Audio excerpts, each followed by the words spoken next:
Hello, beautiful people. How are all of you doing today? Hi. Good morning. How do you do, chat? Whatever. I give up.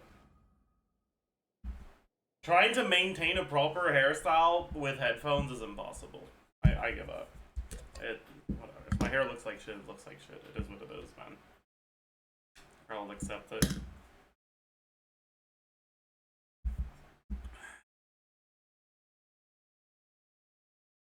Can you get wide while you stall the intro? No. You're not. You're not allowed. Okay. How do we go about this? What do we farm today? Do we keep farming from Bennett? I think so. Or maybe we do something else. Our weapon is level 90 now. We don't have the books for this, and it is today. We could do this instead. Start prepping for Crown. You still have a special place in my heart.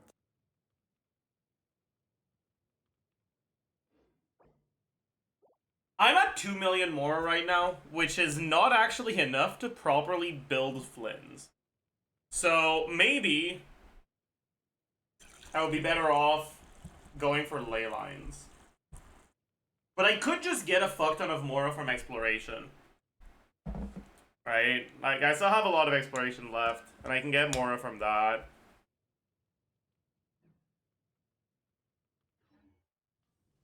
You could double ley lines dispatch. I'll probably wait for that then.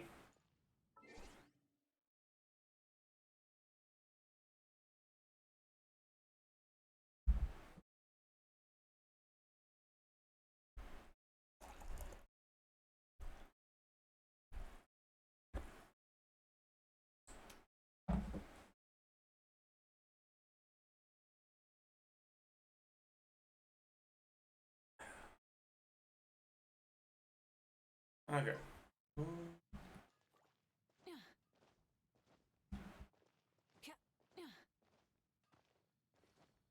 You have to level Flynn's Ino Sucrose? Yeah, kinda cooked. I mean, I don't really need to level Ino and Sucrose.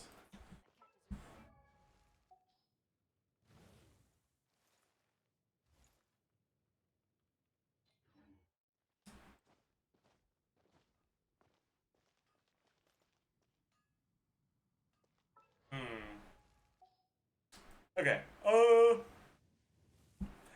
I think I'll just go for books. But if I'm going for books, I'm gonna condense my resin because I fucking hate that domain. The slimes just spawn so far away from each other. It's annoying.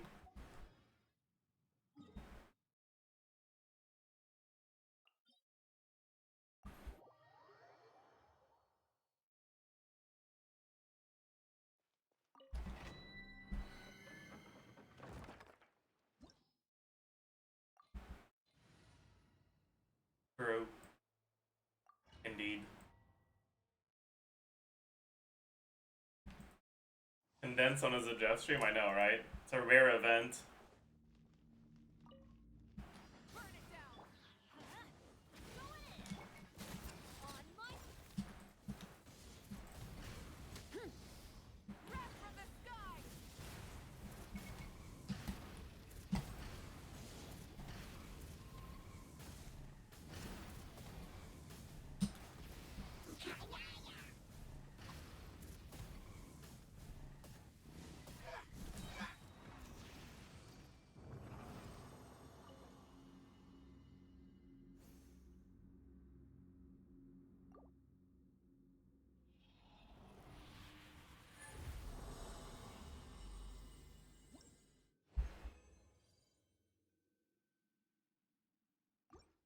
Bad RNG.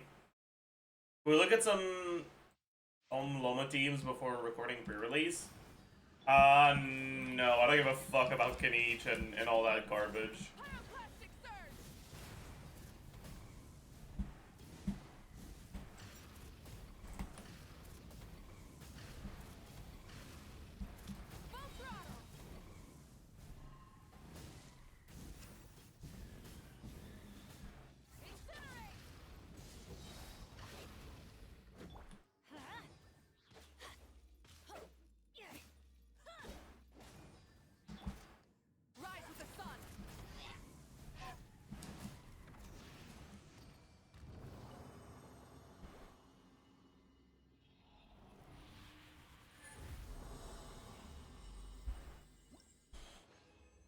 What would be the best set on LAUMA? I'm not someone who changes their builds on their characters, so is there a definitive set? There's not really a definitive set. If you don't want to have to change your builds, you probably just go Deepwood.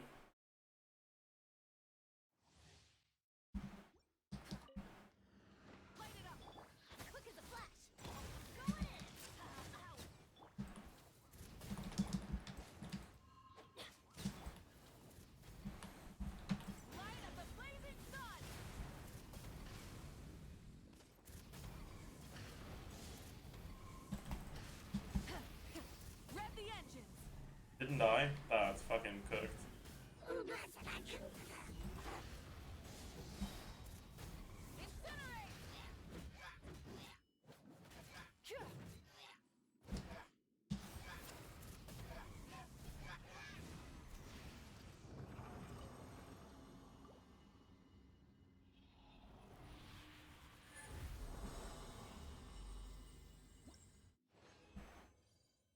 Ooh, that's really nice.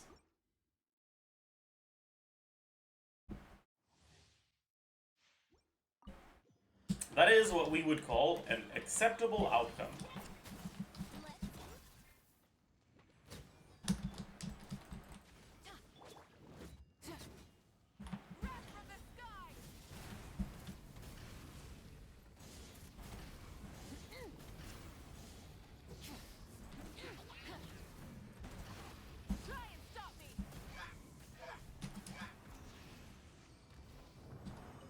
Alright.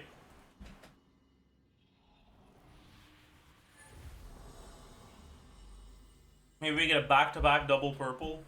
No, but we did get a back-to-back purple. We've actually had really good RNG on this one. That's kind of insane. We all just from one day, we already have enough for town level 9. That's pretty good. That's pretty good.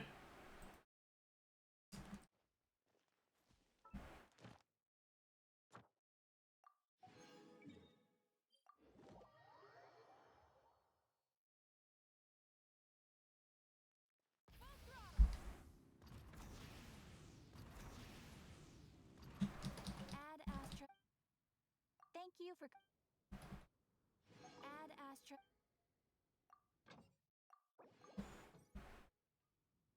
All right. Now we go for this.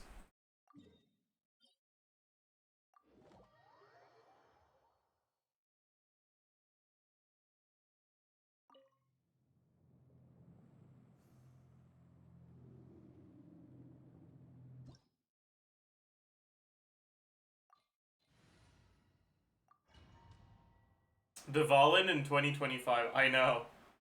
Isn't that crazy?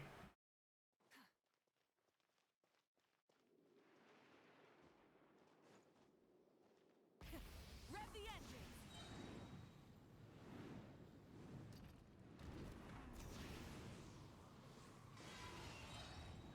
Do you guys know that Dvalin doesn't deal damage? Like, if you go on his head. Light it up.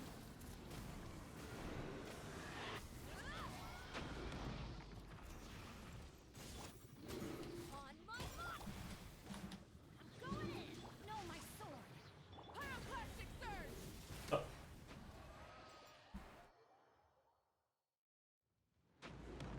Alright. 3. Yeah. Unlucky.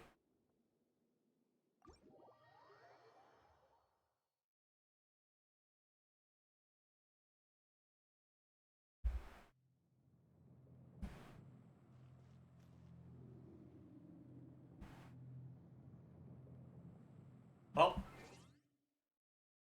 happens, I guess. Oh.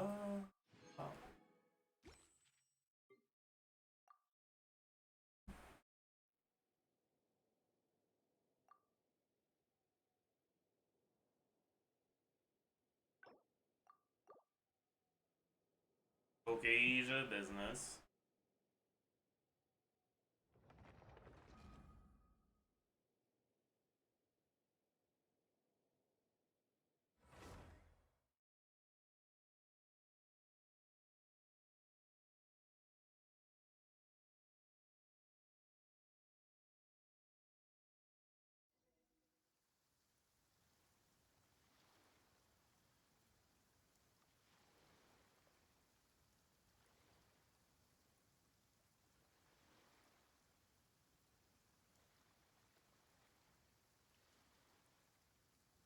Okay,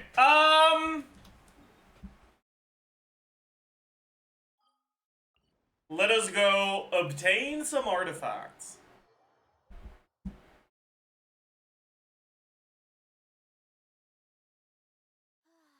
So nice and warm. Nothing like the warm sun on a full stomach to make me feel like taking a nap.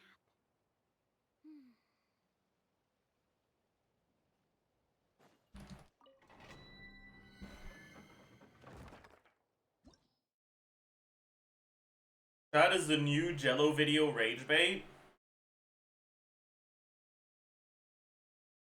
What's the new Jello video?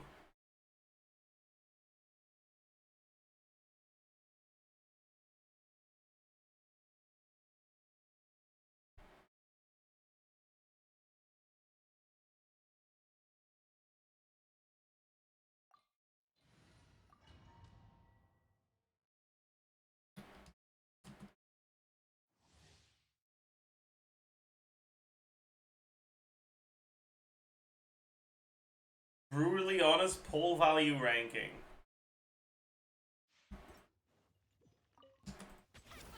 Wait, I didn't change the team. Oops.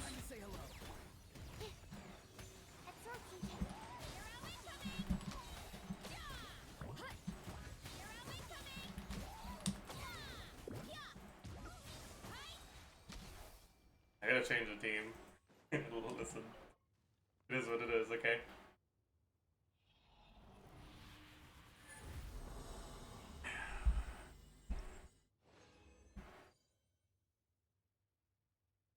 It's funny how you ignore my messages but insta-read war messages.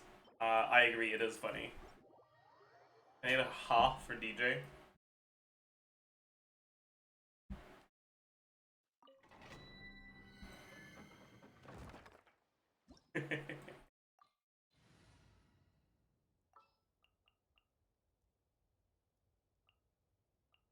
Welcome to Modhood.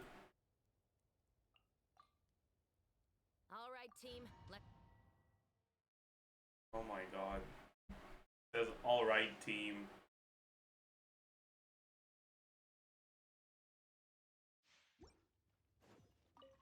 I feel like I'm watching a future canoe video. Stronger. Rise to the sun. Wrath from the top. Here am I coming. Running late again.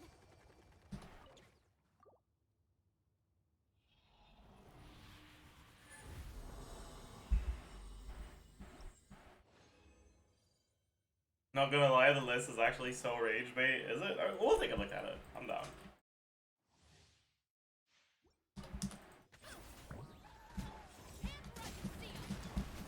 On my light it up. Pyroclastic surge. It's justice o'clock.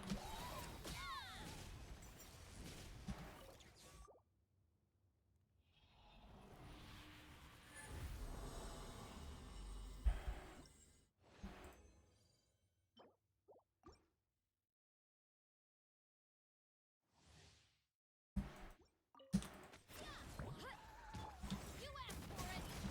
Control breathing. Burn it down. Light up the blazing sun.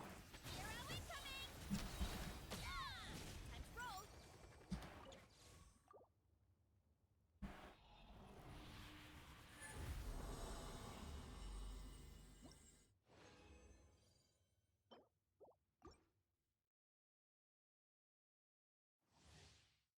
Clarine was a big sneak. I mean, is it a Jello video if there isn't a Clarine sneak somewhere? Quick as a flash. Pyroclastic surge.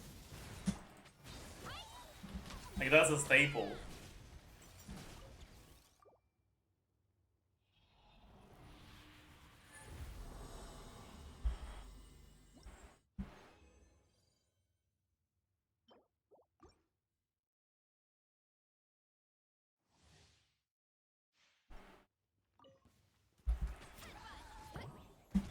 Justice will prevail.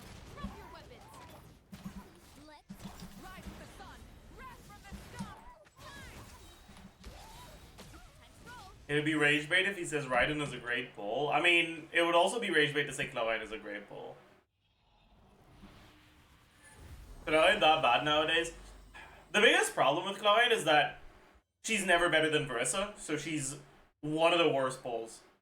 Like, if what you care about is meta performance, there is not a single account that would prefer Cloud9 over Verissa. Control breathing. Light it up. Pyroclastic surge. Justice o'clock. Running late again.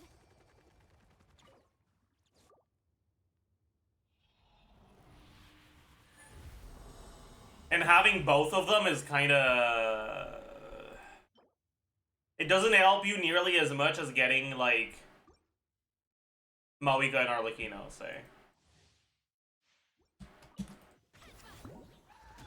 Justice will prevail. On march. Wrath from the sky. Arrow incoming.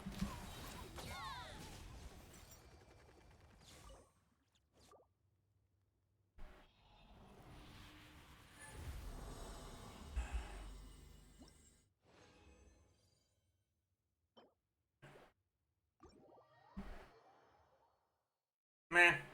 Alright. So I think today we'll try to put some effort into doing a bit of exploration. We need to do consistent exploration on the EU account if we don't want to fall behind.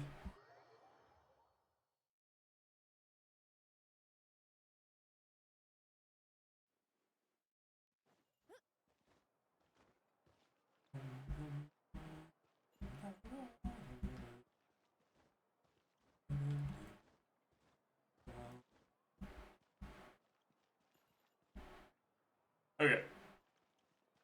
Add astro. Thank you for add astro.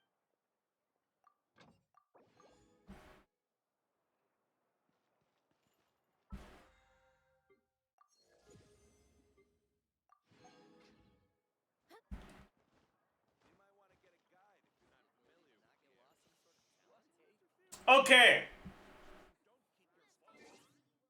Let's go take a look. We're also gonna...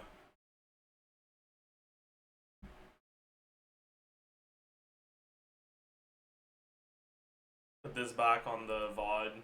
In Genshin Impact, the most important decision that you can make is who to pull for. Okay, why would you ever use this track as background music? This is like the worst fucking piece of music in the game. Why would you ever, like, decide to use this? And because the meta has shifted so much going through Why? Netland and is poised to shift even more That's the biggest rage bait of the video, by the way, for sure, 100%.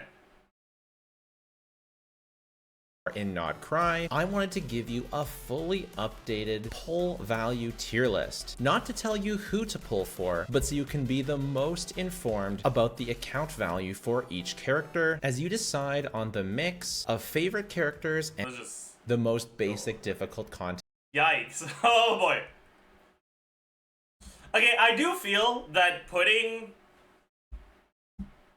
Venti on the same level as these other characters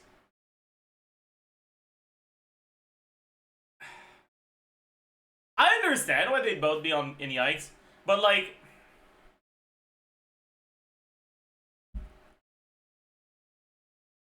I don't really agree.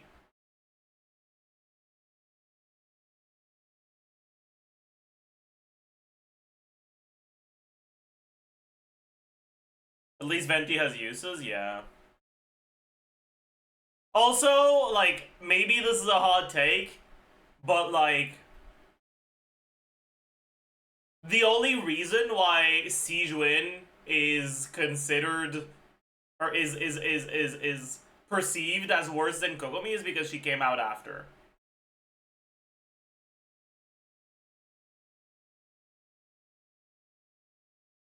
Sijuin and Kokomi are basically the same pull value for an account.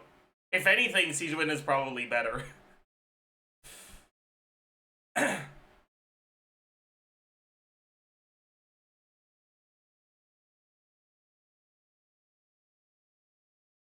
Kokomi has TTDS. The problem is that there is no Kokomi team that gives a fuck about the TTDS.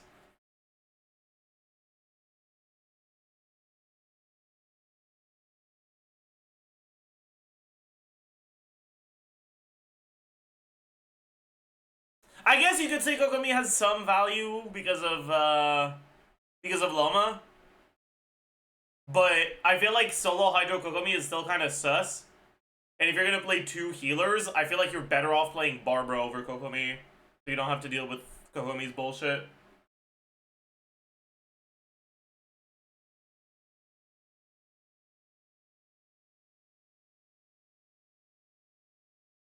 Is Sijun better than Kokomi in Nilo teams? No, she's not.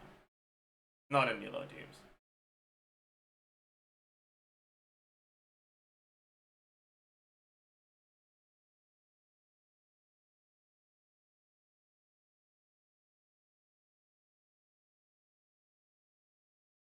When did Kokomi fall off so bad? I mean, Kokomi was never amazing. She was always, like, okay. And then they kept releasing stronger teams, and none of those teams gave a fuck about Kokomi. Although, again, right, LAUMA kind of helps with that. Because Kokomi's going to have a good team with LAUMA. But she's not important to that team. I will say, though, because Baiju is also a 5-star, and Baiju is a fairly unpopular one, I think it's fair to assign a bit more value to Kokomi. Because, like, if you look at people who have Kokomi or people who have Baiju, neither of those categories is all that big. And then people who have both, it's even smaller. But people who have either of them, that's starting to be a pretty large portion of the player base. Right? Is Yaya enough healing for LAUMA and Nilo teams? Should be fine, but your app might be a little sus. Because Yaya's targeting is kind of cringe as fuck. Anyways, I feel like Emma, Ito, Yoimiya,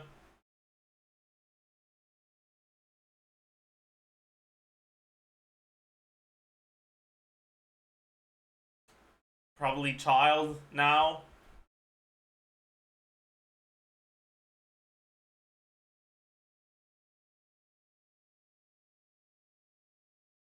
Should not be with the others. I am excluding Sino here. I think Sino is more valuable than those characters.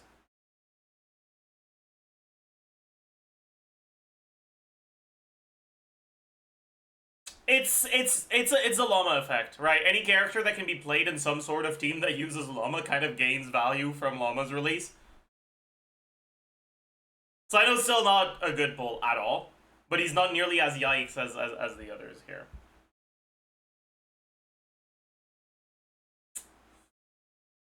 In the game. Most of these are DPS. Venti and Sijuin are supports that basically bring nothing to an account and are outclassed by free characters.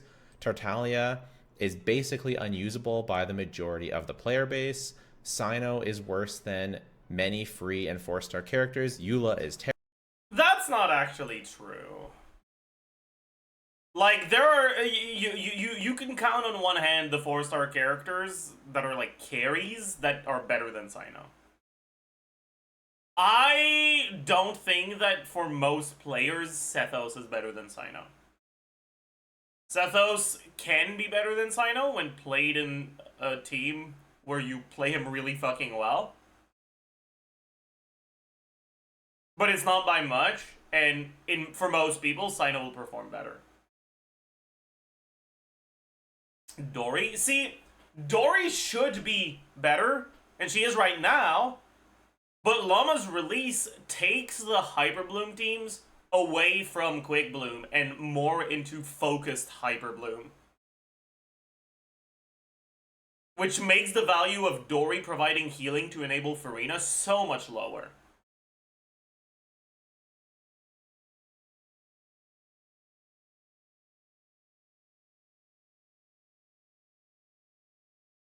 What free animal character do you get other than Traveler? You get Lynette, but I assume he's implying Sucrose, not Lynette or Animo MC.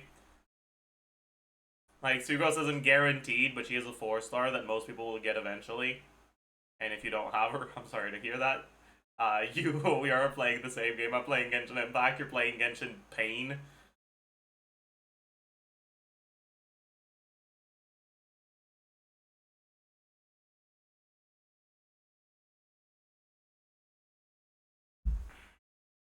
But you had Dory as a top 5 DPS yesterday. True!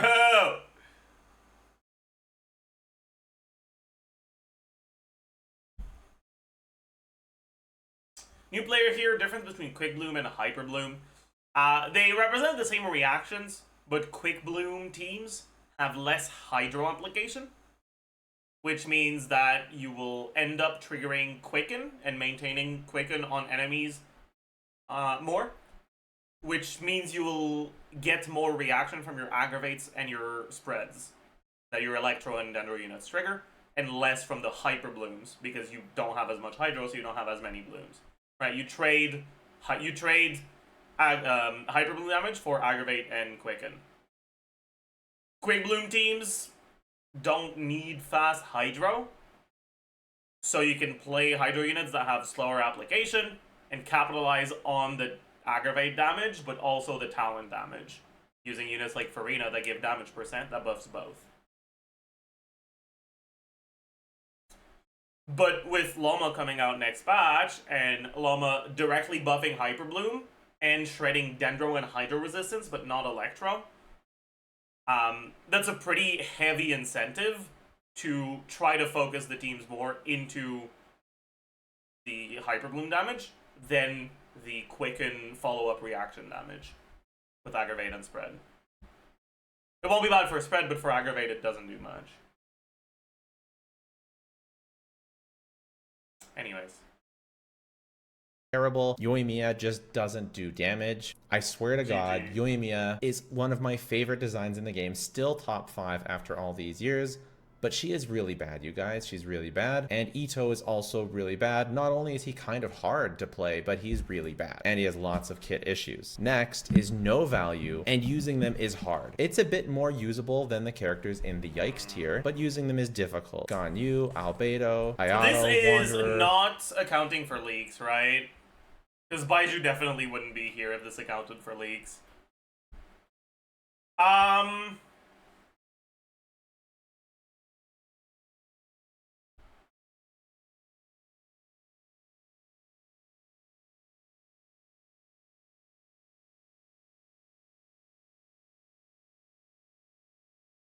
I don't think this category is that bad, though. He talks about LAUMA? Okay, in that case, I don't know.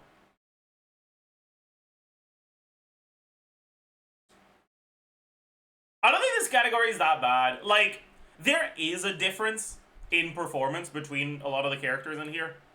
But this is pre-Latina, though. No? Yes, this is pre-Latina, indeed. Actually, no, this is post-Latina. Right? Isn't the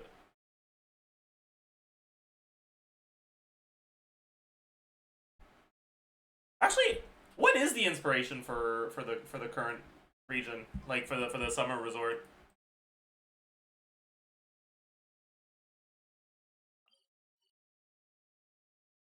Cuz like my first instinct was Mexico, but I don't know actually. Is it Mexico? It's Brazil?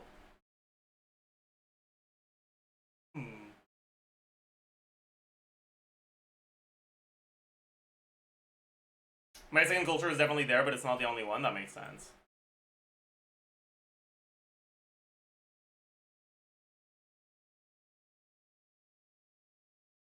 Just Latin America in general. So yeah, this is post Latina.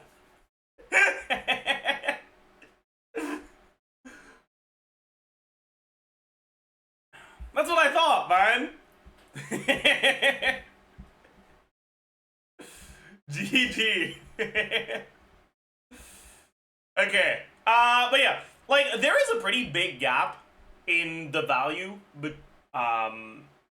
or in like the performance you'll be able to see between like Wanderer and Alhaitham, for example.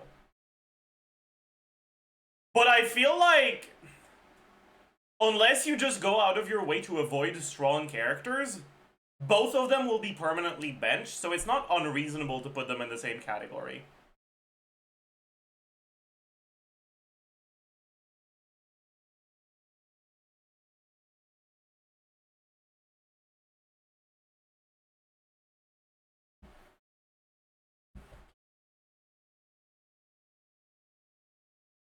Like, I get it.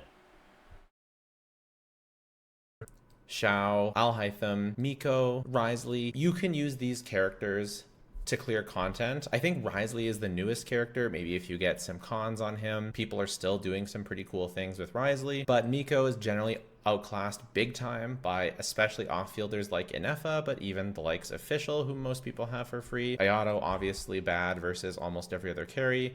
Shao and Wanderer do some damage, but it's just not good.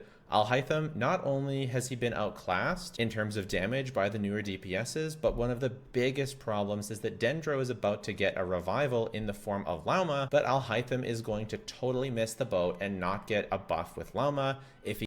That's not true. He does get a buff with LAUMA, but it isn't a big one. He gets a buff, it's going to be very marginal unless things with LAUMA change in the next couple weeks. It's looking bad for Alhaitham. Kokomi and Baiju just don't do valuable healing with characters like Escoffier, Bennett, and Shalonin running the meta. So yeah, they don't have any value. Using them is hard. Yeah, the only problem is like if you want to do Nilo teams, right, with LAUMA, and you don't have either Baiju or Kokomi, who the fuck is your healer gonna be? Barbara? Siege Win? Yao Yao? Like, I guess it's Yao Yao, but like, fuck, man. Kave, wait, you're actually so right. Wait, you're so right. Unironically, if you don't have either of these, it's definitely a Kave angle. 100%. You're entirely right. Like, 100%. Kave heals, but he only heals himself, so you need to not die on the rest of your team. But he heals a lot. Like, he heals enough that his best set in the sim right now is Clam. Like, fully M Clam.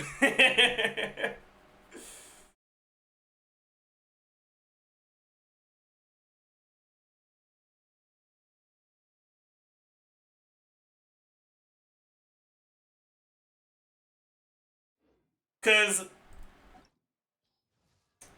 where is he? There he is. Oh, I clicked escape instead of details because I'm an idiot. Right? Does he get any from cons?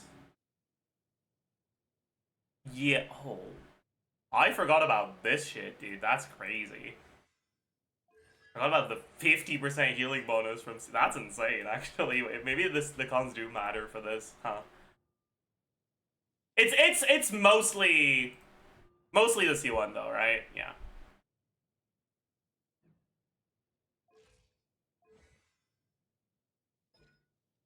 But yeah, so when damage dealt by a Dendro Core hits Kave, Kave will regain HP equal to 300% of his elemental mastery. But Kave gets healing bonus from his C1. He gets a bit of EM from his own kit. And you end up with a fuck ton of EM in these teams.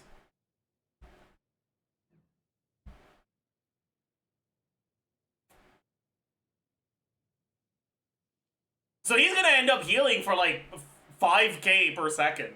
More than that.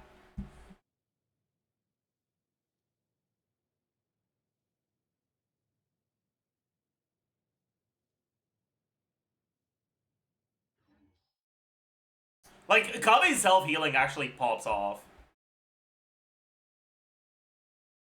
You see all these and wonder why Kabe is bad? Well, because self-healing only does so much. Where's my key? Enemies don't die from you staying full HP. They die from you dealing damage to them, and Kabe isn't very good at that.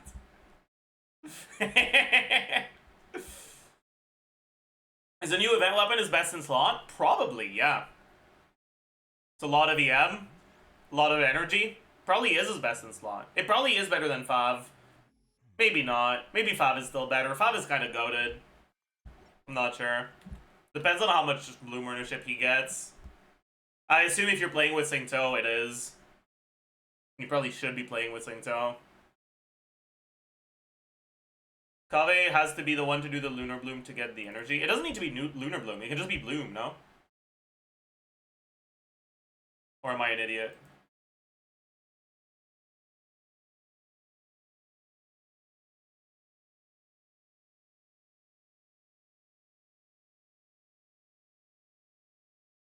What the fuck? Why is it only showing the leak weapons? What's wrong with Amber? I think Amber's down, chat. Something looks wrong here.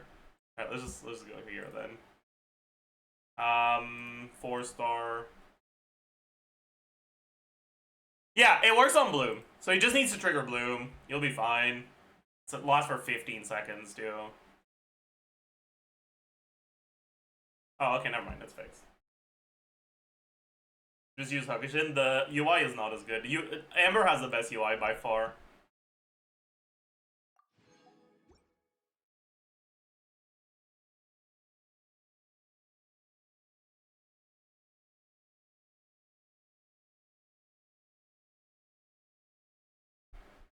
Okay, you know what? You've opened my eyes. Perhaps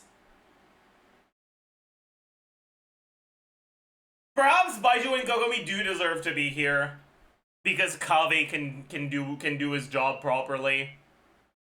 It'll require some testing. I need to see the reaction mapping for a Kave with Singto. I need to see who gets ownership.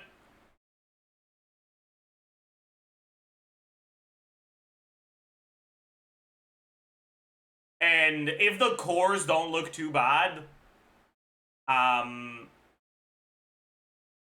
the Kave teams should be about as strong as these. The problem with Singto and Nilo teams is that his performance changes so much based on whether the orbitals hit or not.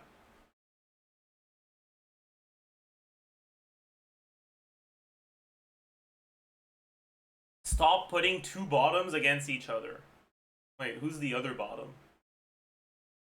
Kave and who?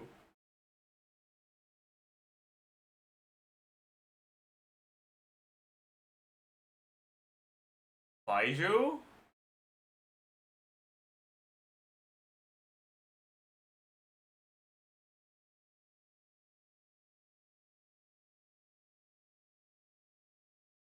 Really?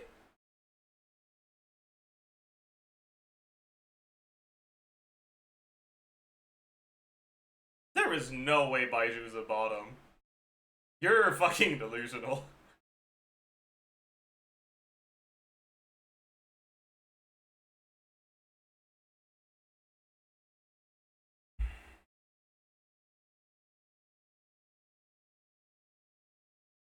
He's feminine, so he must be a bottom. SMH my head.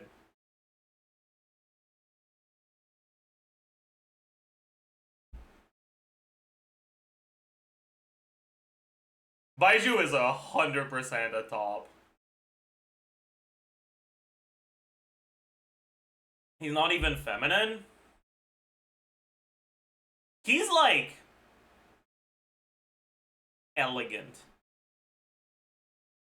And people very often interpret that as opposite to masculine.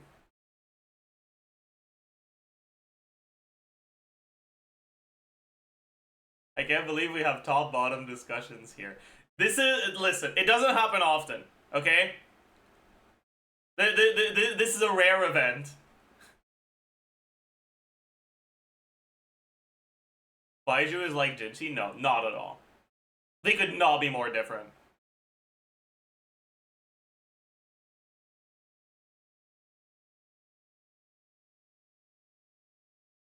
They're very, very different.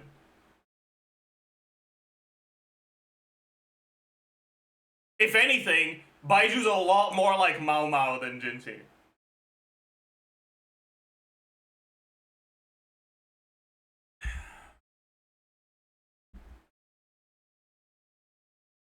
Like...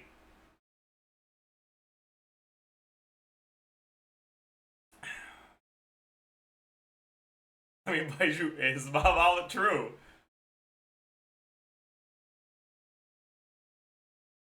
I thought you meant Jinchi from Wuwa, yeah, no.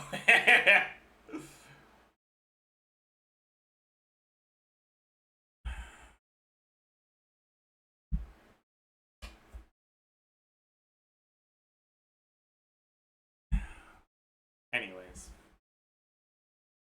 Let's keep going.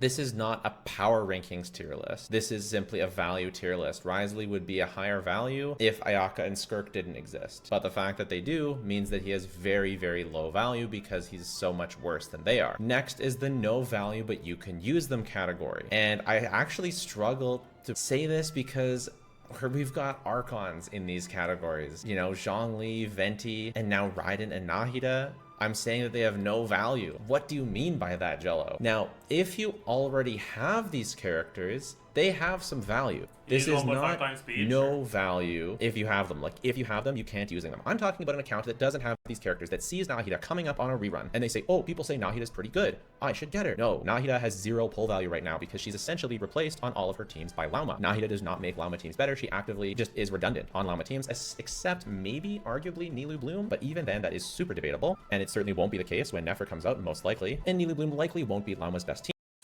Hot take! LAUMA will not be played with Nilo. Listen, I don't think she will. I don't think she will.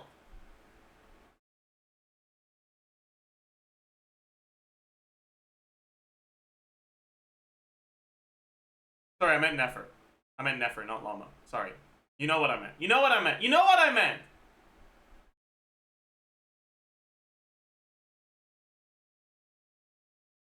No, we didn't. Okay, sorry. I guess you didn't. I get like I thought you guys would have realized that I misspoke from the context, but now that I think about it, the context wasn't like specific enough for you guys to realize that. So sorry. I apologize.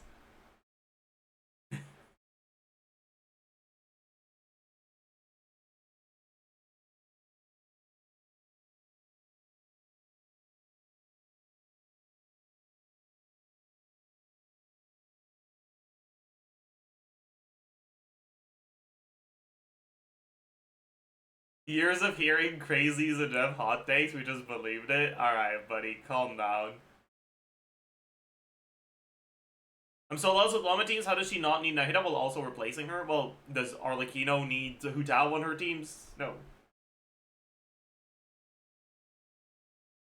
Does Lolly need Rosario on her teams? No. When a character replaces another one in their teams, they don't need the previous one.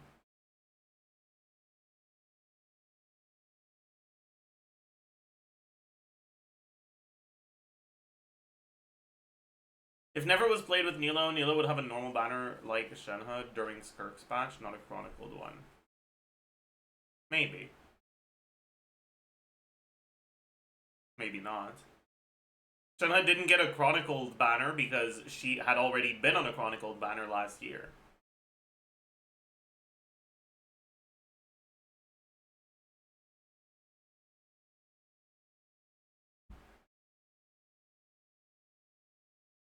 I'm actually confused because I don't have Nahida and I don't know if I should pull for her or LAUMA. Between the two, it's definitely LAUMA, I would say. Anyways, in here, I don't know if I fully agree with all of these. I think that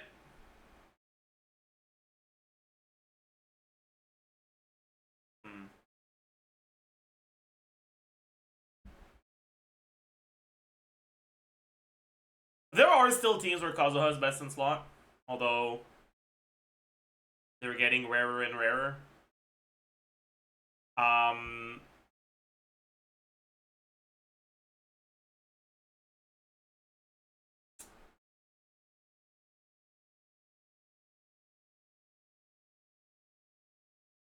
And maybe I should be put to death for this take, but I feel like Raiden is just better than this because of LAUMA.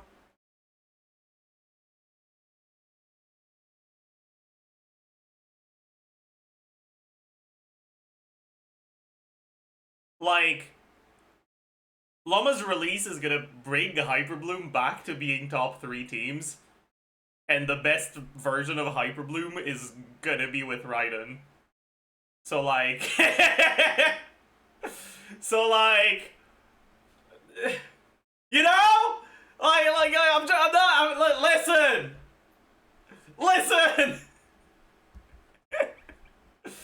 Oh man.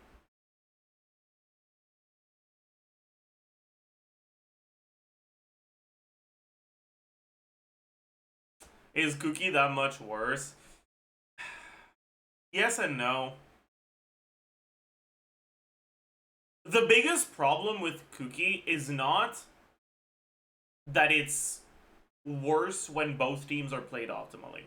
Like, it is worse when both teams are played optimally. And it's a pretty noticeable difference. But like, no one plays Hyperbloom optimally. And so the question is, what sort of gameplay issues present themselves with each of the characters? And Cookie's uptime problems are just way bigger of a deal than any issue Raiden has.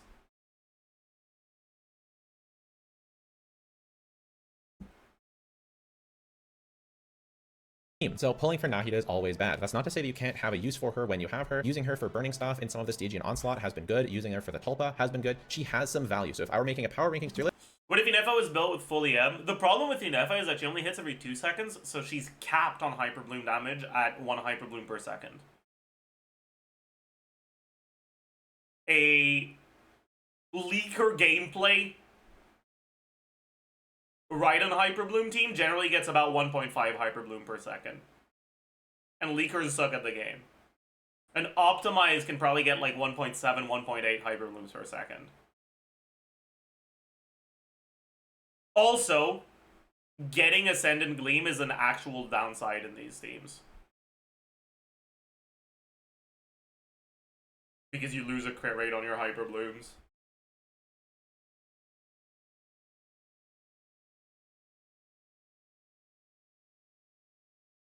I don't know if I still have the sheet open. I had some Hyperbloom stuff with both Raiden and Inefa. This is kind of sus, though. Things changed a little bit.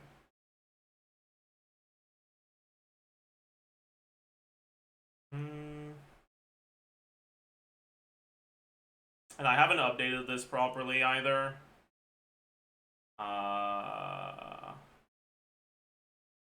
Motion value.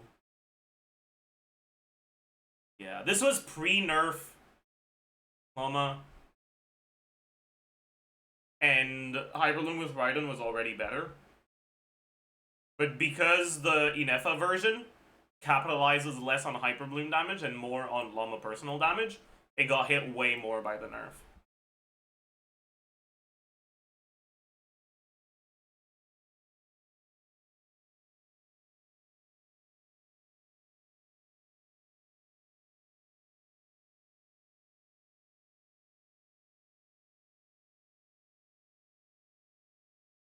list, which I'm working on a brand new version, by the way, Nahida would be significantly higher than this. However, as a pull value for an account to spend an entire 5 stars worth of wishes on Nahida, you're just better off getting LAUMA, and then you don't need Nahida. Raiden, same sort of thing. Veresa and Clorand exist, especially Veresa, Flynn's as well, Ayaka, Yeah, like, the thing with Raiden is, like, in her actual carry teams, she is not worthwhile. If anything, I think putting her in this category is actual cope as fuck, and she should be in this one, right? But Raiden is the best trigger for Hyperbloom. And Hyperbloom is one of the best teams in the game. It's just that it feels wrong to play Raiden in Hyperbloom. So people don't want to think about it. They don't want to talk about it. See no evil, hear no evil, speak no evil. Okay?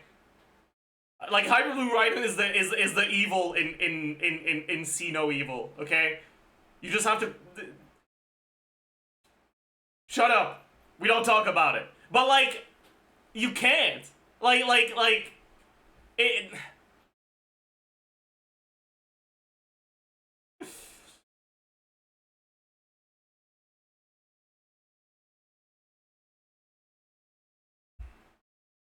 What's up, Bite?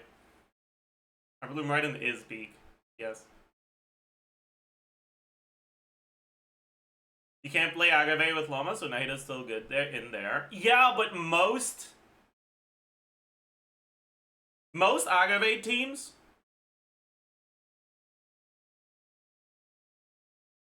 that are good right now are not actually Agave, they're Quick Bloom teams, and in Quick Bloom, LAUMA's better.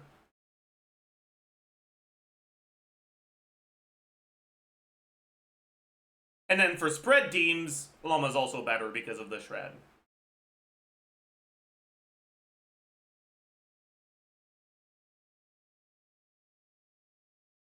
Like, you need to realize, okay?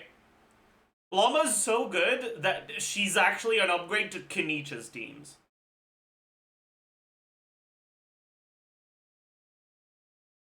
Kenich.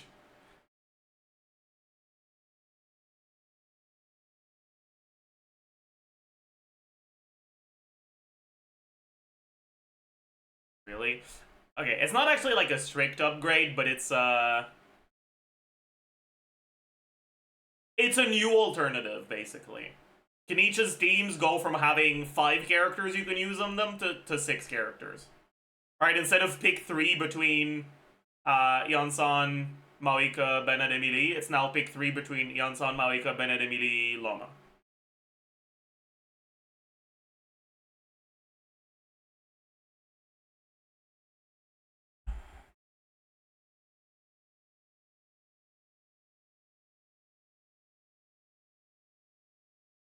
Is she on TDDS? Yeah.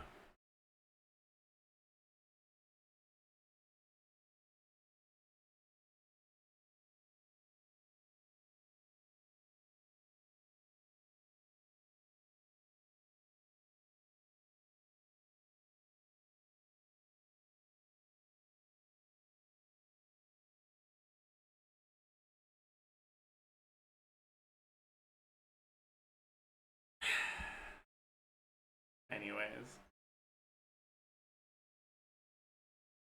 Versus C0 versus Kenich C1 versus Molani C1. Are you asking what's stronger? It's like hydrogen bomb versus coughing baby versus atomic bomb.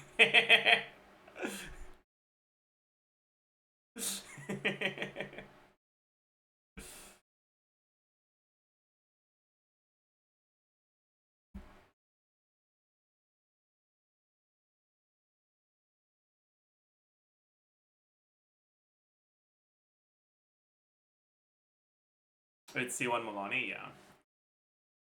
The only thing is, Molani is difficult to play well, and Verissa is so fucking easy that, like, if it was Braves Kirkinara playing, having seen her Molani gameplay, Verissa, 100%, not even close.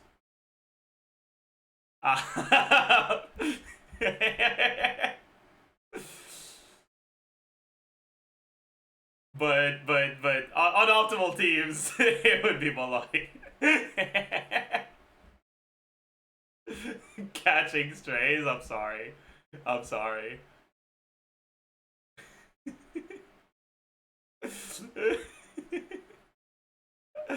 Poor girl became the face of being ass at Genshin.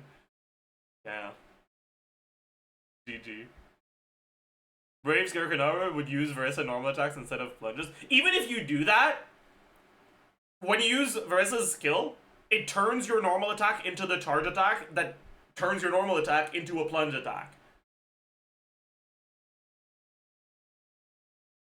Marissa has a lot of anti-stupid in her kit.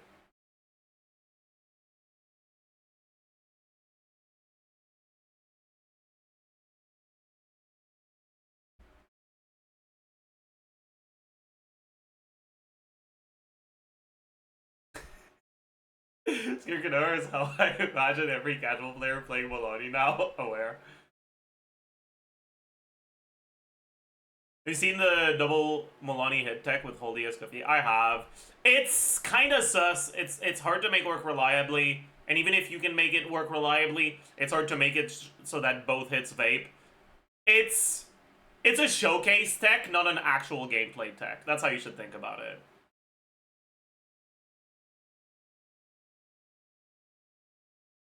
Because you need to realize you are losing one character slot in order to put Escoffier in there.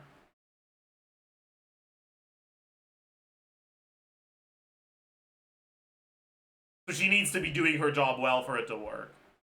And a lot of the time she doesn't.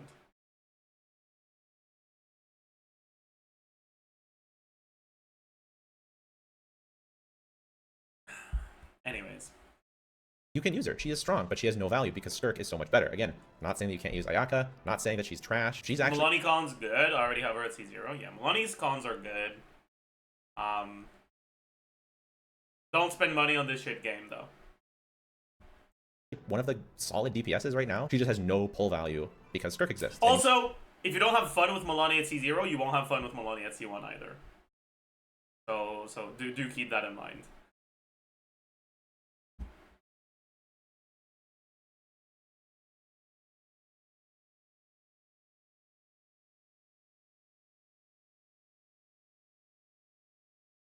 How much DPS does your best Versa team have? That's a good question. I think my best Versa team is probably the version with Bennett. Because my Versa build is literally top 1 NA. So capitalizing as much as possible on buffs is probably better than getting the damage from Maoika.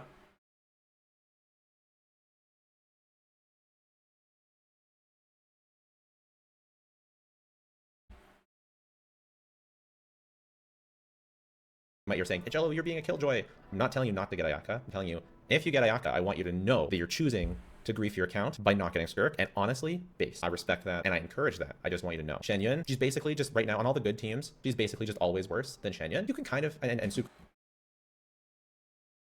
If that's how you define this tier, if you put Ayaka here, Cloud9 needs to be here too. That's all I'm saying. Caught? Gross and different things, you can kind of get away with her when you get her C2, right? But we're not talking about C2. We're really trying to stick to the most free-to-play friendly stuff, which is C0, C0R1, maybe C1, Shenyun, C2, way too expensive. Chiori, same sort of thing. Most Chiori owners have constellations on Chiori, but if you're just considering getting Chiori, no value. Linny, you know, he's not unusable, but he has no value. Same with Hu Tao. She has some usable teams. All of these characters, they're all usable. Same with Kazuha. Next is Danger. They have some value, okay? Some value, but they are in the danger zone because they're barely holding on by a thread. Shenhe has some value on Skirk teams as the best in slot for a good number of bosses that you might use her on. Not all of them, because often Siglali has been better against Turtle, Papilla, sometimes even then Shenhe isn't being used, but in like against the Automaton, and in a bunch of cases, Shenhe has some value, but it's big danger because she's very, very liable to being power crept. Same with Navia. She is currently the best Geo DPS we have, so she has some value for content that requires Geo checks, which does exist and could exist more in the future. I don't like this point of view. I understand why he's saying that, but the thing is, they will not give us geocheck content unless they give us a new Geo DPS. Like 100%.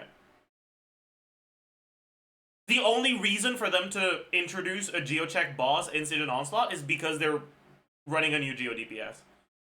So the idea that Navia gets value from being the strongest Geo DPS, to me, is a little bit cope.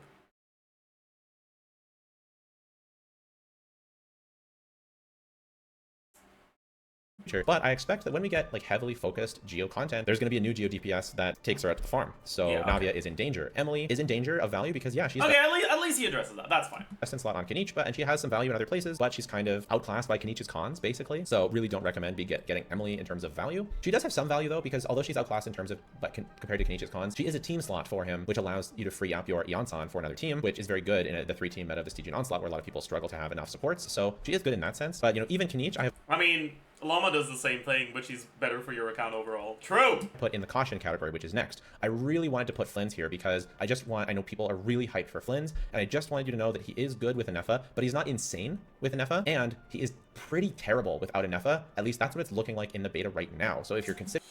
I mean, okay. If we're being completely and fully honest with ourselves here, alright, we're gonna go to GC Sim, okay? We're gonna look at Chlorind, and we're gonna filter out Mawika teams.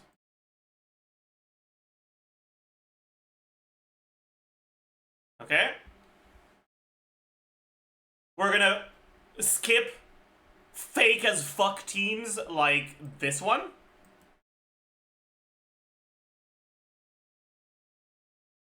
That's kind of cope.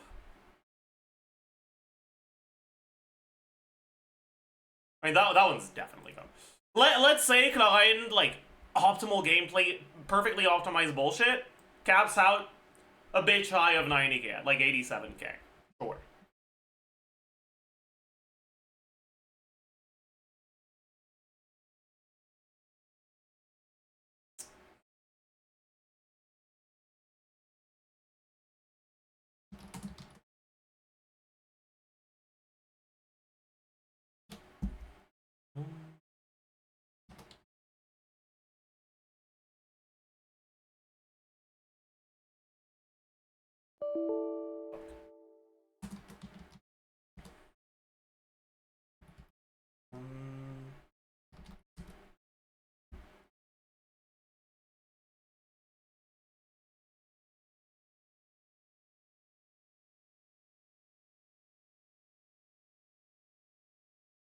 Is this true?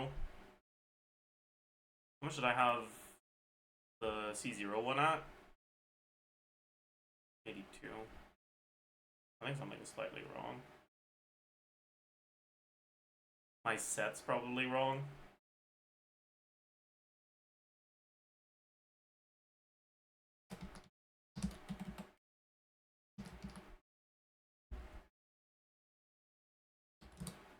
No, okay, that makes sense. Yeah. Flynn's 90k.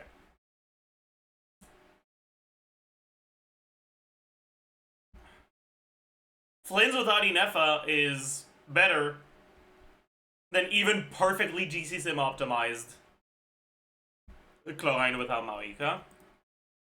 And if you look at with Mawika versus with Inefa, the gap is even bigger.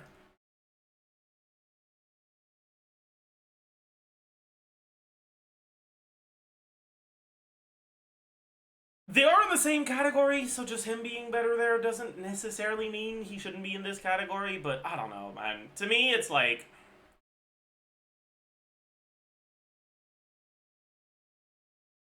You're also kind of overlooking all the gameplay upsides that Flynn's has over a lot of other carries.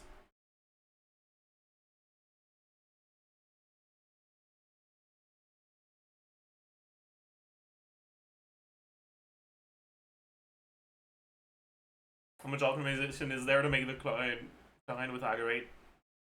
I think pretty much every GCC sim, every GC sim Chlorine team that uses Kirara is optimized to an extent that is not reasonable.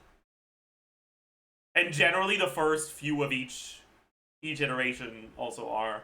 Like a 25-second 2-skill Chlorine rotation is so fucking optimistic.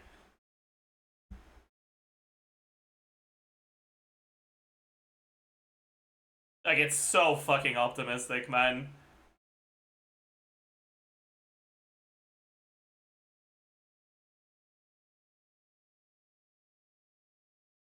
Right, this is slightly more realistic, probably. At 82k.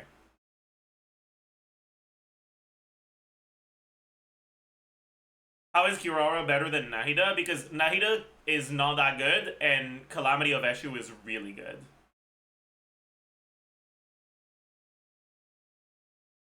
Nahida will be better if you have Clement Sig, though. But the gap between Eshu and Finale is enough to make up for the gap between Nahida and Kirara.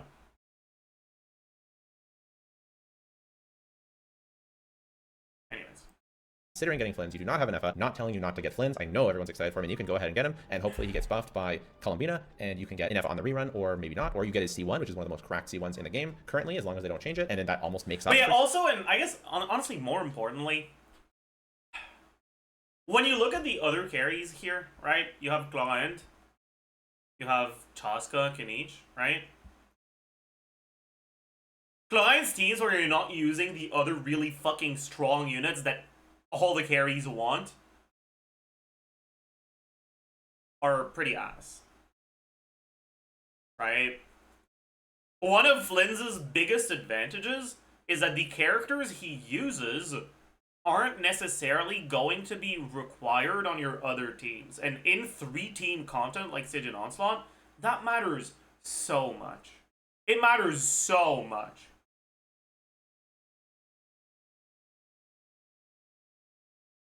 Isn't that true for Chaska? I think people overestimate Chaska's flexibility.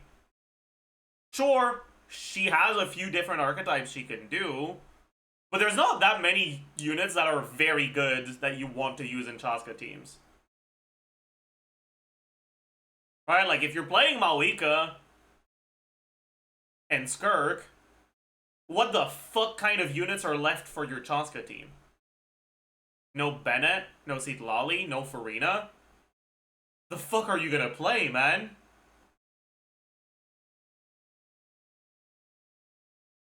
Like, fucking Siege Win? Barbara?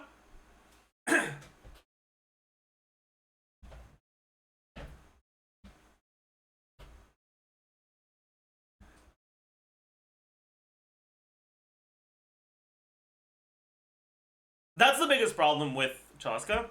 And it's a problem that that Kinich shares, and that Flynn's does not share.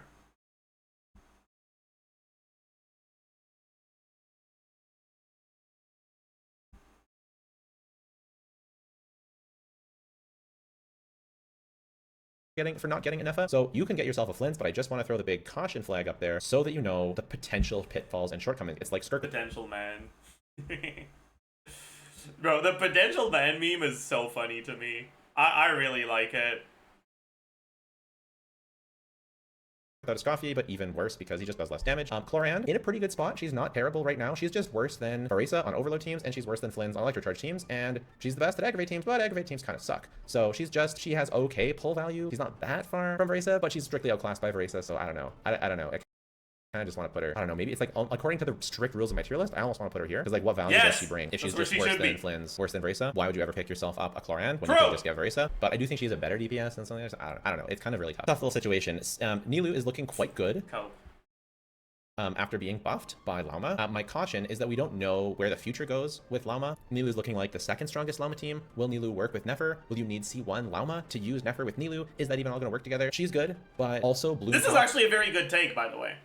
It is 100% true that Nilo is going to be good in LAUMA teams on release, but it is unclear whether Nilo will stay in LAUMA's teams in the long term.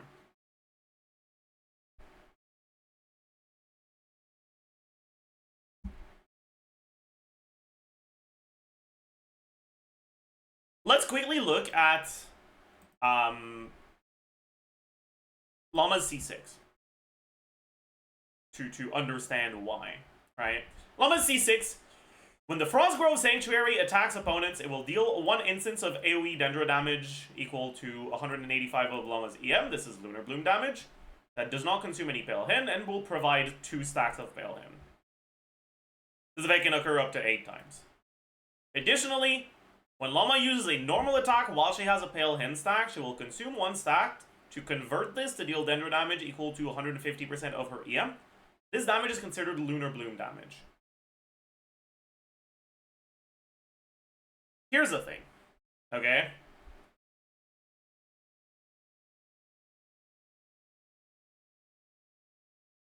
Will consume 1 stack of Pale Hymn. Pale Hymn is what buffs the bloom reactions, and every time you trigger a bloom reaction, you consume a stack. What that means is that with C6 LAUMA, if your application is too good, you will run out of Pale Hymn stacks and you will stop activating the Constellation 6 effect. And this effect does so much more damage than a bloom reaction does.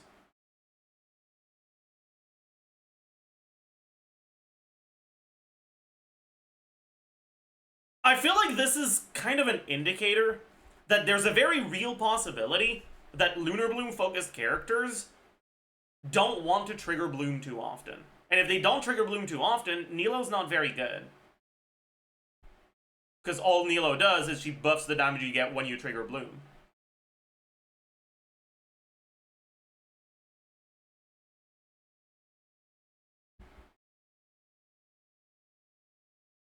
Right, like in C6 LAUMA teams, when I was doing my calcs, I ended up getting better results doing like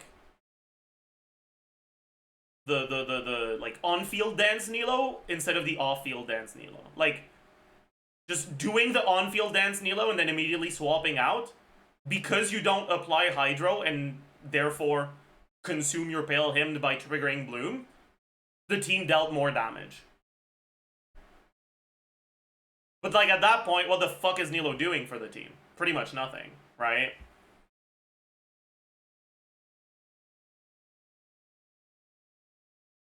And so when Nefer comes out, if her damage mechanics is somewhat similar to this,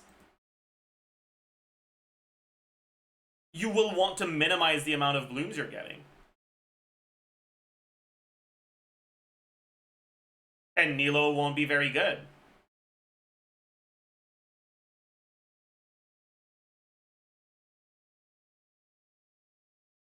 Anyways. Are really unreliable, so the caution is kind of just like, let's wait and see how good she ends up being with LAUMA, how it compares to other teams, and like, can you realistically advocate putting Nilu when Nefer? But Verdant Dew stacks will be necessary for Nefer. You only need to trigger Bloom once every 2.5 seconds to generate Verdant Dew at its maximum speed. You can only generate 1 stack per 2.5 seconds. So slow Hydro works. Gonna come out and maybe not work with the Nilu version, and then now it's like, why'd you pull Nilu when Nefer is so much better? If we're talking about value, if we ever get AoE back, then Nilu is going to the moon in terms of AoE and value, but right now not so much. I have Chaska in caution because although I do think she's like a pretty good character, you can check out my video. She does take really contested supports to be strong. So Moika, Yansan, Sitlali is her best team, but that obviously takes extremely contested characters. And then all of her other good teams use Farina, which is a very contested support wanted by Novelette, wanted by Skirk. So I just worry that getting yourself a Chaska might be kind of risky in terms of depending on if you need. Yeah, like that's kind of why I feel like Flames doesn't belong in this category. Like, Chaska's damage in her best teams is worse. Chaska's damage in her suboptimal teams is worse. Chaska's reliance on characters is worse. Like, I don't know. Those supports for other characters, you might be left with not that much good stuff for your Chaska. You might say, hey, you can just put anything with Chaska. Well, you can, but if you want to do damage, you kind of need the good stuff. That's just how it goes. And yes, she has a very good weapon and a very good C1 and C2, but then we're talking quite expensive stuff. And even with just her R1, it still doesn't make her cracked enough to use really bad supports. She still needs good supports, and often they are contested supports. So next is OK for now. OK for now are characters that are currently meta, but might not be in the future depending on where things go. Novelette is becoming more and more of a driver for strong off-fielders. This is obvious by Escoffier and Inefa being his best teams, where he's like less and less the primary damage dealer of his teams. Still okay for now. He's still flexible, still strong, still clearing lots of stuff. But there you go. Yelan is still a good character, still used, still very useful in Stygian Onslaught. It's just kind of like unclear. Who knows? It feels like surely she'll get power corrupt soon, Columbina, but she's okay for now. It's like an okay meta pull for now. And Arlecchino, she works in so many teams, especially if you're really invested. It kind of gets through a threshold where she's flexible enough that she can brute force things, kind of similar to Chaska, except I'd say she's even more flexible, and she's, yeah, it's just a little bit easier to brute force different things with Arlecchino. So she's still okay for now. I have LAUMA here because it's just the Yeah, I think that's reasonable. I feel like Arlecchino is kind of what Chaska wants to be. Like, sure, she's always a pyro carry no matter what team you put her in, but like, it's rare that you will need Arlecchino's team to deal with a boss that completely fucks over every type of pyro team.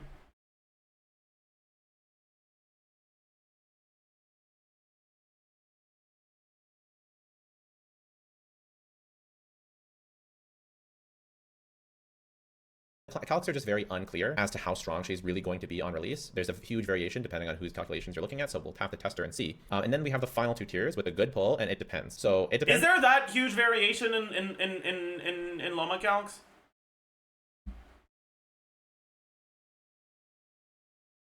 Has Vomfi gotten around to looking at Raiden Hyperbloom with LAUMA? I don't remember. He did, yeah. Yeah, he got like 110k-ish. Right, he did that while we were calling. I forgot. Omega lol.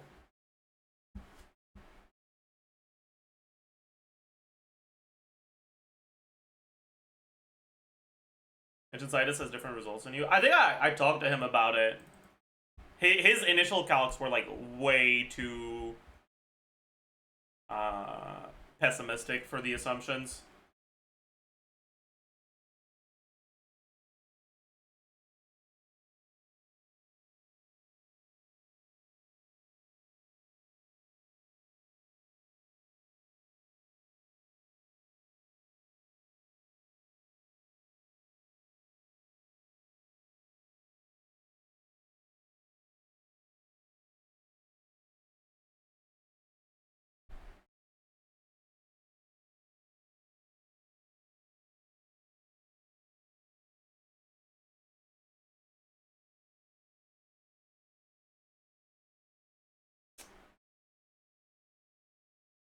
But I'm pretty sure everyone who's calced Hyperbloom Raiden is ending up at around 110k or more.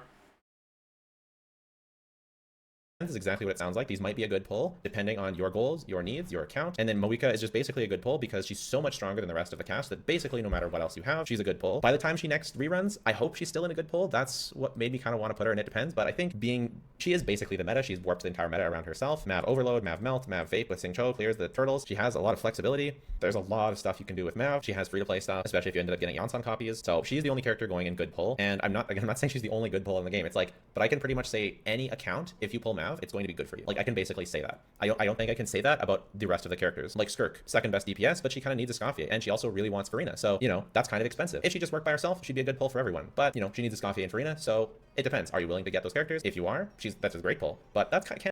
How is Mulani higher than Flynn's and LAUMA? I think the reasoning is that Mulani's one-cost teams are better than Flynn's one-cost teams, right? When he talked about Flynn's being in the category he was in, he mostly insisted on his teams without Inefa being bad.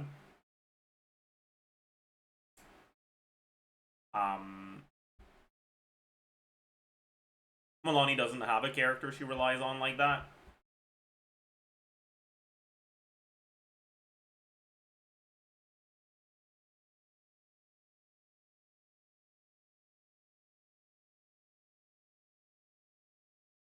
Durin soon. True.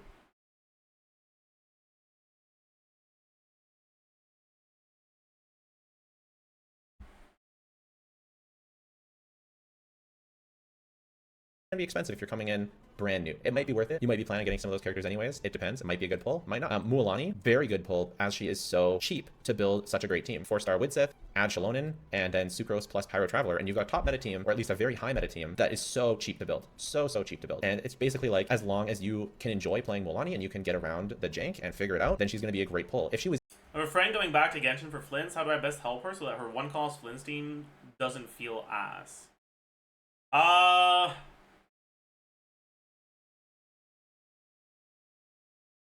Give up? I mean, it's not that bad. Like, at the end of the day, if you're coming back to Genshin after, like, not having played for, like, 2 years, the Flints team without Inefa is going to perform as well as the teams you had before you left. You know? So, like, it's not the end of the world.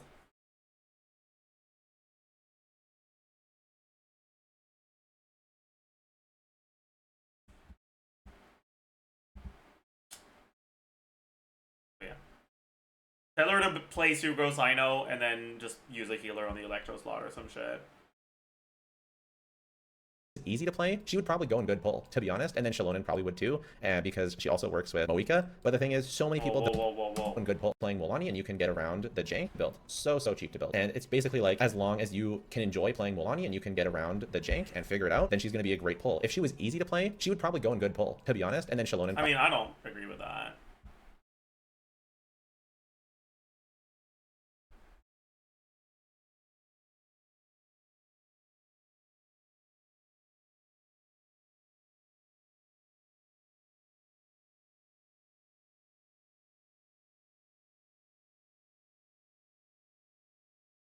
Easy to play Molani sounds scary. I mean, even if Molani was easy to play, she still doesn't have nearly as much damage as Moika does.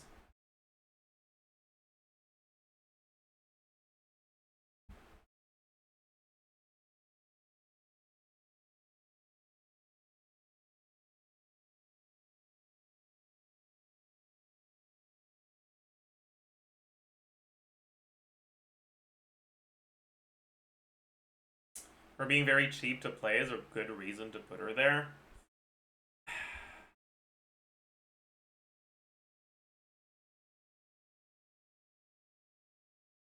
I guess. Sure. If you completely ignore the jank. But like, I guess, maybe.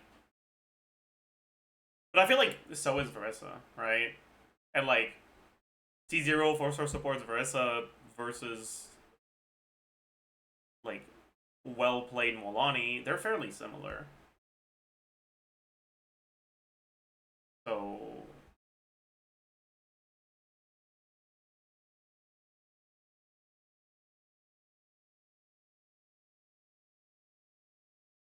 but putting Verissa in the same category as Moika feels like it should not happen. So why would Molani without the gameplay issues be there, you know? If you start including constellations, then sure, right? Because Molani has like the best two, the best first two constellations in the game, probably. Right, like they're not really better than Flynn's when it comes to personal DPS, but Molani is all the team DPS, Flynn's isn't.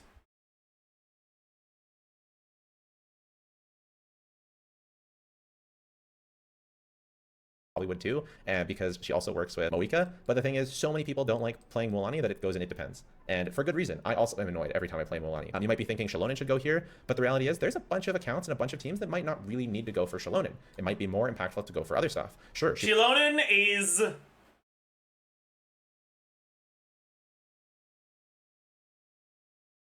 Shalonen is exclusively a quality of life character at this point.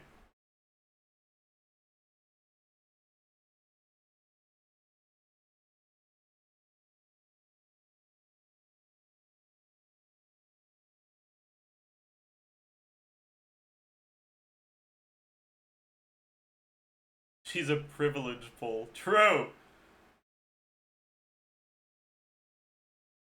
Is that why they made her so white? Oh my god, that's crazy.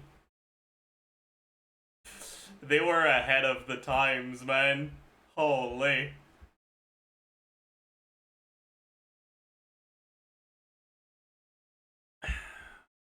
They knew.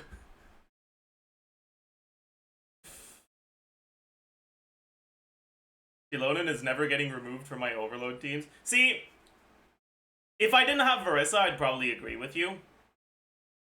But Verissa has all the overworld I need, and putting Shilonen on the team removes Chevreur's passive, and I'd rather have Chevreur's passive so I can kill enemies along the way than Shilonen.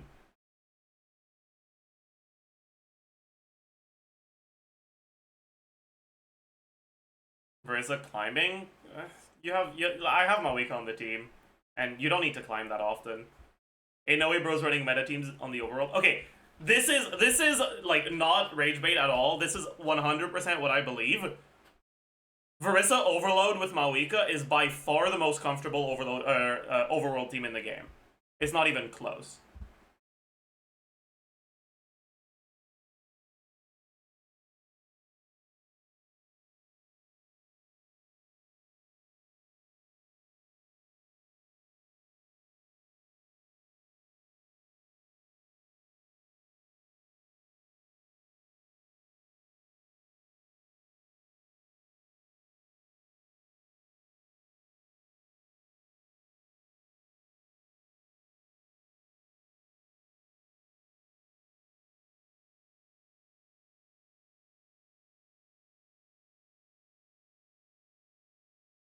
Do you think Shilonen C2 can skyrocket Flynn's damage past Mawika level? Buddy, Shilonen C2 doesn't even skyrocket past Sucrose in Flynn's team.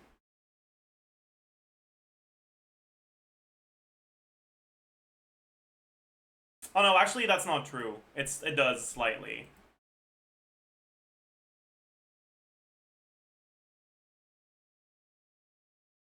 Sorry, I was wrong. It's like 4% better than Sucrose. Dude. But it stops working with C1 Flynn's.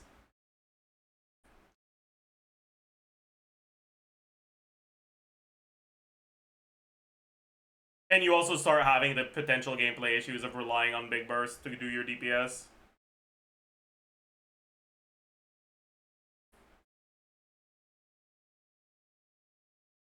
%4 for 80 pulls? No, buddy. That's 4% for 300 pulls. That's not C0 Shilonen. That's C2 Shilonen versus Sucrose.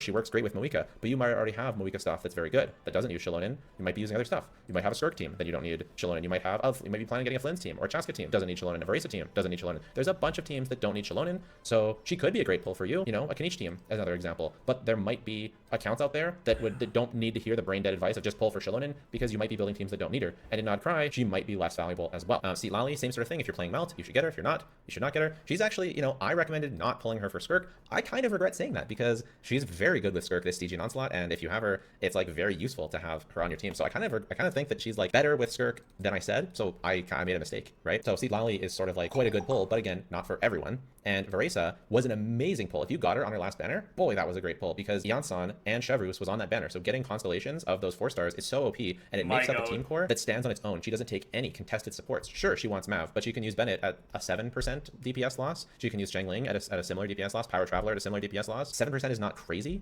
Losing C6 Chevrus is only a 10% DPS loss. And sure, this all starts adding up, but the reality is you might have gotten all that stuff just from her banner, and you basically got an entire top 3 meta team just from wishing on one banner, which basically never happens. Why is this? It depends then. Why isn't she just in good pull? Well, she might not be with Janssen and Chevrus on the next banner. So I don't want to steer you wrong and say it's all about Verissa, because reasonable. Frankly, if Clorand came with Chevrus and Janssen every single time, she would be a lot higher of a value pull as well. So it's like her value was kind of made by that last banner. And if they rerun Chev and Janssen with her again, I'll put her in good pull again because it's just such a cheap way to get a full team. It's kind of like the Mulani thing, except that she's easier to play, where you just pull one character and you're good to go. Mawika, you kind of really want either Shilonen or Silali, ideally Silali. You know, Mulani kind of really wants Shilonen. Yeah, she can get away with it, but she kind of really wants Shilonen. Skirk really wants a Scoffier, and ideally Farina as well. Verissa just needed the 4 stars that came with her banner. That's all. So, and to be the 3rd strongest team in the game, 2nd strongest at the time, kind of crazy, honestly. So that is my pull value ranking. Again, go for who you want to go for. Have fun, enjoy, get yourself an Edo, and enjoy your Edo. But just do So with the knowledge that this is where I really I think there's a few sneaks, but I don't think it's that bad, chat.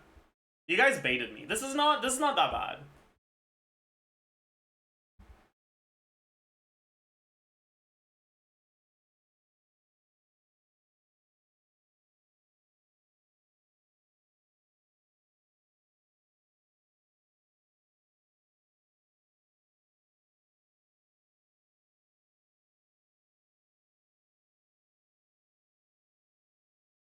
Isn't this how Jello usually is? Just 1 to 3 sneaks? Yeah, kind of.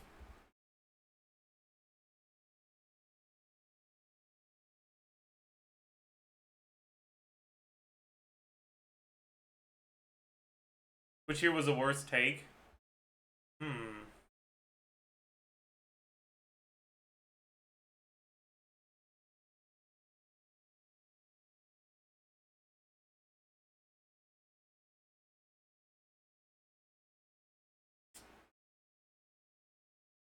Probably just Flynn's in this one.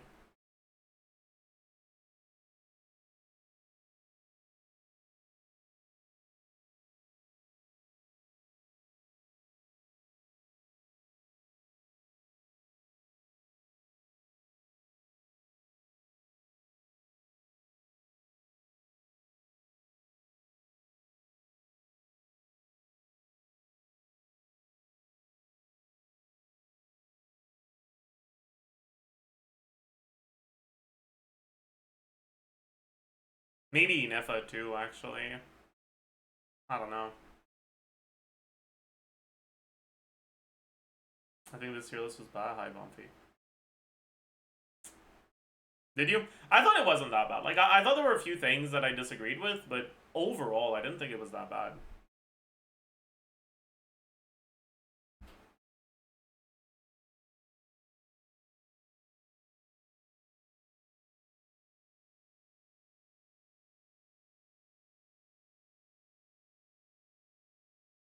Why is Arlecchino so low? The biggest problem with Arlecchino is that she's never going to be your best option, right?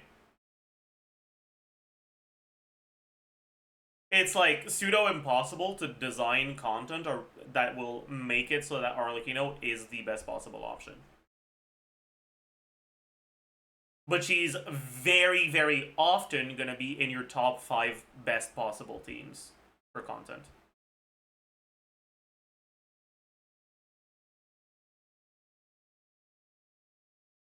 Digin Tulpa.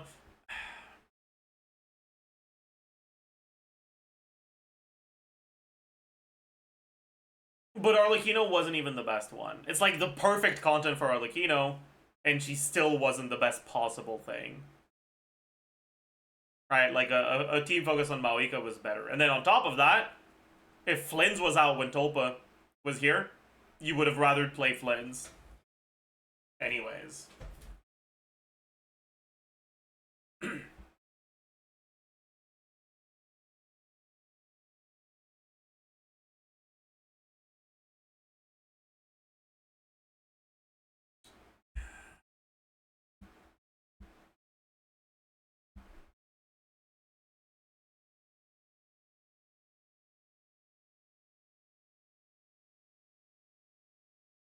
At C0R1 Arlecchino, is it worth going to C1, C2 for future dire clears? I'm not sure, honestly.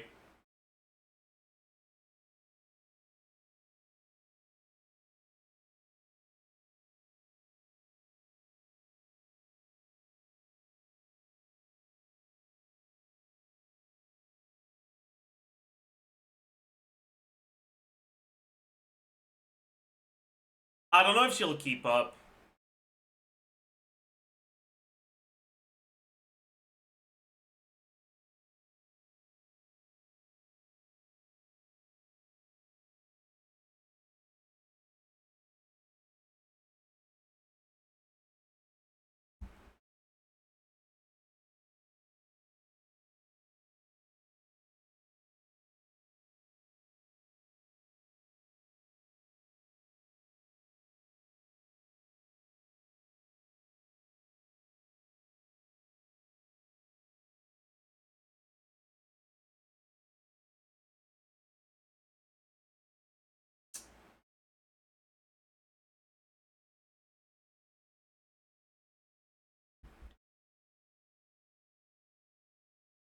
Anyways.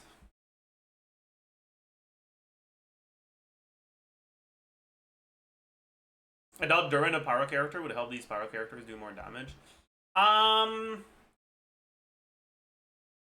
mean, it's definitely not gonna happen for Mawika unless Durin just doesn't have off-field and he goes for the Bennett slot.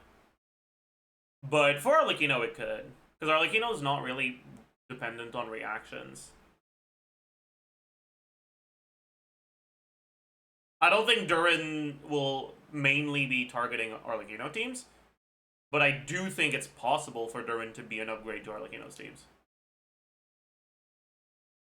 I'm mainly expecting Durin to be good for like Varissa, Molani, Kinich.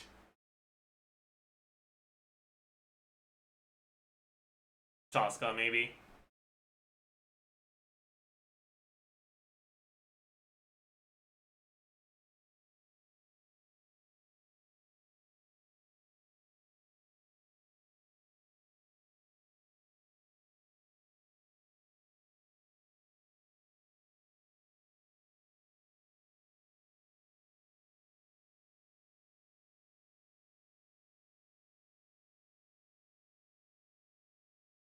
Yeonsun was supposed to replace Bennett, but instead became a side grade. What makes you think she was supposed to replace Bennett? She was never supposed to replace Bennett. You just set dumb expectations for yourself and then got disappointed when she didn't meet those expectations you decided to set.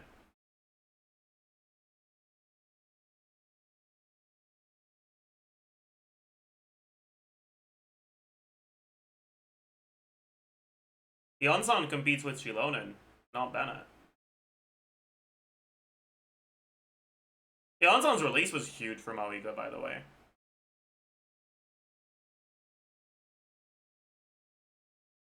Because, especially for new players, the fact that you don't give a shit about getting Shilonen anymore on a Mawika team is so nice.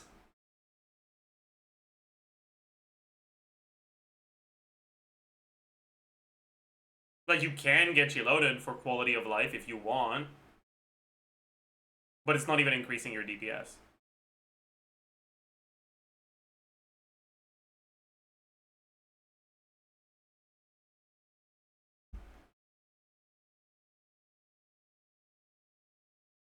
Nigel generation is still better with Shilonen, sure, but that doesn't matter in Onslaught.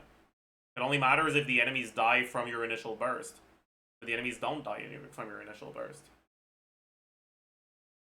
Onslaught has too many rotations for the front-loaded Nigel generation to matter.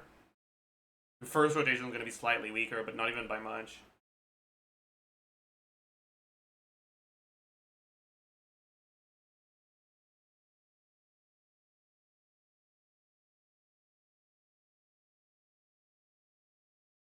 I think your perception is a little warped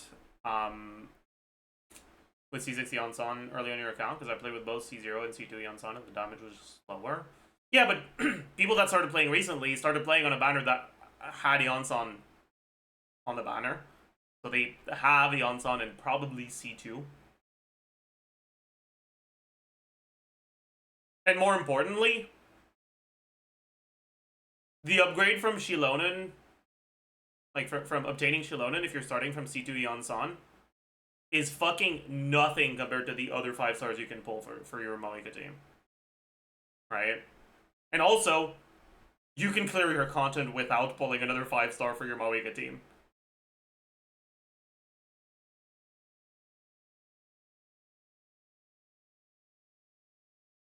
A Mawika team that's 20% worse than premium is still more DPS than a fucking Molani team. It's still more DPS than a Flynn's team. It's still more DPS than a Chaska team, than a Kinich team.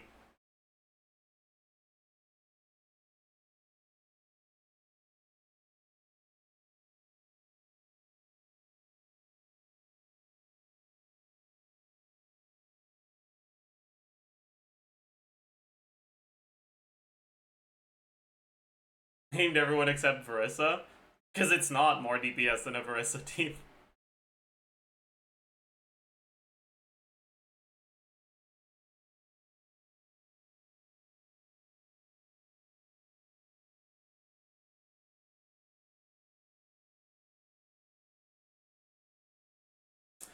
It's like around the same level as Versa and Flynn's. If you lose 20% DPS. But in practice, Versa pulls ahead because Versa in practice is just so chill.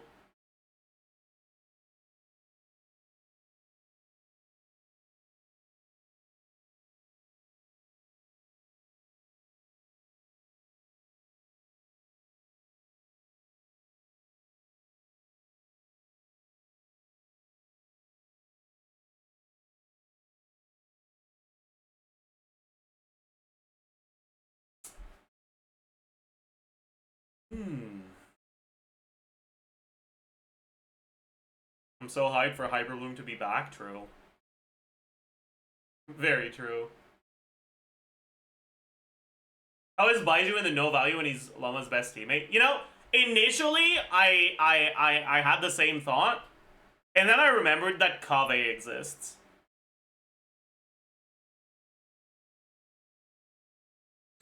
And like, yeah, Baiju will be better than Kaveh, but by such a small margin that who cares?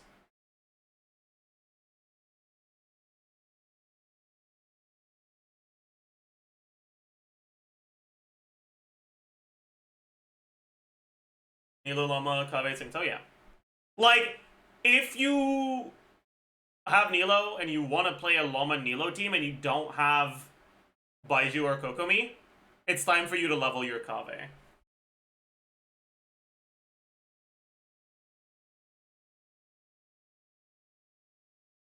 Kaveh is also in the LAUMA banner, supposedly. Is he?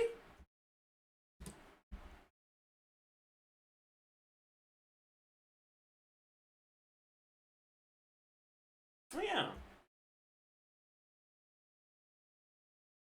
That would make sense.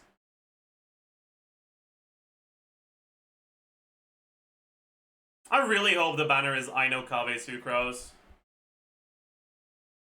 Because otherwise I might be a little cooked.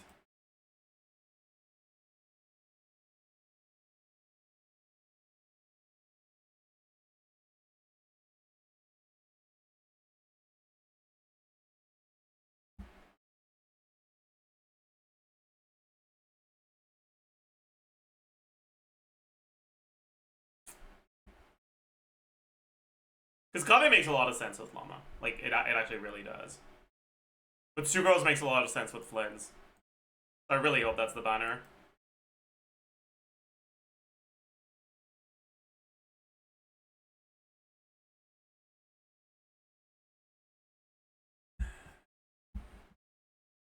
What's my Kaveh constellation, actually?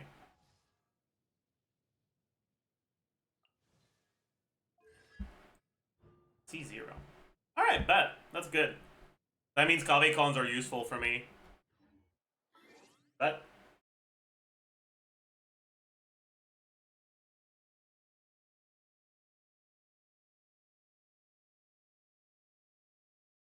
In the current meta, is there any place where Kazuha is better than Sucrose? Yes, but are there any place? Is there any place where Kazuha is the best unit and better than Sucrose for a team?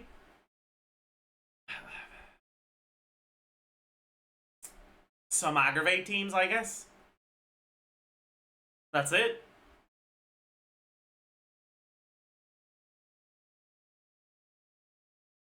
Though that's not even necessarily true.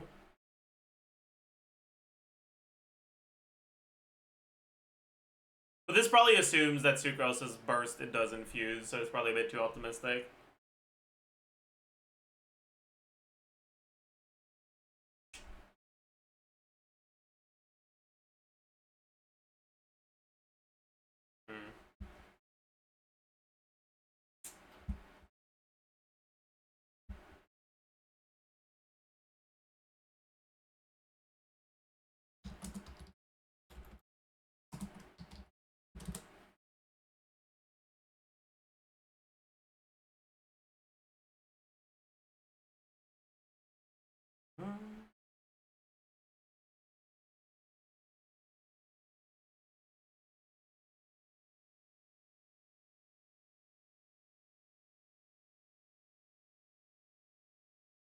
Why is bro using song request as if that did anything? I can't.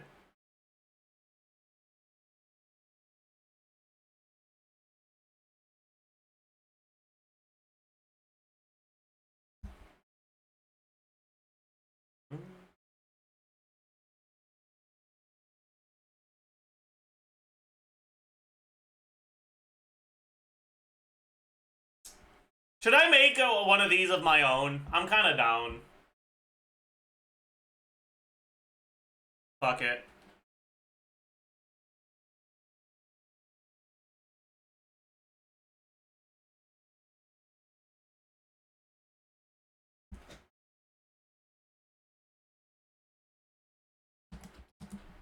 Not worth getting.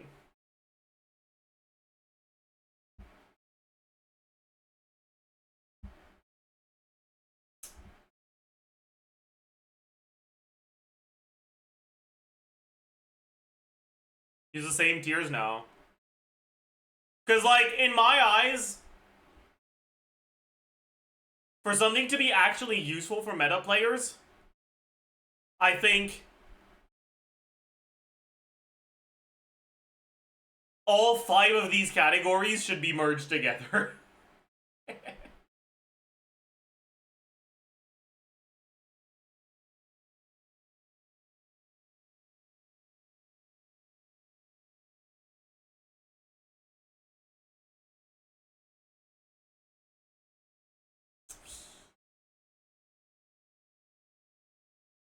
Can be good for tailored content, but not worth getting. They will separate it in these two, right? Like a character like Kinich, for example, would make it in this. He's not a character you should consider getting if you're mainly focused on pulling from meta, but if you like him and you want to get him, he will be part of your optimal meta teams on your account when the content is good for burning.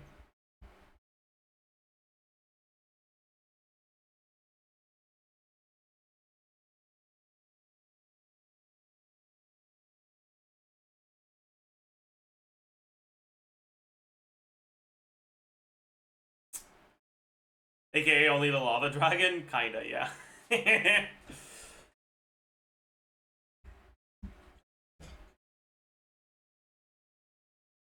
And this is only going to be for C0 or 0 stuff, by the way. Because things change with constellations.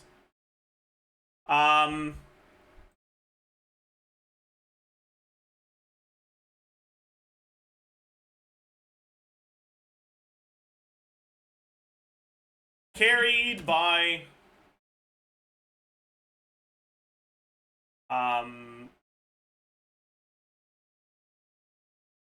do I call this?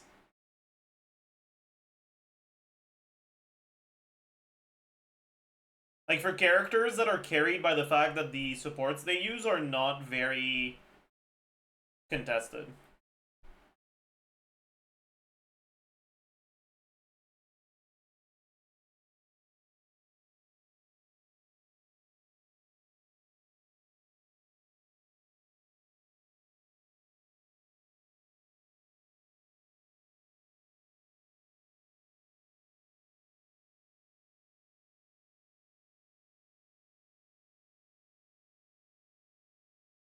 Non-contested, but that's an ugly word.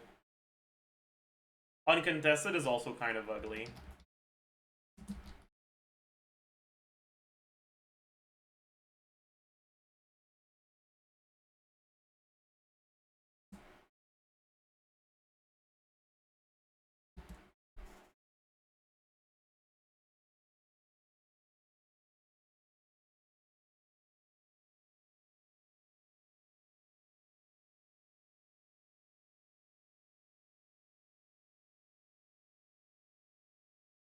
Non-overlapping. I mean, that's the right idea, but it's an ugly way to phrase it.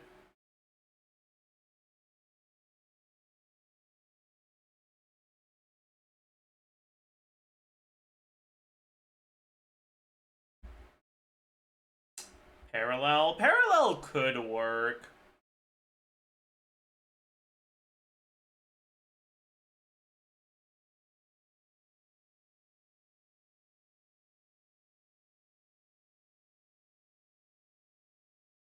By using as supports, it's not about them being bad, it's about them being less required in other teams. Right, like for example, Sucrose is a great character, but in situations where Sucrose is good, she's generally not that important. You can use another character without losing much. So a character that's reliant on Sucrose would fall into this category.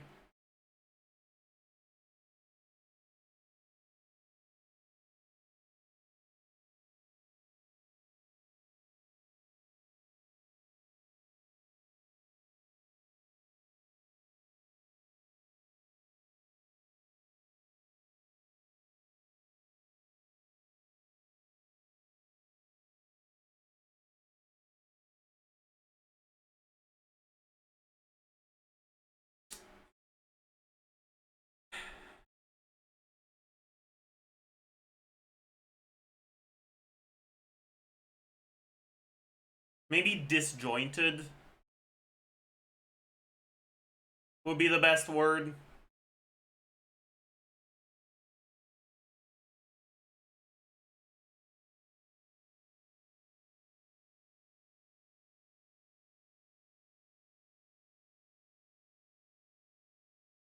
How is that better than uncontested? Because it's not about the supports not being contested. It's about the supports being... It's about you being able to pull those supports out of other teams without hurting your capability for those other teams to be good. But they can still be contested. They can still be supports that are good in a lot of teams.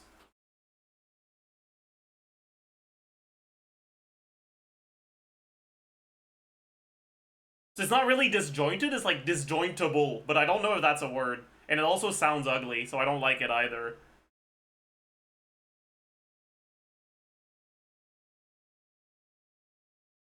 Substitutable? No, because that implies that you can substitute them within the carry's team. And that's not what matters. It's not about their supports being flexible. It's not about their teams having a lot of options. It's about the supports that you want in their best teams being replaceable in other teams.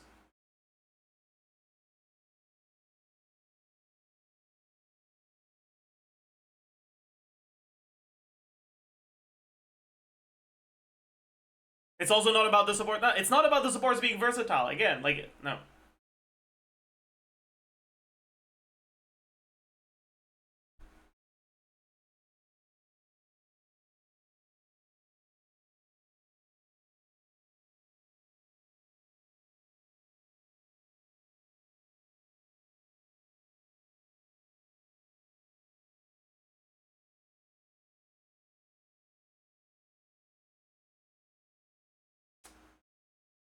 Dogmatic. Okay, now you're just saying words. Which characters fit that description? Varessa.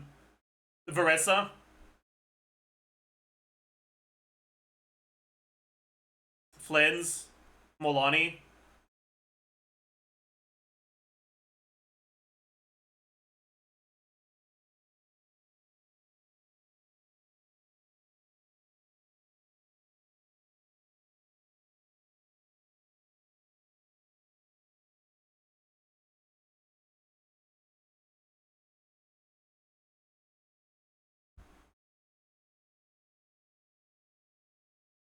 Actually, it should probably be this category now that I think about it. There's going to be a tier below.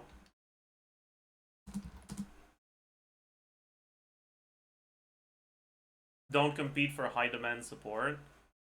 I mean, that's the idea I want to convey, but I need to find the perfect word.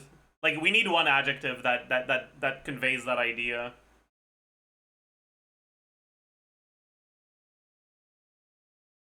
Because I like it when words are used good.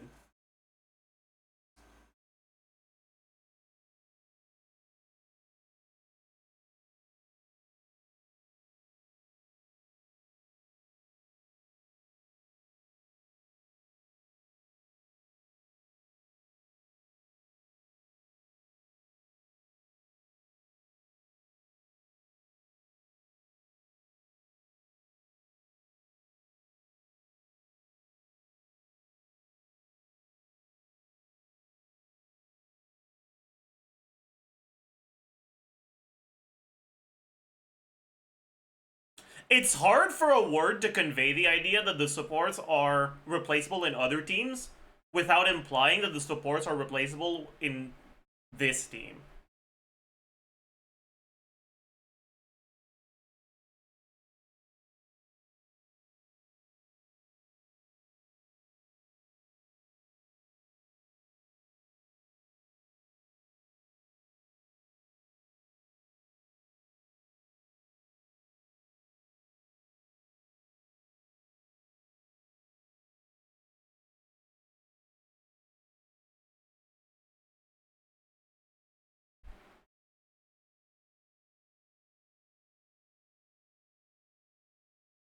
To be honest, I asked ChatGPT and they said there's no such word. Then that means we need to figure out a way to convey the idea using a word that doesn't actually mean that.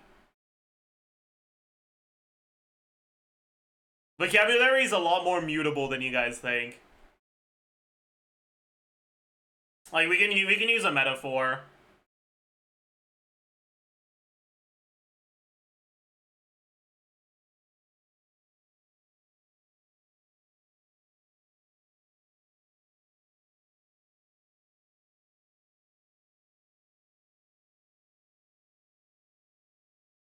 Frugal.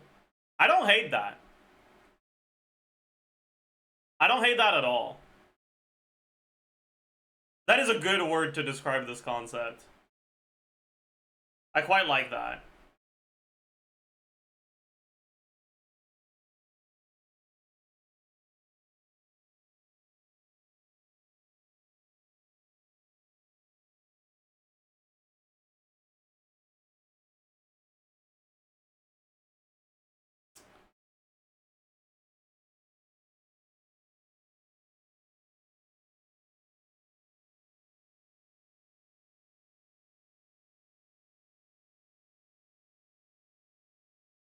Undervalued specialist? No, that's not pretty.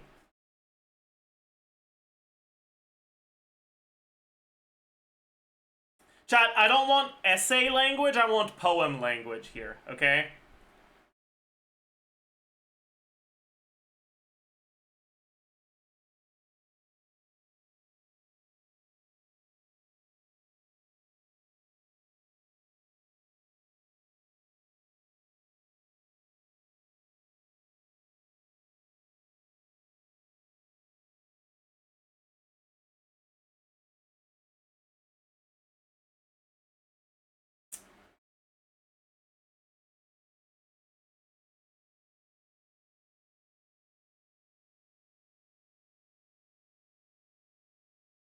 Chat, what if I call them settlers?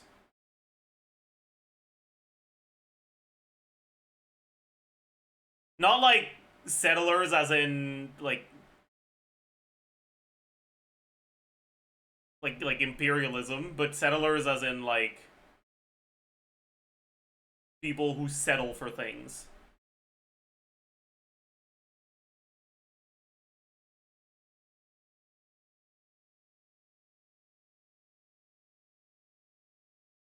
Potential man tier. Okay, this could actually be the potential man tier.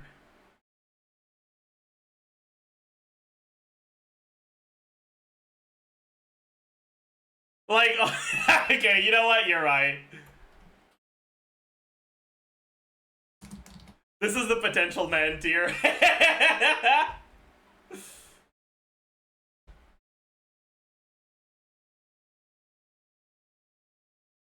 It's characters whose teams rely on supports that aren't so good that you want them in a lot of different teams.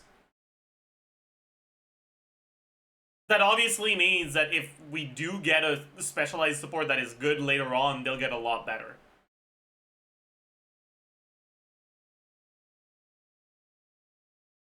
So I suppose Potential Man is actually a good name for the tier.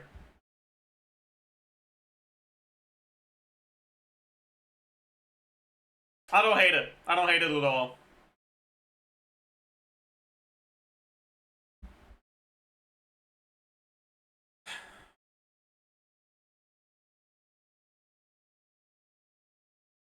Not wasted, but It's also funnier. It is also funnier.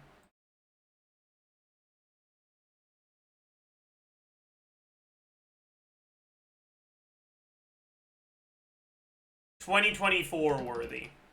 I think that's the best way to describe this tier.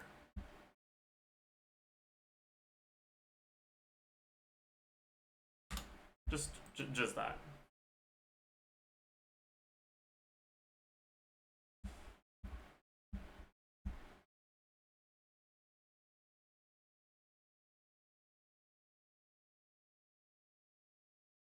Potential man proceeds to put only women there. True!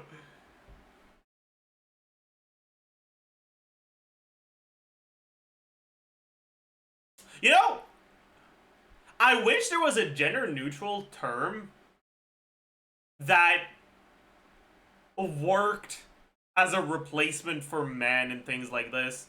But there kind of isn't. Because person just sounds too, like, emotionally distant. You know?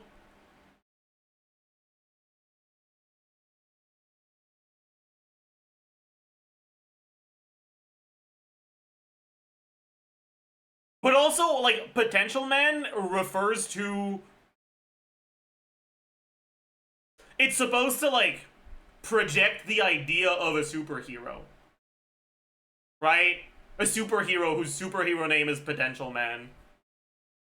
Right? Like, that's the image you're supposed to get in your head when you hear Potential Man. And you kind of can't project that idea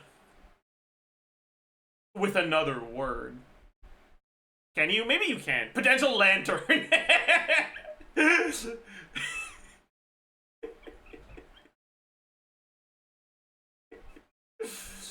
True!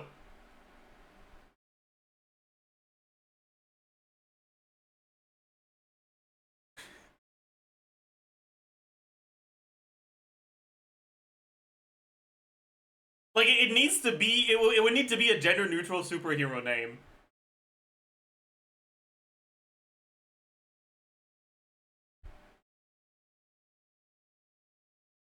Captain Potential. But that's not nearly as funny as Potential Man. There's too many syllables. And also, Potential kind of needs to be the first word. Otherwise, it just doesn't hit the same.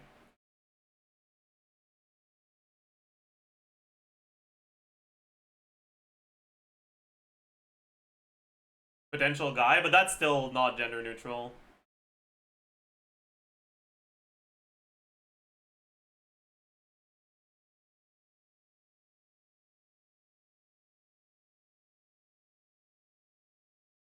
Like, sure, you can argue that guy or dude is gender neutral, but I feel like the same argument can be applied to man in this case.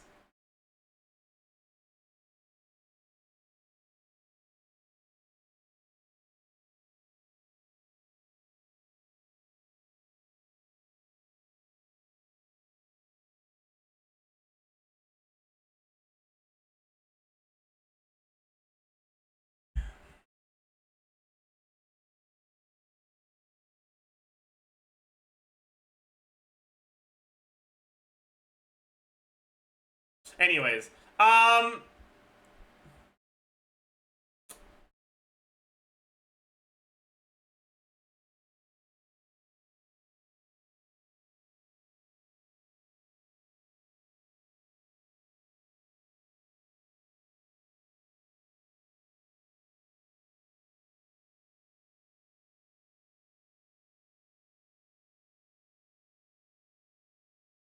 don't know what to call this tier. We'll figure it out later.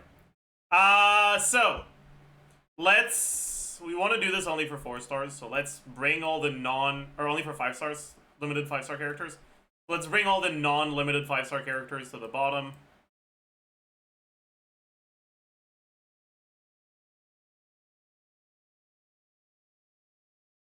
Actually, grammatically, that's kind of wrong. Let's bring all the characters which are not limited 5-star characters to the bottom.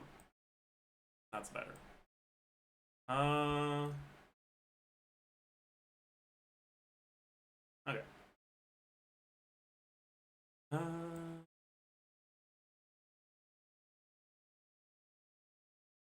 Let me know if I miss anyone, by the way, chat.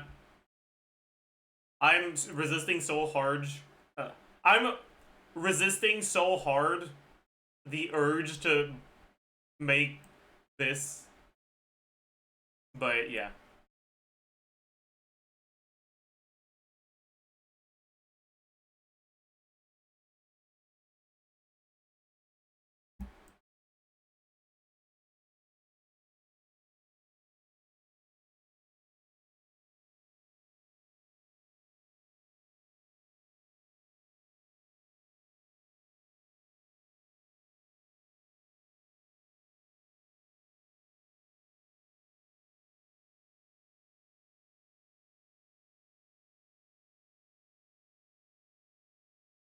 Alright, did I miss anyone, chat?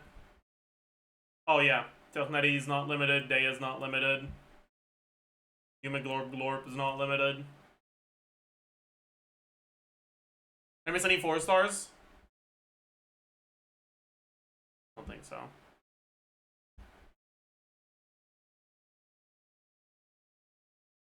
Okay.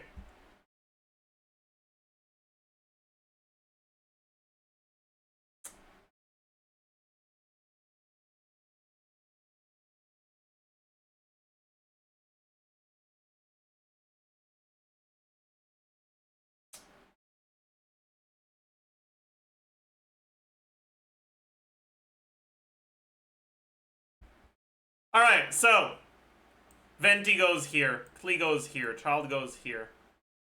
Jolly actually does make it here, I think.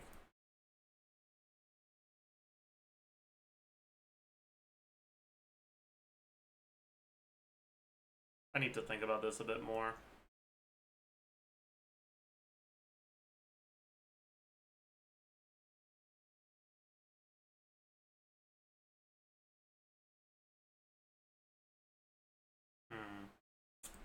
Where would I put Kazuha?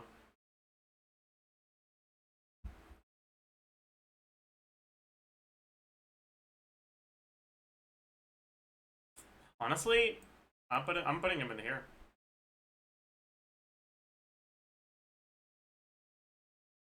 And then the Raiden one is gonna ruffle some feathers. Literally only because of Hyper Bloom, she goes here.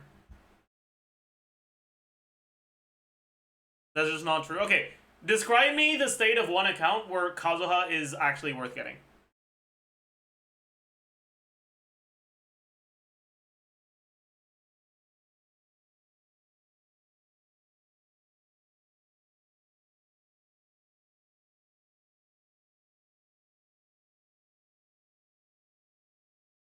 If you don't have Shilonen, well, you could just get Shilonen instead of Kazuha.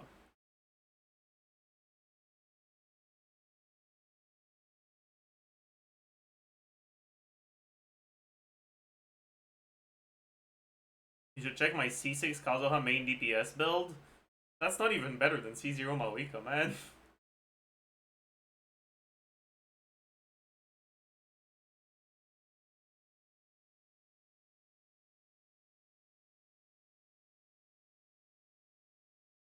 Grouping and buffing? You're just describing what he does. You're not describing an account where getting him is optimal. I just don't think there is an account right now where getting Kazuha is optimal.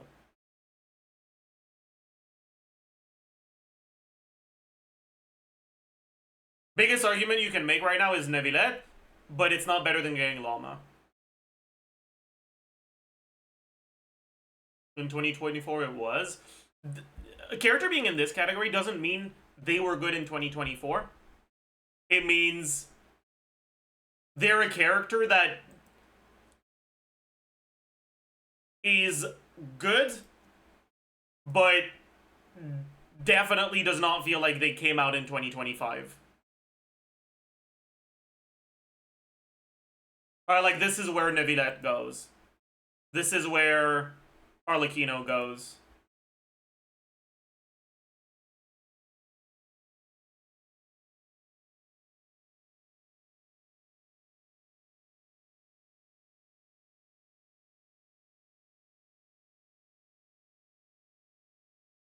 Right in 2024 worthy when Cookie exists. The thing is,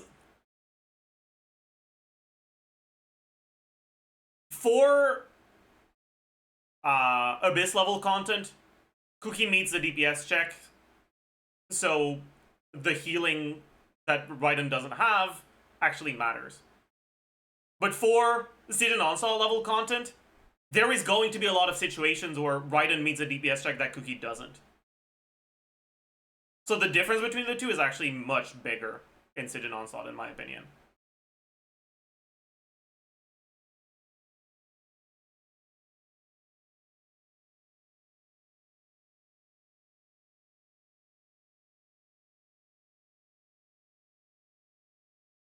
No way you pull Raiden just for Hyper Bloom. I don't think the characters that are here are characters you should go out of your way to get.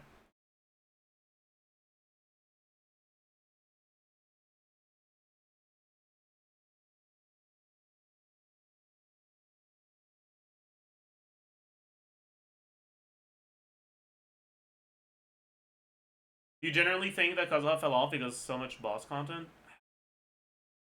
It's not because of so much boss content. It's just they keep releasing alternatives to supports. They keep releasing alternatives to VV. That paired with grouping mattering less and less just makes Kazuha just not worth getting.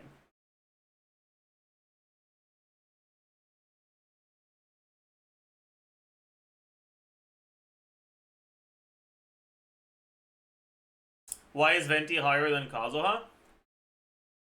Because in tailored content, he will be the best character.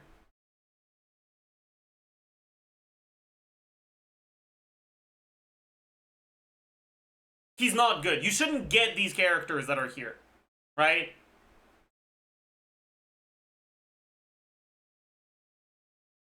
The characters that are here are not characters you should get. They're characters that you will put on your team when you're fighting the tailored content for them, if you have them. Not characters that are worth spending Primo Gems on.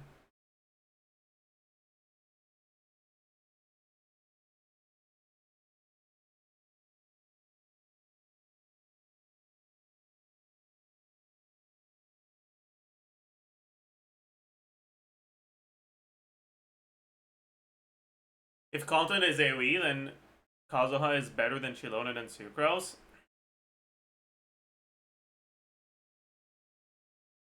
For whom?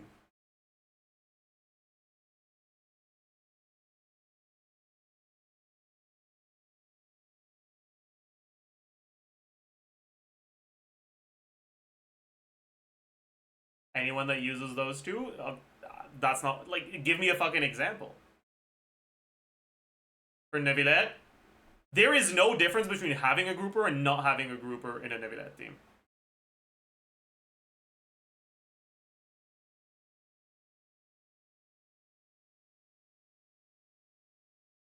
Arlecchino? Why would Arlecchino be the character you use when you're in content that requires AoE?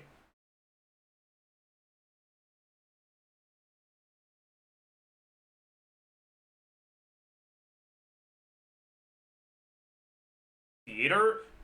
You can play Lynette in Theater and it doesn't fucking matter. Theater is not a question of how strong the characters are. It's a yes or no of do you have enough characters to enter, and if you do, you will be able to clear it.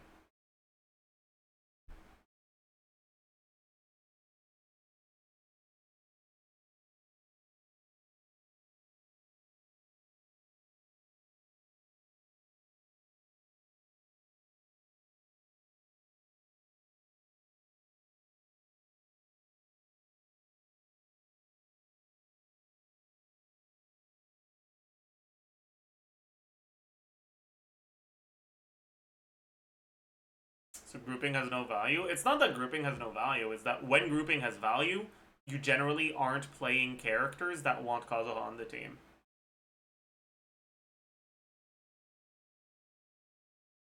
It would be possible if, like, all three of the Stygian bosses had some mechanic that required AoE.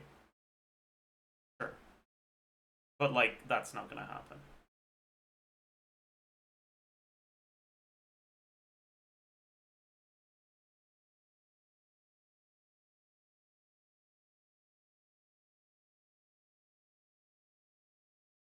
Why is Venti better than Kazuha in tailored content? Because Venti's grouping is so much better than Kazuha's grouping.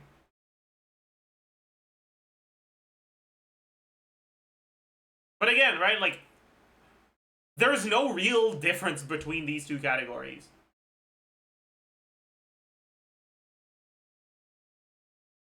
You know what? Fine. Let's just remove this category altogether. If that's gonna make you guys happy, I'll just remove the category. We'll put everyone here.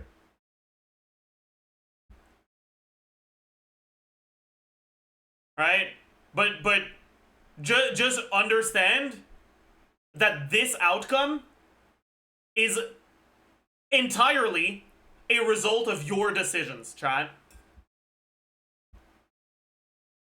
Okay? This is a result of what you have made me do. This is your fault.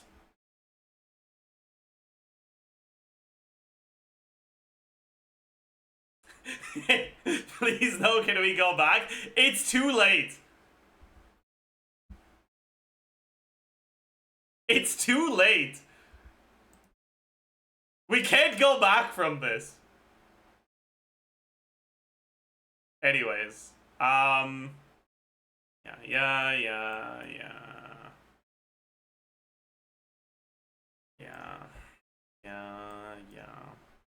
Okay, Yalon probably makes it into the 2024 worthy.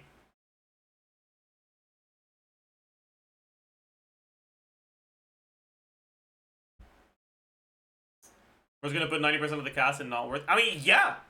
Because most characters aren't worth getting.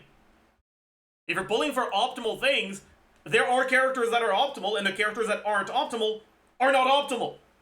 So if what you care about is pulling for optimal stuff, all those characters that are not optimal aren't worth getting.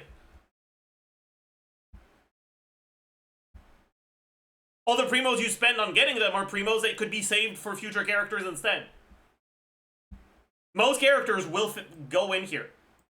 If you want to make an honest pull value tier list, the reality is that the difference between a character that's completely dogshit and a character that's not that good is insignificant. Both characters are not worth getting. Both characters will not improve your account. Both characters have effectively zero pull value.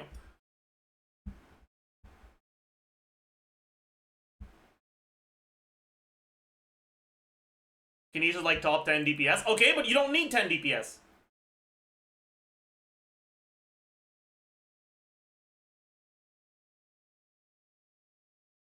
You only need 3. Realistically, if you want to make sure that you have teams that are tailored towards most types of content that can be thrown at you, you only need 5.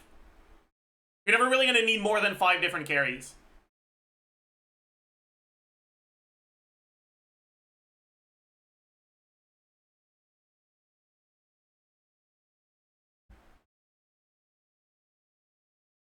Kanish over Neuvillette? I disagree.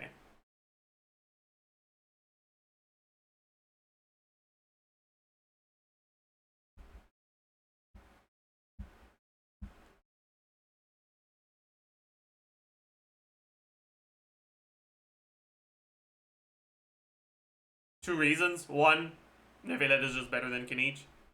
But 2, and more importantly, stealing from Skirk's teams is less bad than stealing from stealing from Skirk's teams is less bad than stealing from Maoika's teams. Stealing from Maoika's teams kind of inherently makes a character dog shit. Because if you're pulling for meta, if you're trying to optimize your stuff, no character that requires characters that should be used in a Maoika team will ever be worth getting.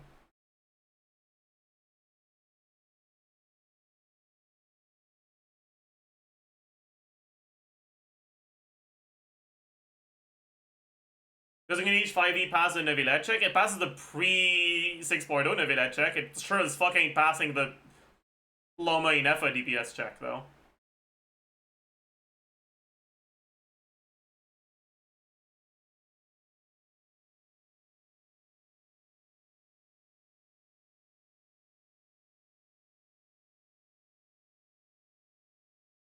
Versus dogshit? Which character does Verissa take from Maoika's teams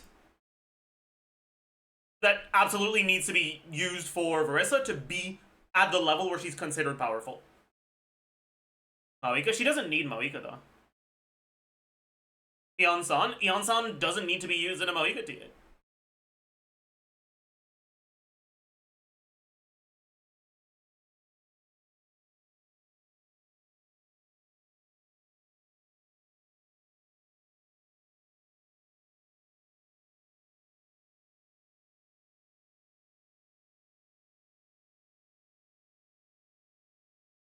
Like, Versa's still over 100k with Changeling.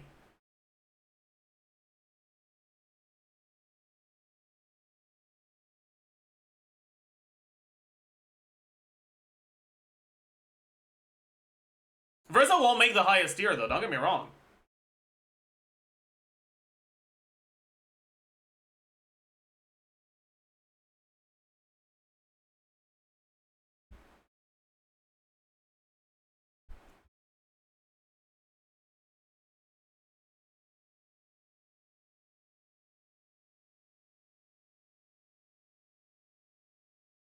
Renee Messier to Maoika? No, because there's going to be quite a few characters in here.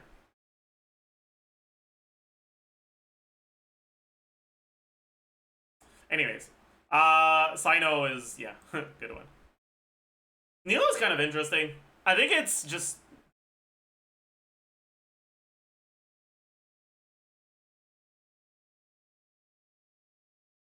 I'm not sure. Potential man? Nilo isn't potential man, though. Because, like...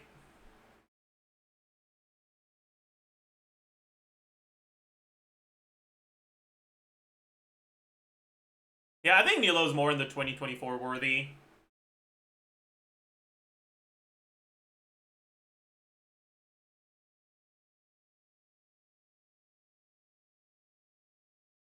LAUMA's a real potential man? No. LAUMA's not potential man either. You'll see. Nahida? Not worth getting.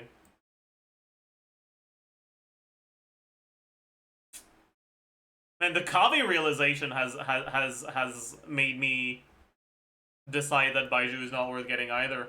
Honestly. Fuck that.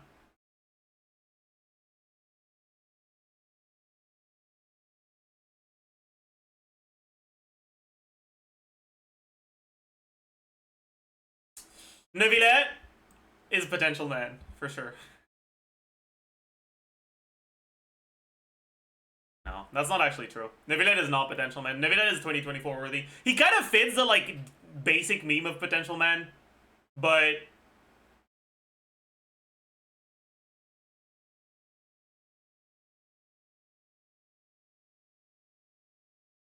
Here, potential man is being used to describe a character that, like, is currently using supports that aren't particularly contested by other very strong teams.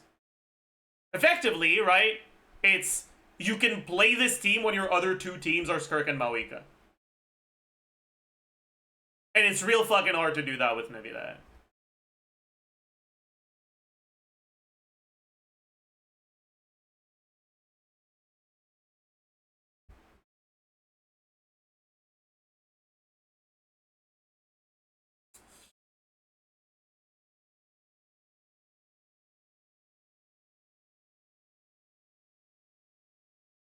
Maybe I should split the remaining category.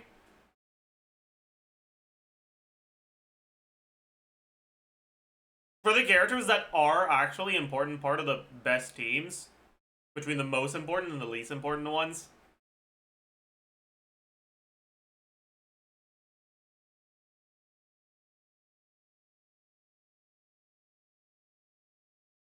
Because, like, with the current tiers we have, Farina would make it here, but I feel like having Farina in the same tier as Maoika is kind of wrong.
But I guess if we're saying that there's no practical difference between a character like Kanish and a character like Child, because both of them are no on the yes-no question, should I get them? You could argue that the same thing applies on the other end of the spectrum. There's no practical difference between a character that is an important part of the best teams and a character that's a less important part of the best teams. They're part of the best teams, so it's a yes on the yes-no question, should I get them?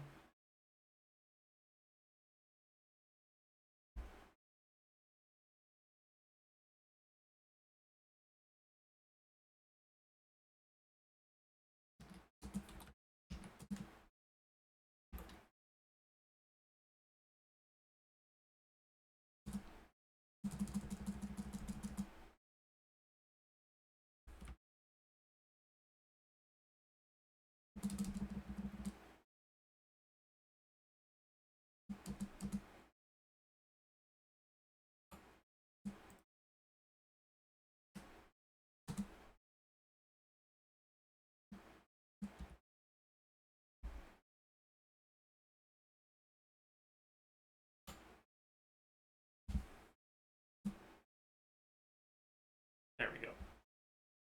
That's the name of our tier.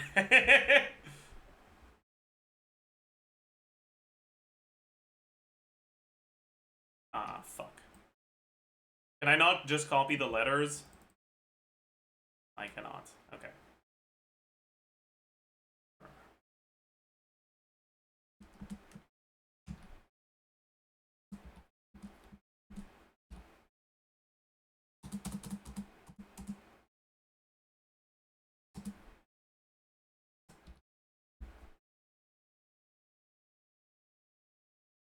There we go. These are the perfect names. So yes for Shana because of Skirk now.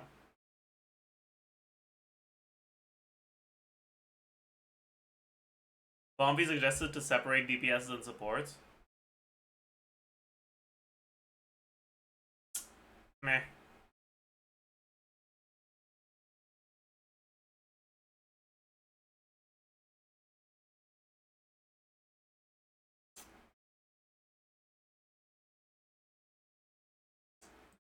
Yeah, like Shenhe is like a situational 2% DPS increase.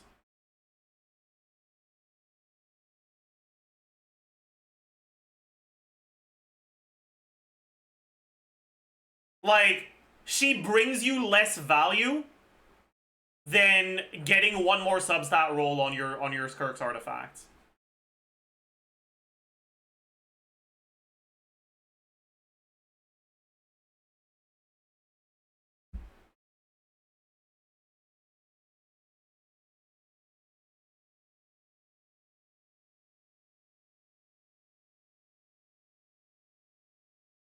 Anyways. Arlecchino goes in the 2024 worthy. Maybe she sneaks into the potential man tier.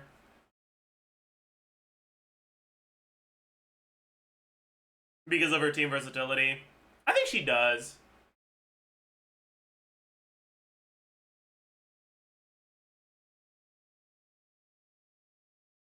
She steals supports. All of her good teams steal supports. However, you get to choose which team you steal supports from.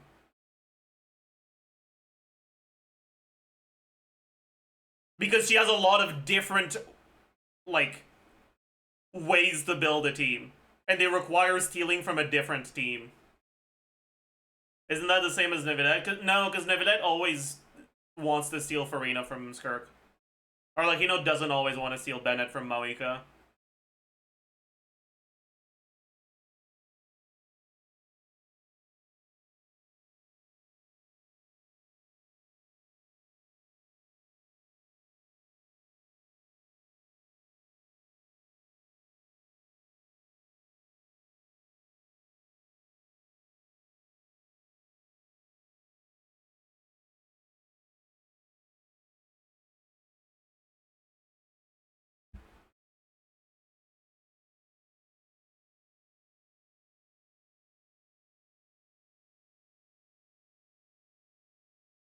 Does Arlecchino even work next Siege and Onslaught?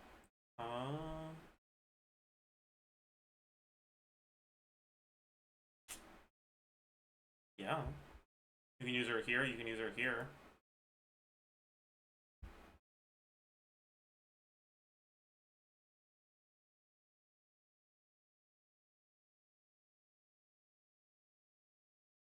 Probably don't really want to use her against Drake. But you still can. You can do double Hydro Arlecchino. It's gonna be fine against Drake.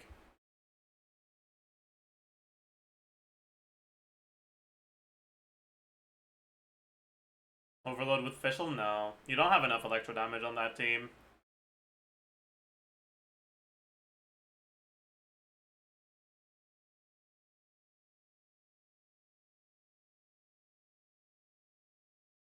How is he supposed to beat the Trooper at 60% res?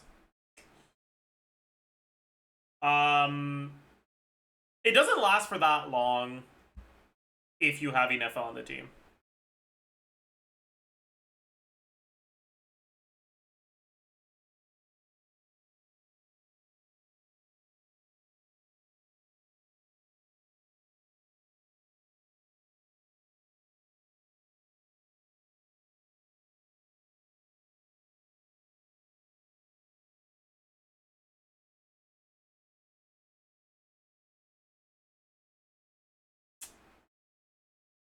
But honestly, you can also probably just brute force this shit.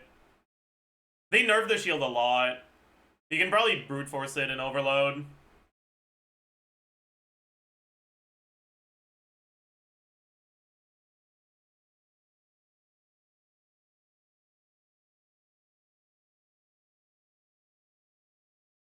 Anyways.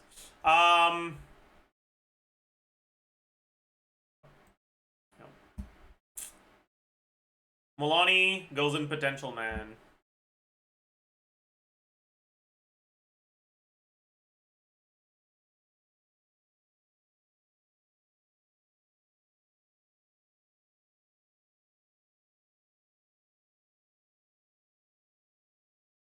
I think the Potential Man tier will also include the supports that are low demand that the carries in Potential Man can use.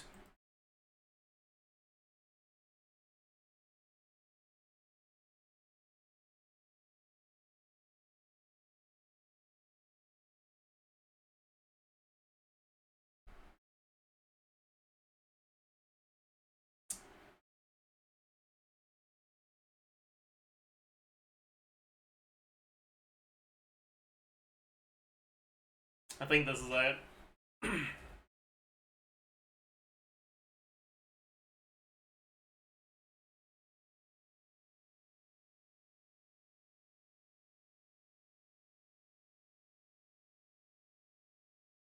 They're on Twitter naming you as the hottest Genshin content creator. True and real.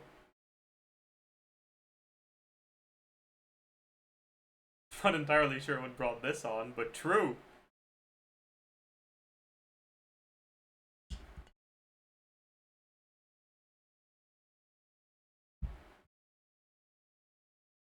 Insane levels of paid chatter.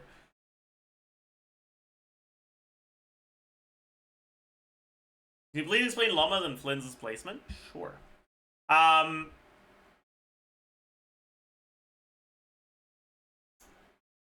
release, LAUMA is actually looking to be strong enough that she will be the third best team in the game after Maui and Skirk. Like, LAUMA Hyperbloom is gonna be there. Right? Like, I'm getting 115k-ish DPS with fairly conservative assumptions. If you actually min-max the gameplay, you can probably get 125, 130. Right? Because the large majority of the team DPS is coming from Hyperbloom, and slight rotation optimization on Hyperbloom can actually mean like 4, 5, 6 more Hyperblooms. And all of those Hyperblooms are hitting for like 50k.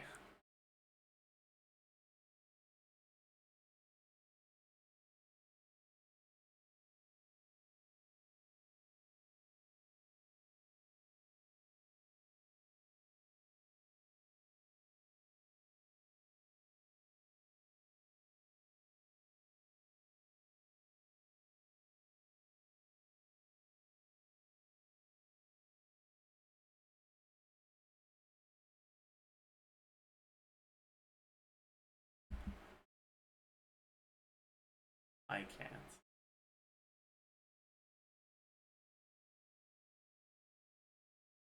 What is this, man?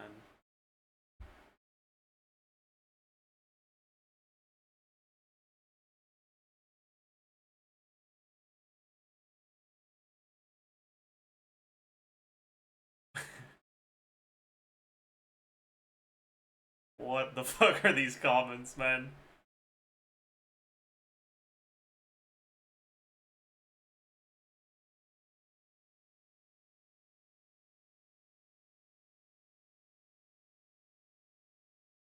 Alright, that's fine.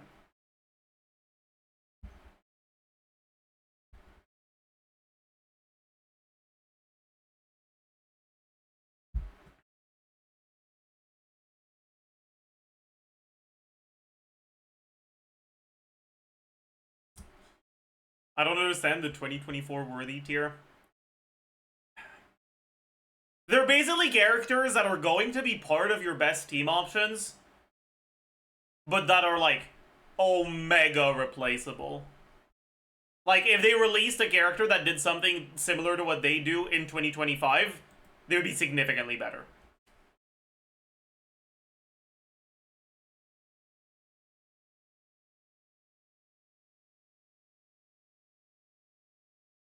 Because, like, right now, actually, all 4 of these characters are there because of LAUMA, by the way.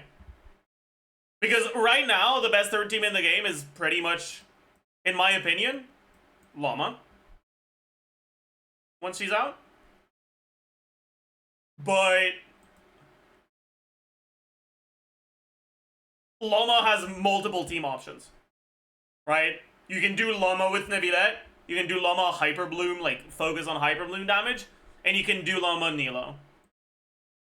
And these are the units that you use in those teams.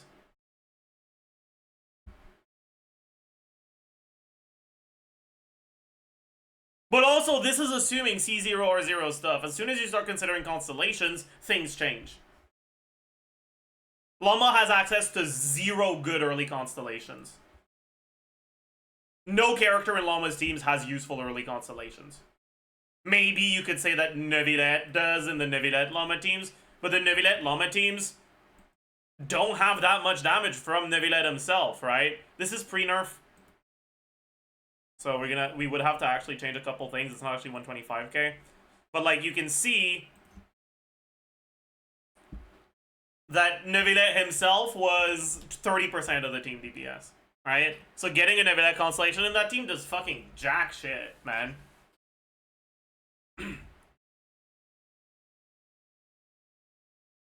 I'll be count that as 112. Yeah, this was pre-nerf with R1 Battle Pass weapons on your characters. But yeah. I haven't updated my calcs for this. I should probably do that today.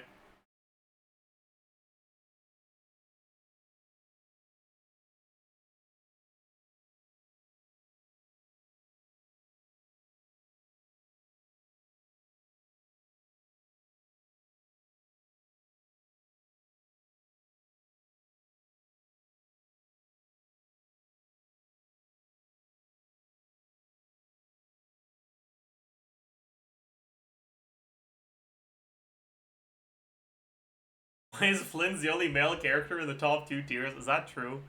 That is true. That's crazy. It's because all the good male characters are 4 stars. That's why.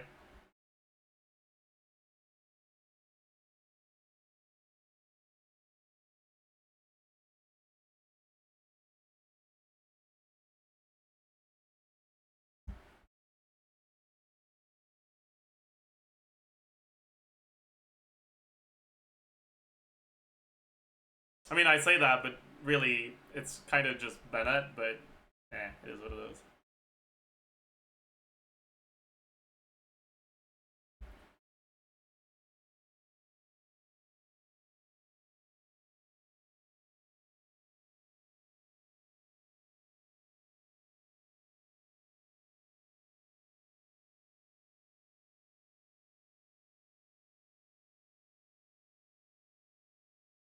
Just realized Genshin has so many 4 stars. Keep in mind, a lot of we also have the standard 5 stars here, right?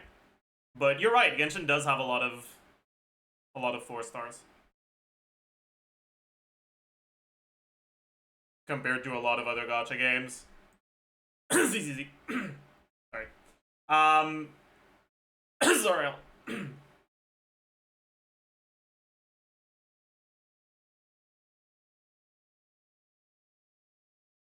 Jack, can someone explain to me why people are pissed that the new ZZZ character is a 4-star?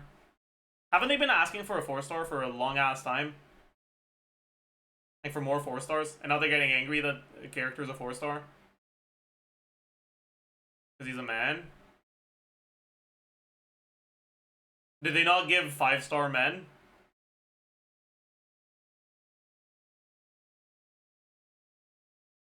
No.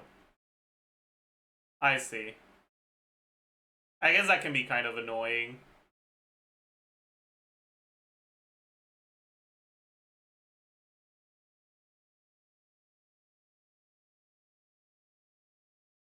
Very few. There are 4. Yeah, that's not a lot considering the amount of ZZZ characters.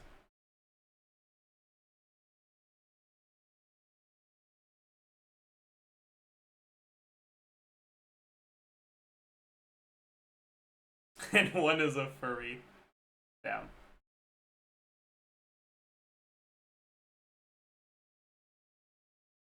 Or with standard? I see. Yeah, that's kind of cooked.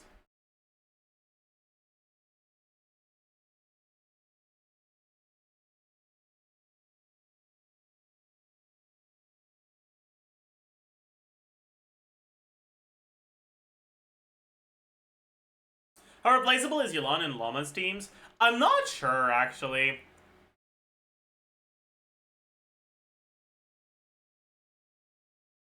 I'm not sure at all. I don't know who you play if you don't have Yelan.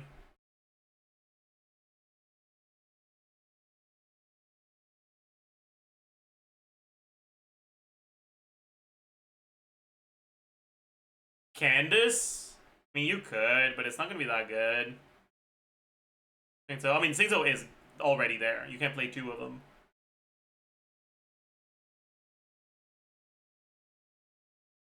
Like, Singso is not negotiable in the Hyperbloom teams. Okay, like, he's there.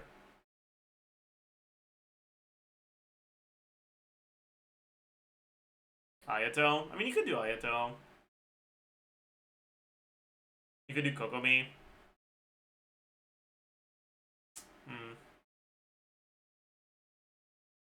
Isn't the play to just go official? That's the play on Naida teams, but I don't know if it's the play on LAUMA teams. Like, official damage kind of starts being less and less impactful when you're getting more and more damage from Hyperbloom.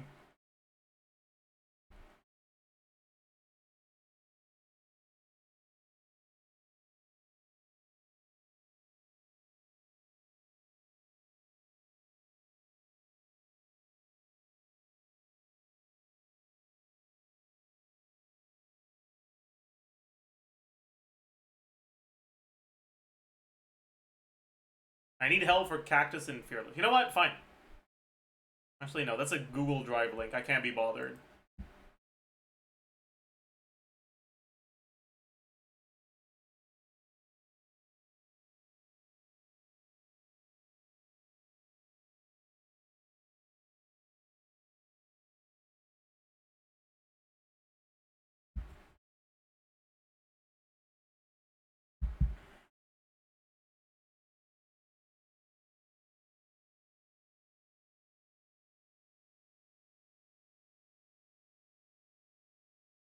Oh, okay. Limited 5-star characters released. Amount of times a 5-star limited is given for free. Wait, who were the other 2 for Star Rail? Ratio and who?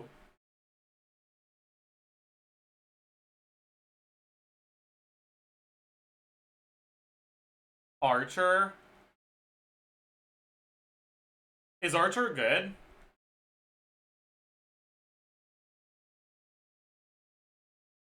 Yes. Giga Meta? Oh, that's cool.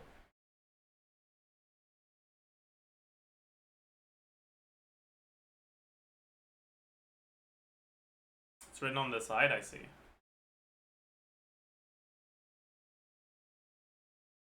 Also gave Ron May? Wow.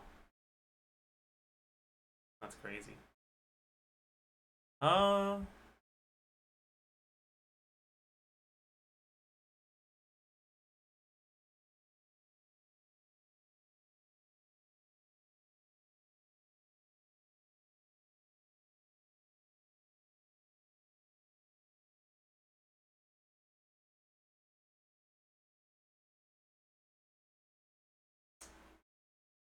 Does the pity system work the same in all these games? It doesn't, right?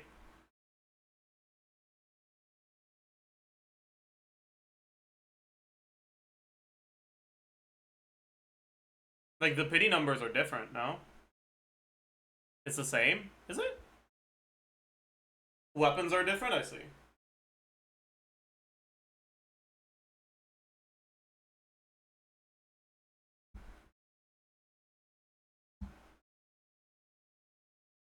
What the f...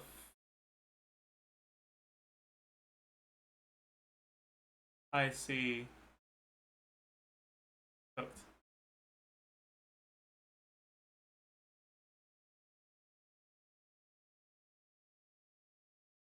Let's take a look at what you got going for you.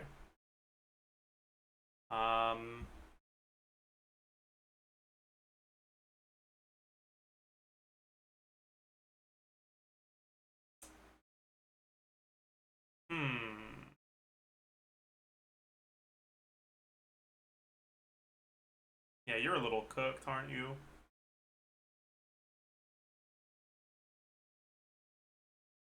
For Cactus.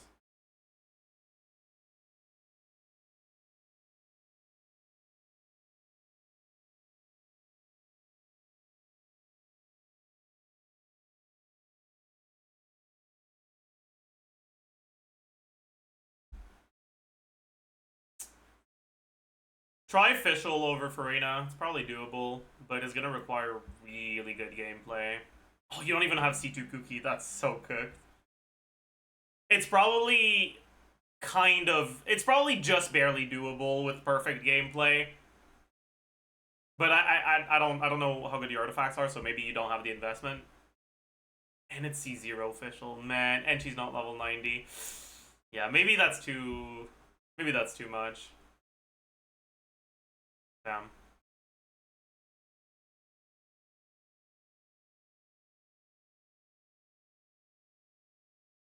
I have top 1% Farina. Farina sucks. It doesn't matter.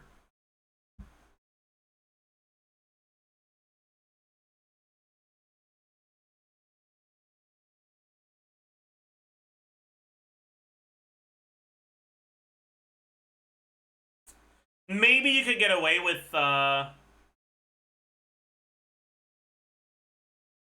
Aoife, Singto, Farina, Auron.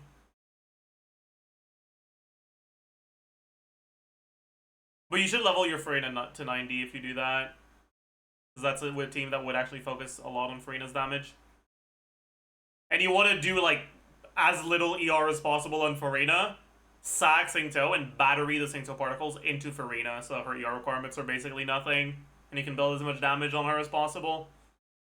But honestly, that might still be too optimistic.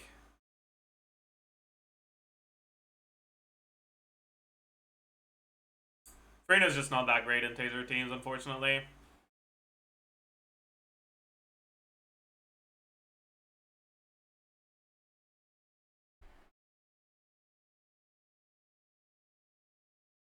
I'll be right back.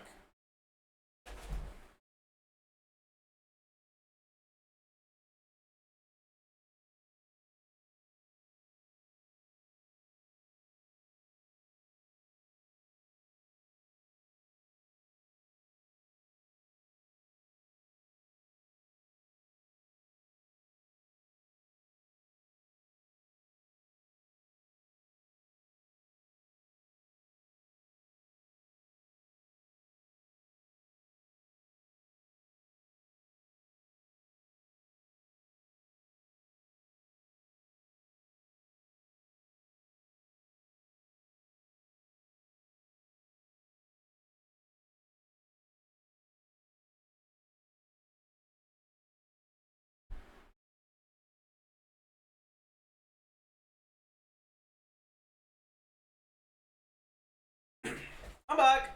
Hello.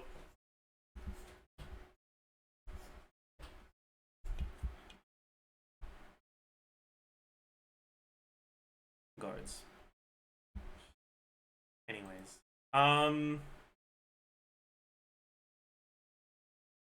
Jesus Christ. 13%? 10%? Wait, Wuwa has only gotten 2 4-stars since release? That's a crazy. Holy shit.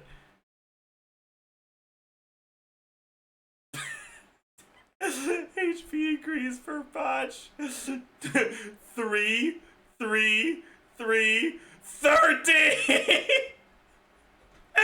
That's fucking hilarious.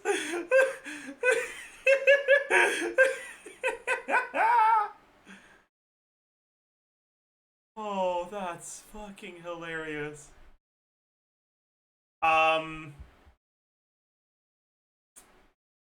Although, is this an HP increase instead of a DPS increase?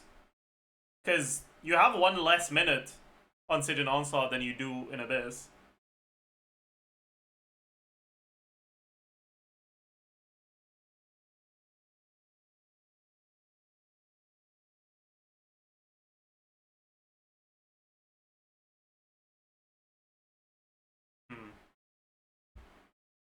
Still, this is so funny.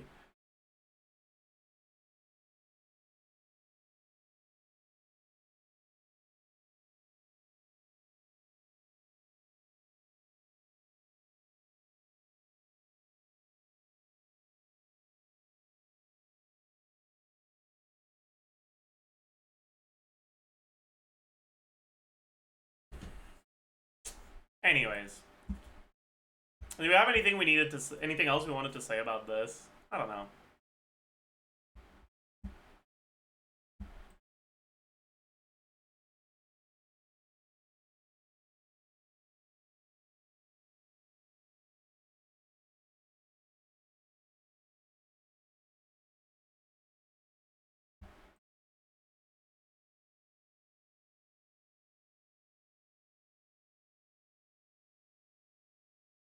Where do you expect Columbina to be? I kind of expect Columbina to take LAUMA's place here and knock LAUMA down here.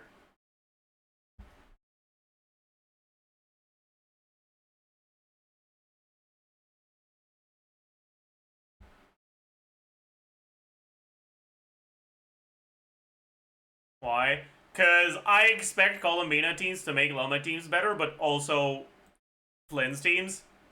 And I expect that once you get there, you want a Columbina team, but it can either be a Flynn's team or a LAUMA team.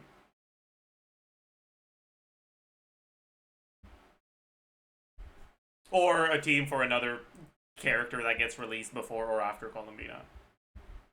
Maybe Nefer, who knows.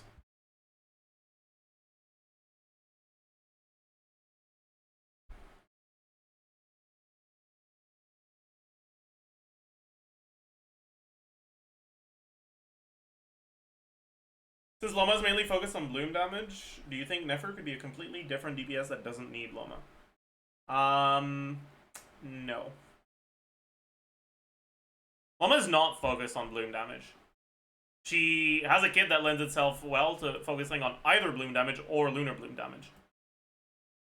Right? When you're an Ascendant Gleam, your blooms do less damage, your lunar blooms do more, but also, her burst also applies to lunar bloom damage, not just to normal bloom damage.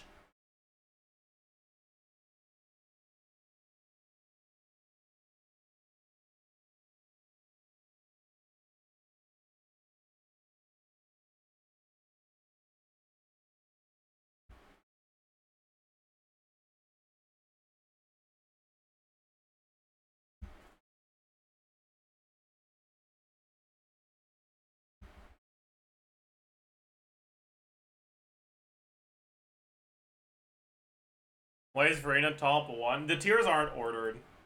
Do you guys want me to order the tiers? I could. I don't mind.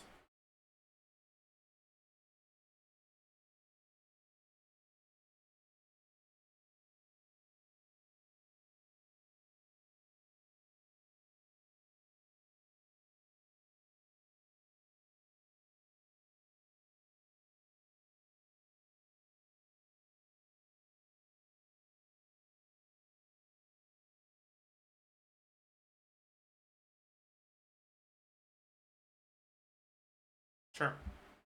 Leave it at that. Then...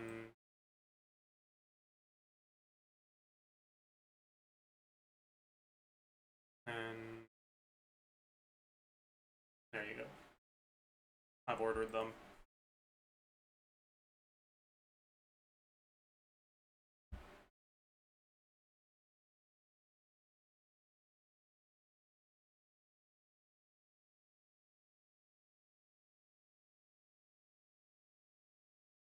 Honestly, the only reason I have Malika above Escoffier is because if you start a new account, you'd rather get Malika first over Escoffier first, because it'll require waiting for a while to build a Skirk team.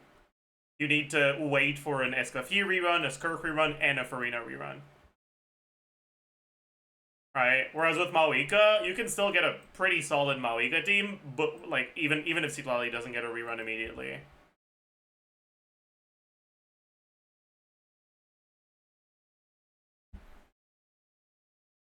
Isn't Inefa more valuable than Flynn's? I suppose she is. Yeah, that's fair.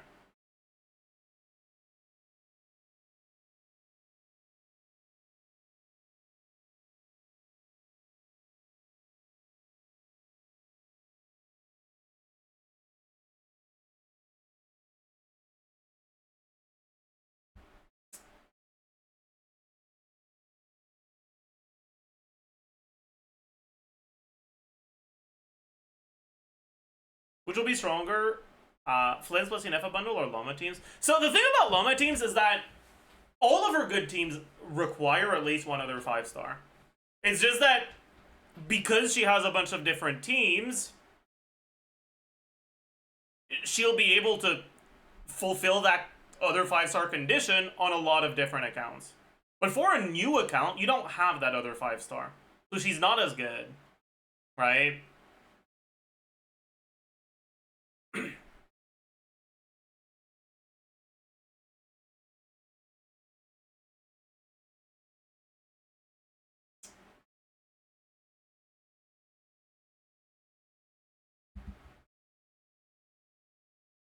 LAUMA has many Ts. Yeah, you can use LAUMA as a driver for a Hyperbloom damage focused team.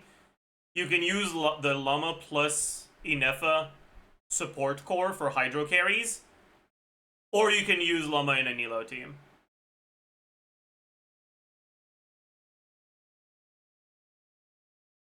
But all of those team archetypes require other 5-stars. And most of them see a decent upgrade from getting a second other 5-star. And they're 3-cost baseline teams. Right, the Hyperbloom best team is going to be Singto, Raiden, Yelan. The best 2-cost version is going to be Kuki, Yelan. The best 1-cost version is going to be Kuki, Cope.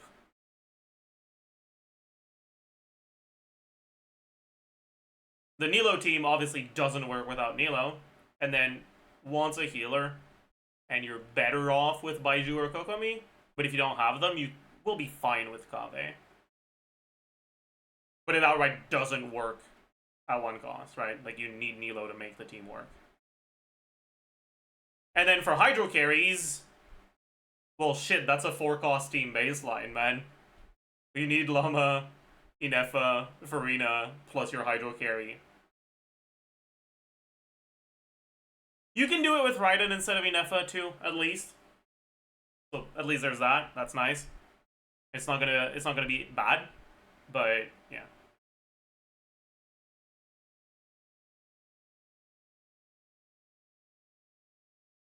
But the best unit you can use there is Raiden, which is also a 5-star. If you've ever played Nebula Hyperloop with Kuki, you'll know it feels like shit to be forced to stay melee range.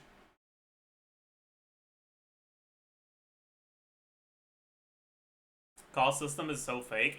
It's not fake, it's just that a lot of people interpret it the wrong way.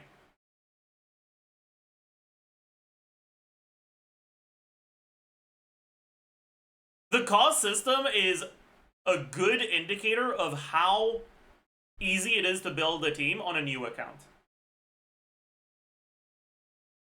But it's not a good indicator of how free-to-play friendly a team is, because even if it's a 4-cost team, if it only uses supports that when they were released were one of the best units in the game, a meta-focused player that's been playing for a while will have all of those characters.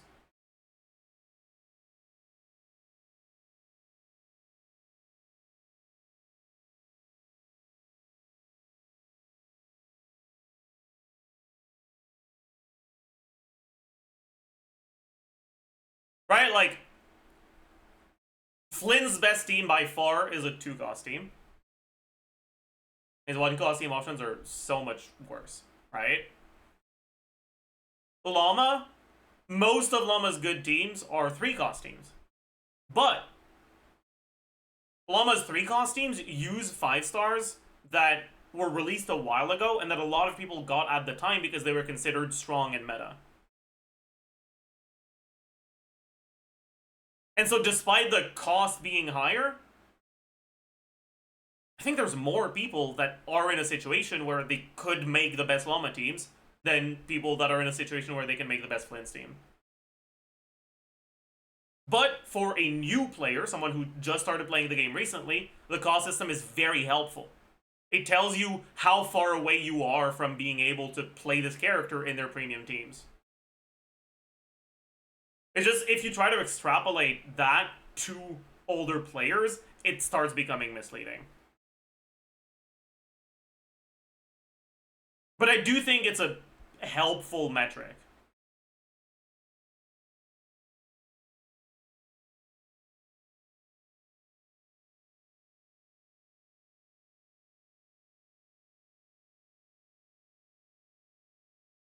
Is the best 2-cost team in the game still Maoika Silali? Probably, yeah. But honestly, C1 with R5 Witsith Molani is not that far behind.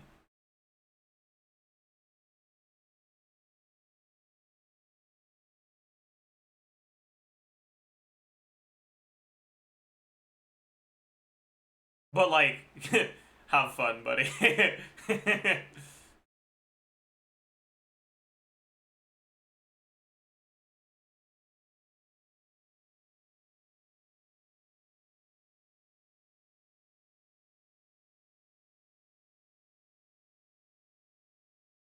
Karina Escoffier is underrated 2-cost.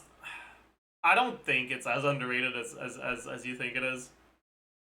Like, Flynn's Nefa is better.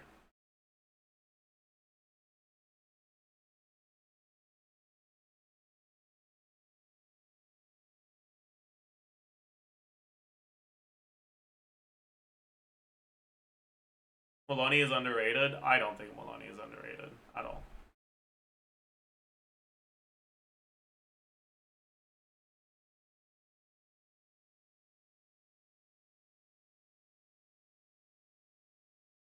There are two factors at play that will factor into whether a character is overrated or not. It's how strong they actually are, and how strong they're perceived to be.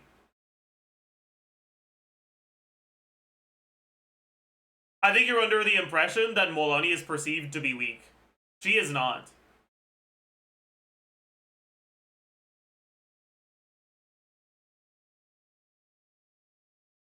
The reason why I'm so negative on Molani generally is because she's perceived to be quite strong.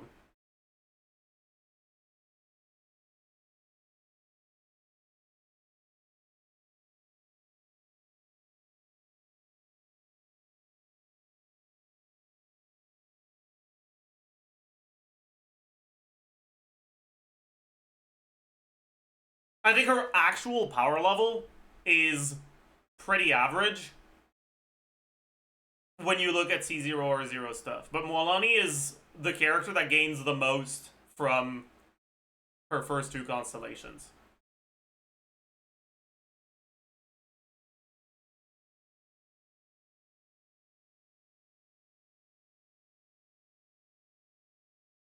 Asuka? No. In terms of a personal DPS upgrade, Chaska's not that far behind. But when you look at the teams they're starting from, Chaska is not 96% of the team's DPS like Mulanni is.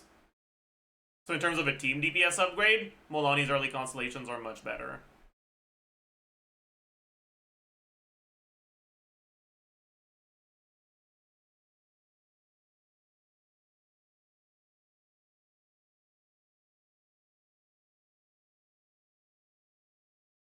No way you think Mulanni is average when she's C0 or zeroing 3 out of 6 of the Sigin bosses we've seen in Dire? I mean...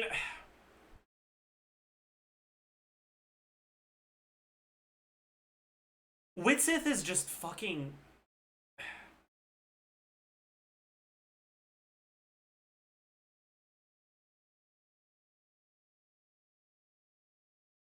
If you need to reset until you get the perfect Witzith RNG for a clear, it's not a C0 or 0 clear, it's a C0 or 1 clear. Okay? Like, I'm sorry, but that's how it is.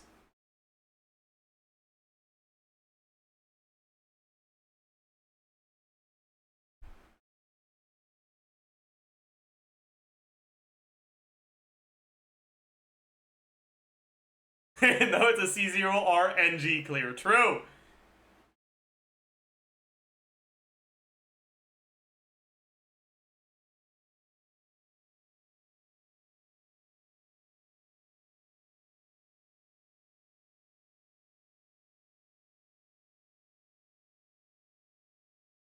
So true.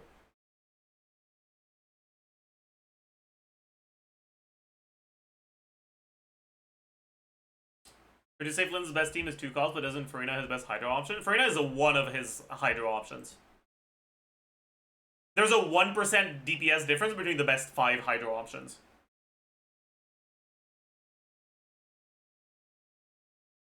When you look at the Hydro slots in my guide, right?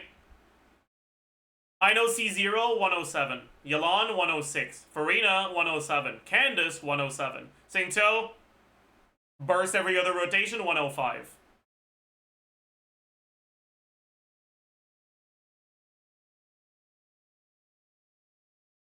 The best 5 characters are 106% plus or minus 1%.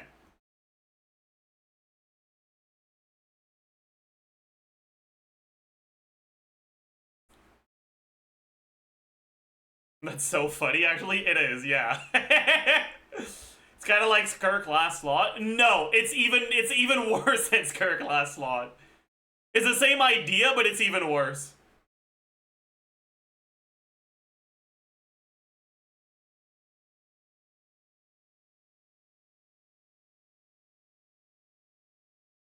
Because for Skirk, it's not that none of the characters do anything. It's that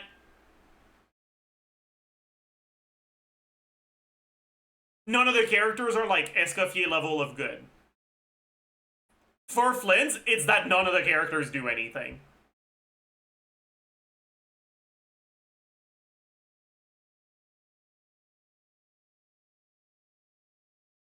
Like,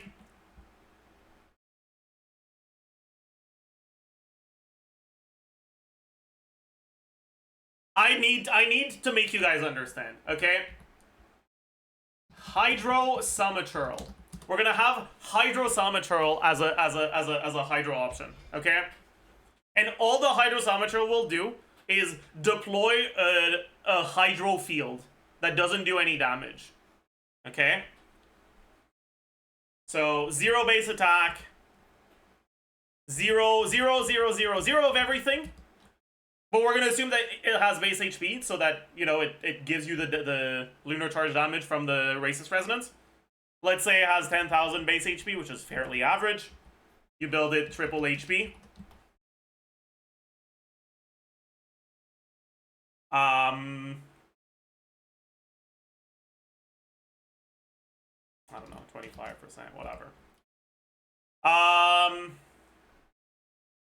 0 damage. 0 motion value, doesn't affect rotation length. It's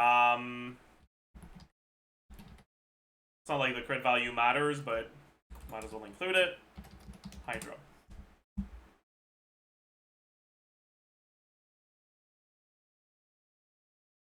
Okay.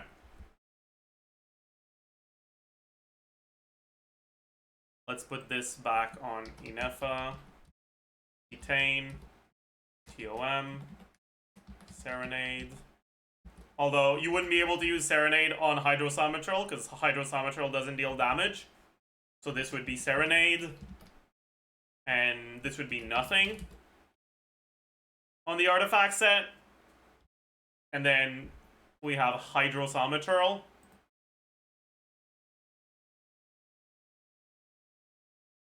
Actually, you still trigger a reaction, so you could use scrolls. So let's do scrolls non-Natlan. Hydrosometril. Okay.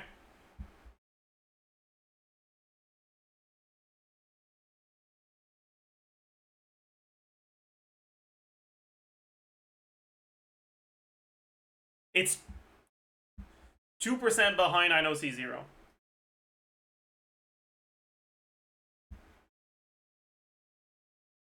Less than 10% behind INOC6.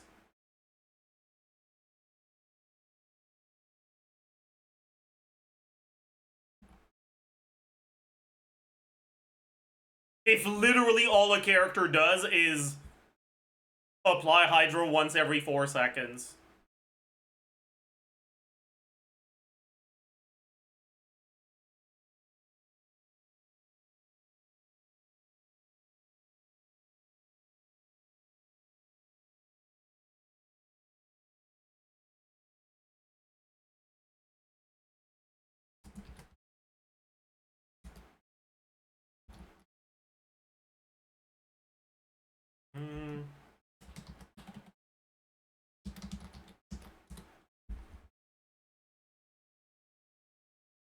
If Hydrosometril was allowed to use Serenade,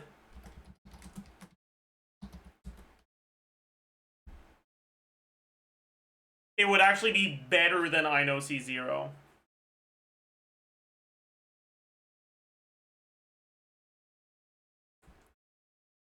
Like, when I say that the last slot is bad, I mean it. Okay? Like, in the Skirk teams, the last slot, it's not meeting an elemental requirement, right? Everything that the last slot does is either damage or buffs. And the default thing you're getting is TTDS every rotation, not every other, every rotation, because it's 20 seconds. And scrolls with Milani. That's like the default. 48 damage percent, 40 damage percent, 48% attack. That's a lot of stats.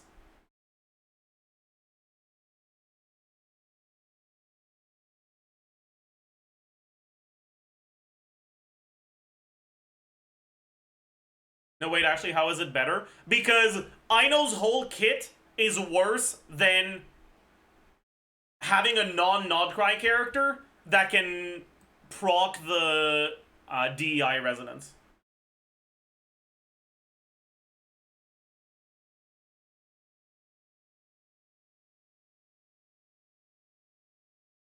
Right? Ino's kit does literally nothing.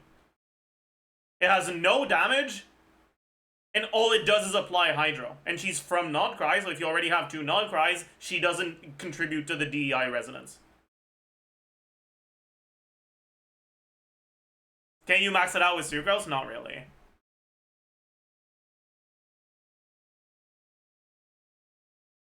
Right, so Hydrosometril does more than Ino does.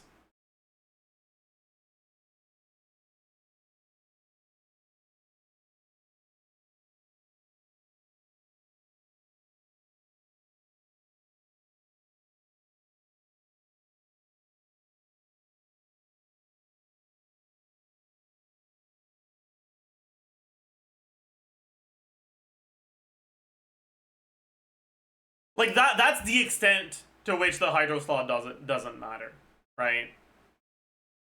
As long as your Hydro slot doesn't increase your rotation length, they can't be worse than Ino. Unless they don't apply Hydro at all. Like Neville, you're not gonna have good lunar charge uptime, for example.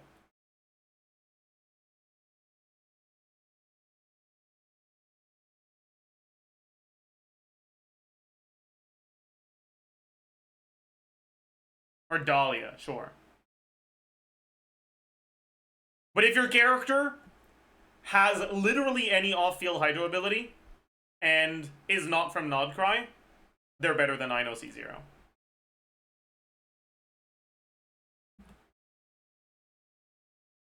As long as their cooldown doesn't extend your rotation. C4 Child? Yeah, C4 Child is better than I know. 100%.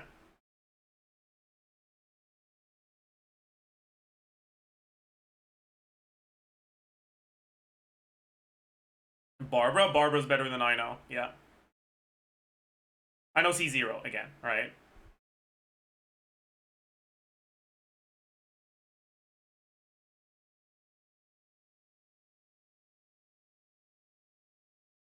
Nilo E only.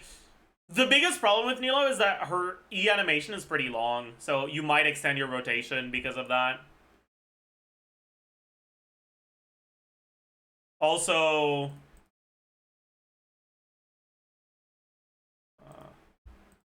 the base cooldown is 18, so you need Sack to proc, which is kind of annoying. It means you can't go Serenade. Or sorry, you can't go Fab, you can't go the HP Sword. Annoying. Can't go Key. Yeah. I think Key's actually worse than Sack on Nilo in this team.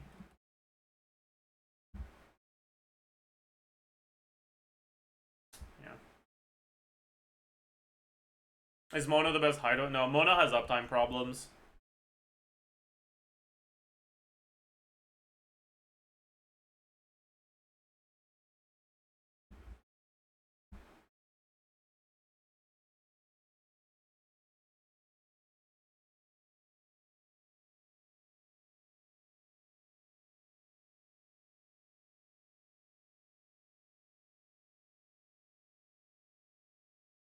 How much DPS is C2R1 Chaska without Malika? Can't find any sims or info about it.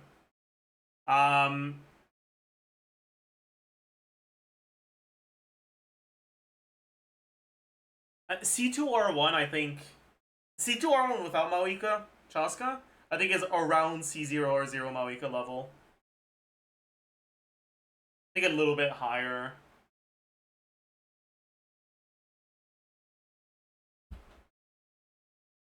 $130K, yeah. I think it's like 140, 145.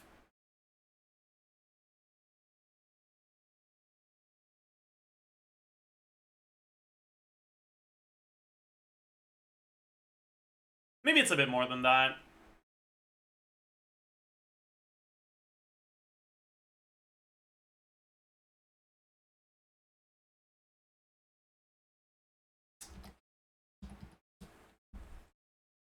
Let's all. We stare. We pound. We.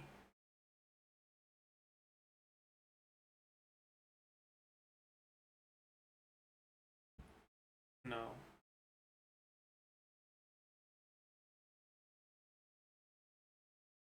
We navel. Okay, never mind. I should have zilched. Sorry, I should have. Ah! Shit, that's bad. That's really bad. Oh no. Oh fuck. So the A is either the first letter or the last letter?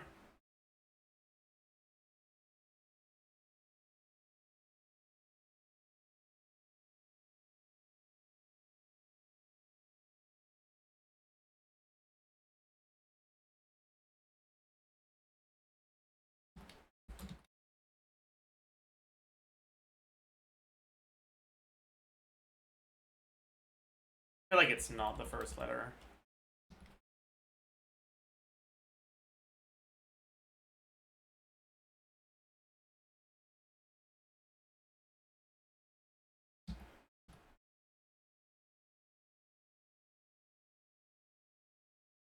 Angel, no.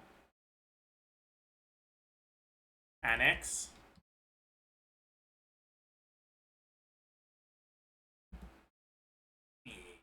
Alright, that. We have survived. We have survived.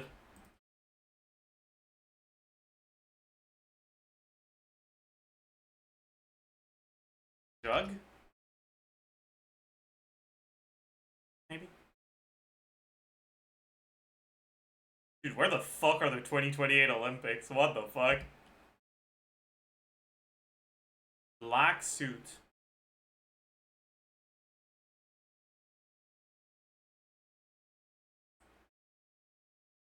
Oh, how do you call that? Sure, I don't know. Kick one's feet up.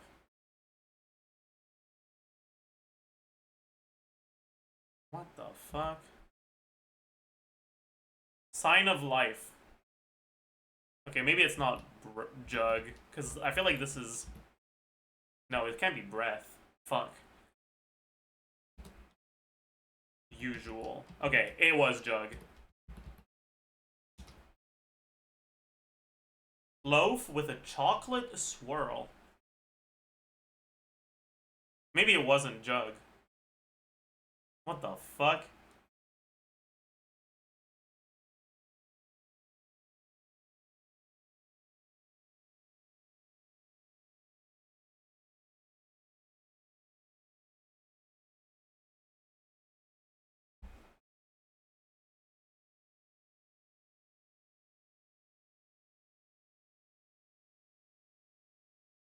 Pulse. Oh! Right. I was thinking, like, you're pouring your pint somewhere. Like, maybe you're pouring it into a jug. But no. A pint gets poured out of pup. Right. That makes so much more sense. I'm gonna assume this is USA.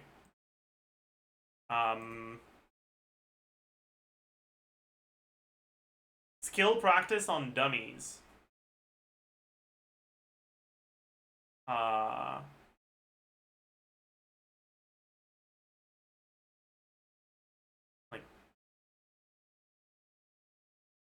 I don't know. Age at which Tiger Woods made his first hole-in-one.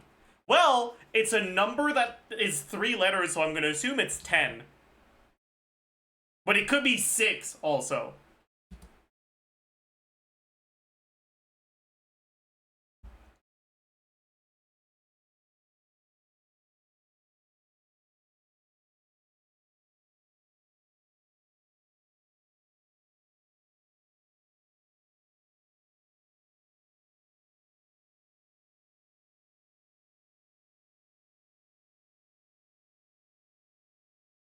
Loaf with a chocolate swirl.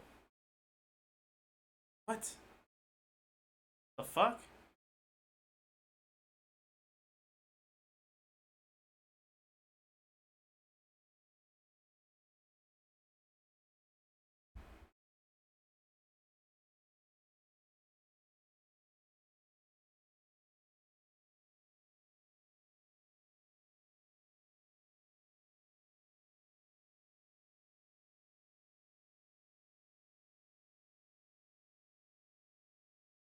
Bro, what the fuck is going on? Okay, it might not be 10. I might have gotten ahead of myself.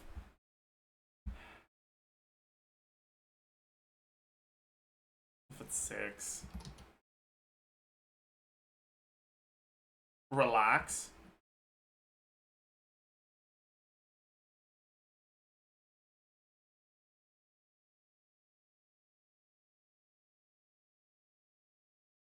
CPR. I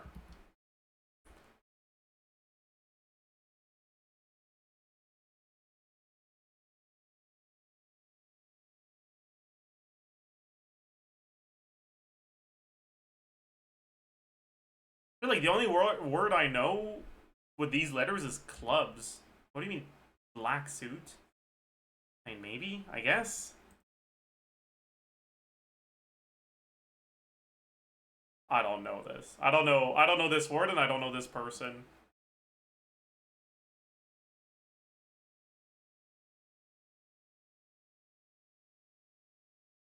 This has to be a consonant. It can't be a vowel. There's no way.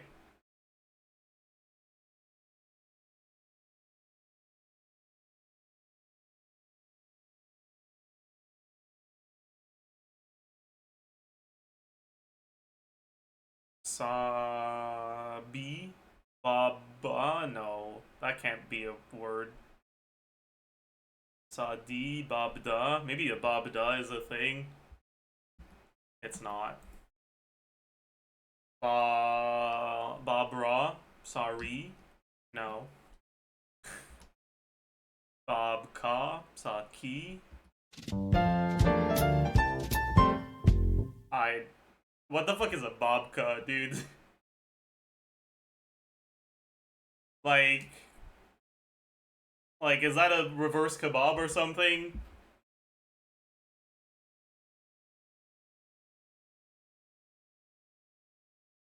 I've never seen this before. Alright, GG. GG.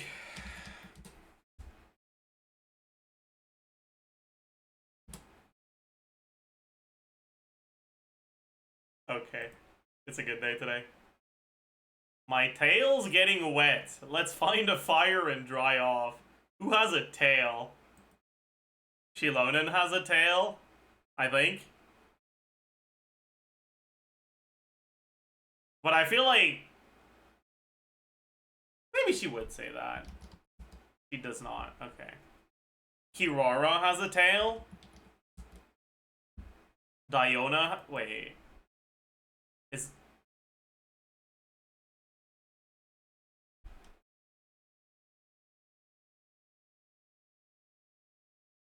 Goro has a tail? What? Okay. Sure, I guess. I did not know that. Ooh, what is that? That looks Dendro, kind of. Maybe not.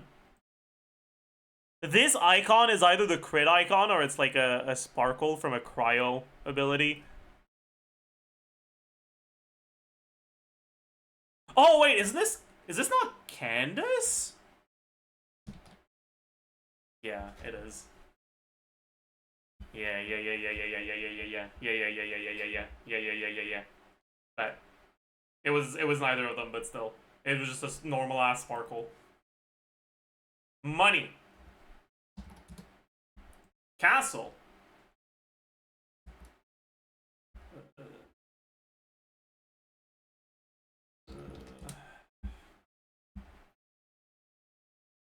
Okay.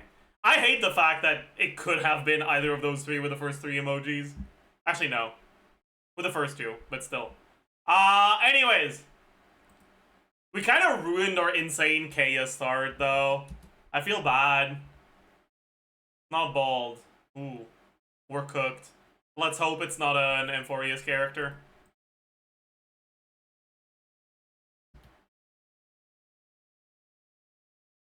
Let's try her. It's not an Amphorius character. Bet.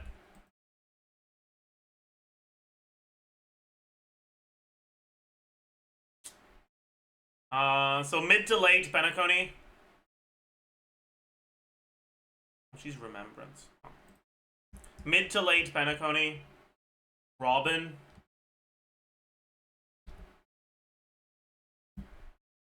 It is Penacony Harmony. Robin was 2.2, huh? Oh well. Who else is Harmony from Penacony?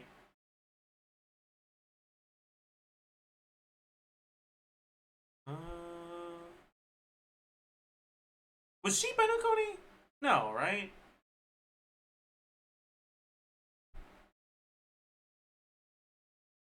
Wait, isn't Sunday Harmony? He is. Yeah. Okay, I'm kind of an idiot. Hey there! Tired? How about a coffee? Okay. Bro, why is Himeko's whole personality being addicted to coffee? I feel like every single time it's Himeko, coffee is mentioned.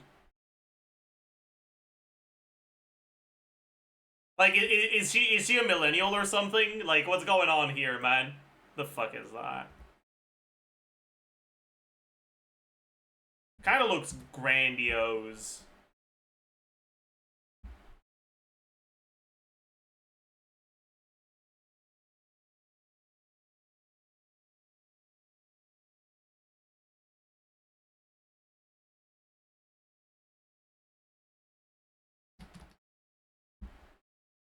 Direct punch. Okay, I was wrong. I have no fucking clue what this is. Okay, it was Luca. The fuck is this icon supposed to be, even? Like, why is bro turning into a shooting star when he punches? Like, what's going on here? Ice. Okay, I'm kind of goated with it. Holy shit. Holy shit. Ooh.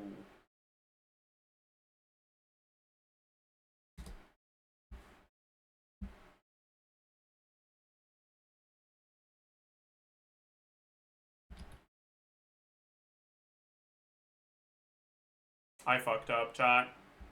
This is not going well. It's either attack or anomaly. Let's try attack. Can't be physical, because it's not this faction or this faction.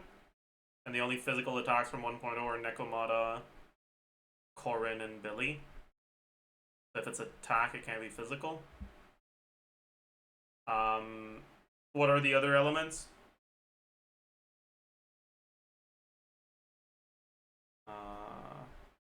Ice, physical, lightning. Attack, lightning. It can't be Anton. Is there another element? Or is that all of them? How many elements are there in this game, bro? Is it 5? Or is it 6? I feel like it's 6. But maybe it's not. Wait, so it has to be anomaly then. But it can't be Piper. So what's left?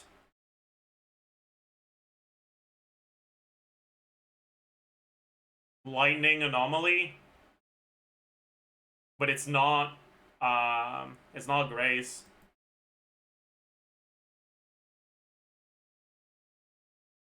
Fuck, I don't know. It's one of the characters that came out post 1.0, but early because it's the same boss as Ben. I don't remember which ones are lightning. Yanagi's lightning, right? Or is she ice? I think she's lightning. Yeah, there we go. But huge. Huge. Alright, next. We do the spell check. No, we start with the angle. Oh, that's a nice looking angle, I'm gonna be honest with you. That's like a... Is that more than 30? Yeah, that's more than 30.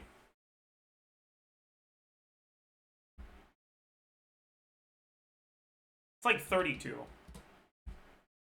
30? I was wrong. It was 29. No, it was 28. Damn. GG.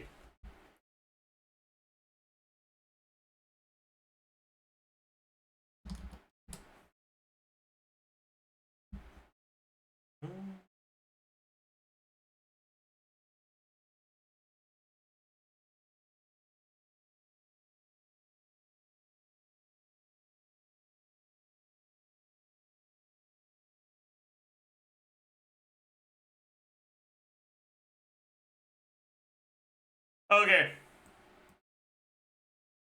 Cornily, a adjective meaning mawkishly old-fashioned, tiresomely simple, and sentimental. The word originates from Middle English, combining corn with the suffix y. Cornily, a adjective meaning mawkish. That's not easy! What do you mean, easy? Cornily, a adjective meaning mawkishly old-fashioned, tiresomely simple, and sentimental. The word originates like from Middle corny! English. I see. I see. Circle, a noun meaning ring, halo. Yeah, Circle sure. comes from Middle Cornily and English, then adopted circle. from Anglo-French and Latin. Like, okay, man, else sure. a adverb, Wait. else a adverb, meaning in a different manner or place. Badger, a noun, meaning any of various burrowing mammals, especially Coronet, a noun meaning a small or lesser crown, usually signifying a rank below that of a sovereign, derived from Middle French couronnet and Old French coronet. Coronet, a noun meaning a small or lesser How crown. is this easy? What? That's harder than the usual hard.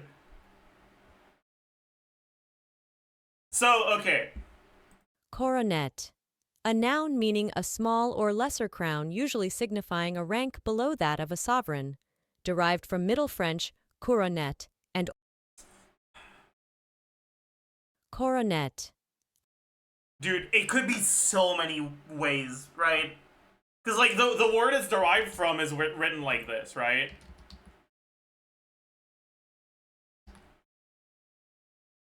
There might only be one N, actually. Probably one N. This looks ugly. No. I don't know. But it kind of sounds like they removed the U. Coronet. Coronet. The question is, did they keep the silent letters, or did they remove them? I'm gonna guess they removed them. Yes! Easy clap. Forestallment, a verb meaning to exclude, hinder, or prevent something by prior occupation or measures. Forestall originates from Middle English, derived from Old English forestell, meaning ambush. Forestallment, a verb meaning to exclude, hinder, or Is there prevent. an E here? I'm not sure. I think so. I was wrong. Thoracic, a adjective meaning of, relating to, located with. Pariah, a noun meaning someone or something that is Backgammon, a noun meaning a board game played with dice and. Genealogical, a noun meaning an account of the descent of a person, family. Wait, did I write it wrong? Oh, is it an A? It's an A. It's genealogical, not genealogical. I'm an idiot. Astrologers, a noun meaning a person who practices astrology. Jalousie, a noun meaning a blind with adjustable horizontal slats for admitting light and air, while excluding direct sun and rain. The word originates from Old French jealous, meaning jealous, evolving to French jalousie. Jalousie, a I'm noun gonna meaning guess a it's just blind the with French adjustable word, horizontal man. slats. Alright, GG. Easy clap. Disembogue. Speaking French is such a buff for the spell check, it's crazy. Disembogue, a verb meaning to flow or come forth from or as if from a channel. Desembocar is a Spanish word originating from disembogue. Oh! Nice. Ganache, a noun meaning a sweet creamy chocolate mixture. Plumage, a noun meaning the feathers of a bird. This word originates only from one Middle U, English right? and traces Or there's back only to one Old M, French right? for plume feather. Plumage, Or are there two a noun M's? meaning the feathers of a bird. This word originates from Middle English and traces I feel back like the text-to-speech would not pronounce it oo if there were two M's. If there were two M's, the text-to-speech would think this is plumage. Right? Like 100%. Yeah, okay. Okay, what? Forestall. Oh! Right. I see. That's kind of cooked. Yeah. And then this one was just my brain completely being an idiot. It is what it is. Fine.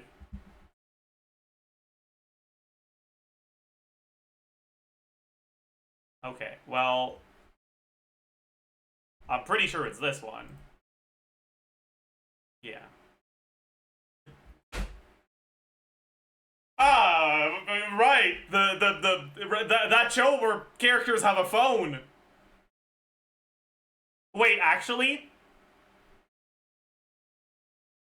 The nails are very defined, so this might just be Dress Up Darling.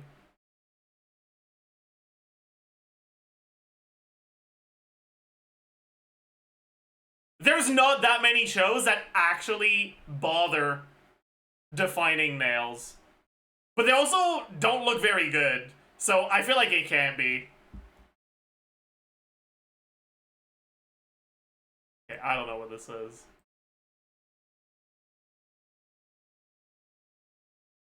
I don't know what this is, bro. I don't know. Oh, okay. Oh, I think this show is used in memes a lot. But I don't know what it is. Okay, none of them actually have nudity.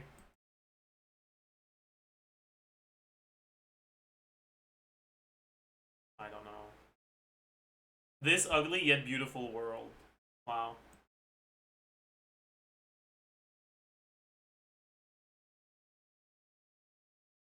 Oh, fuck, man. This is like something...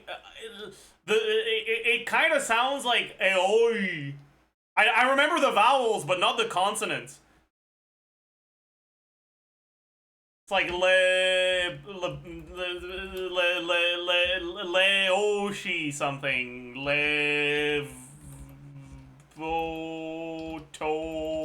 Legoshi. There you go. Bet.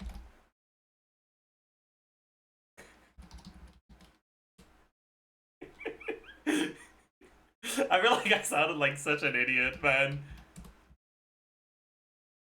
That's...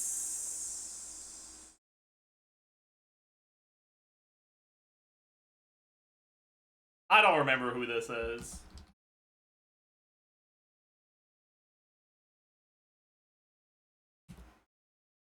Do I remember a single character's name from that show? I don't, actually. So, yeah. It's GG. Norman. Yeah, I wouldn't have guessed that. That looks sus as fuck. That looks so sus.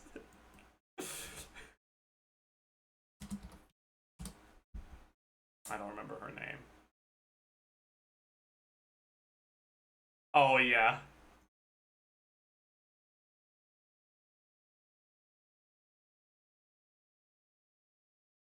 Yeah. Okay. Let's move on. You're sus for saying that?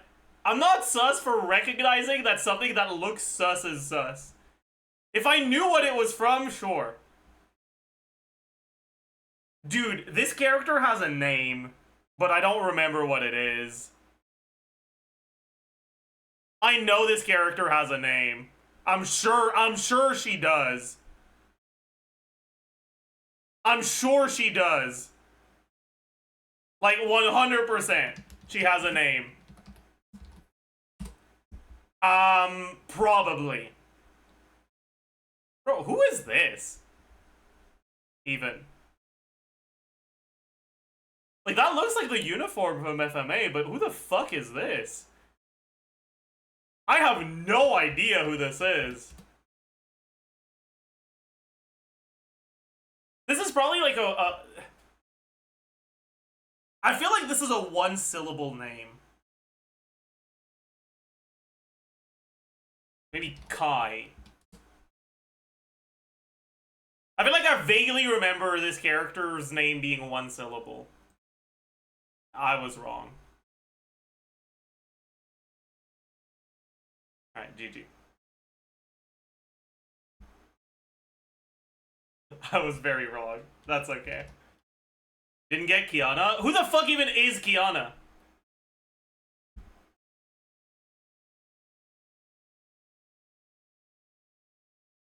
Honkai Impact third protagonist? You guys need to understand, okay? Don't project your social ineptitude onto me.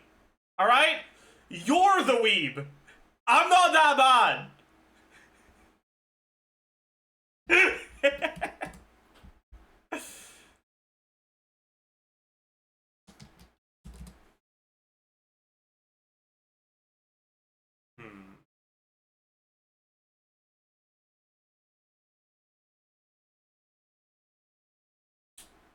You're literally the isekai equals no guy. Yeah, guys, give me some ideas for this one. Says a guy who reads every villainous manhwa in existence. I didn't read all of them. Mushoku Tensei. Is that from pre-2016? It's not. Slime? That's also not pre-2016. Bro, 2016 was almost 10 years ago now. Like, we're in the later half of 2025. By Maoyu? Is that a light novel? Maoyu would have fantasy in the genres for sure.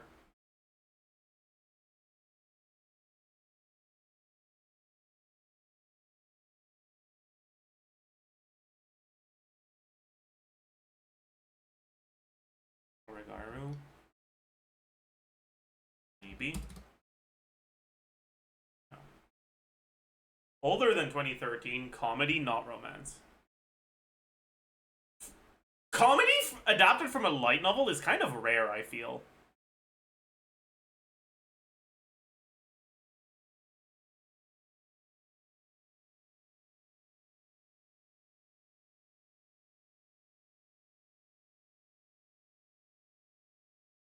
Prison School, is that from pre-2013?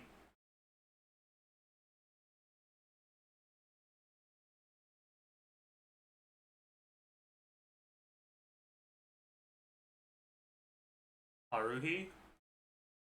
Konosuba? Konosuba is not pre-2013. Is it? Also, it's not isekai, so it can't be Konosuba. What is Haruhi?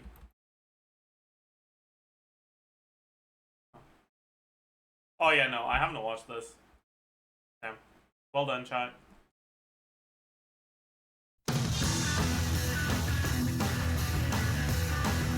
Wait. Fuck. Let's hope we don't get the VOD muted because of that. GG. I don't know what this is. Oh, I know what this is.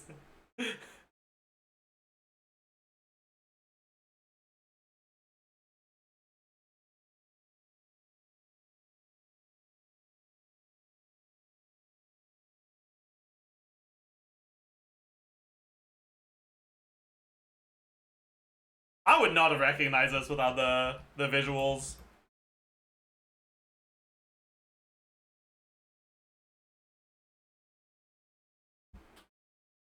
I don't know which Yu-Gi-Oh it is. Bro, surely you can tell that that's fucking Duel Monsters. To be fair, the aesthetic kind of looked like that crossover movie. Between Duel Monsters, GX, and 5Ds. But the crossover movie is not in the database, so it couldn't have been that.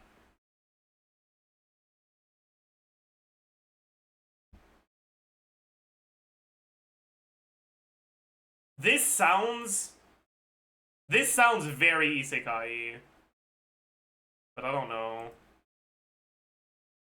That is not an isekai. Okay. What the fuck is that?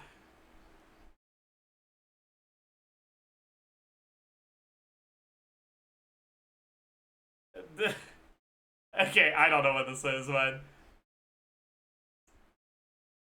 I have no clue.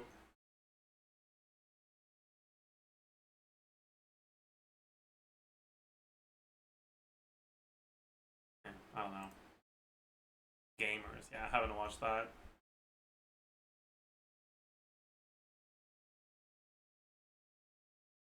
That one misunderstanding scene was epic. What is the show known for the plot being driven forward by stupid misunderstandings? Yes, I see. I'm not gonna watch it then.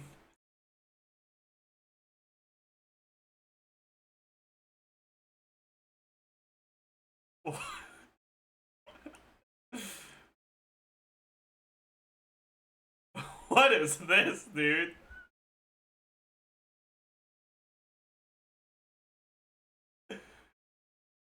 What the fuck is this, man? What?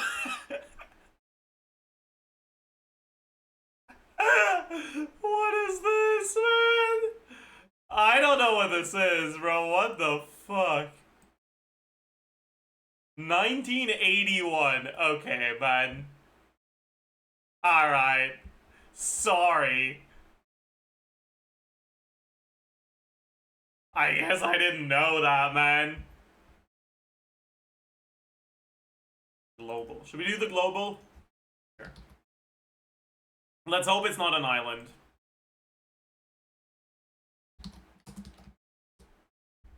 $4,000 away from Burkina Faso.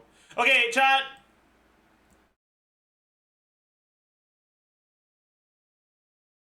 I'm gonna get this second try, like right now. It's gonna be 4,000 km away. That's like Latvia. Okay, we're pretty fucking close.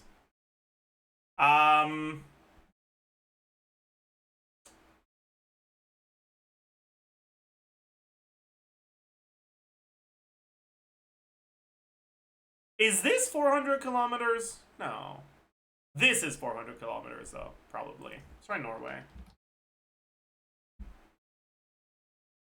Norway is further, but it's not that much further. All right, this red looks pretty much the same shade as this one, so it's probably here.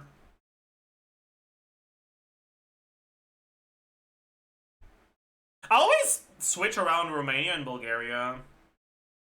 No, but it's probably west of that anyways.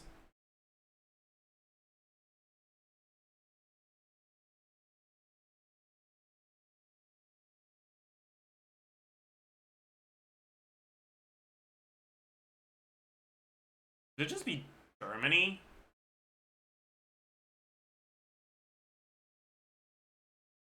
Or Poland, maybe? Sorry, Poland. Okay. It touches Poland. It does not touch Germany.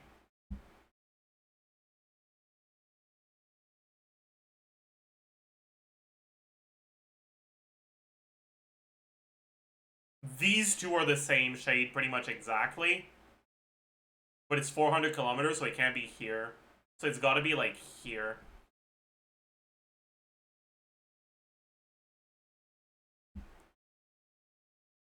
Right. Here. This is... I always switch around Romania and Bulgaria. Is this one Romania? No. Oh wait, no, yeah, that's just fucking Ukraine, isn't it? Yeah. Huh.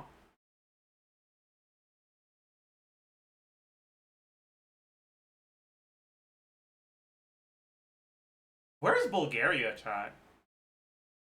I feel like an idiot.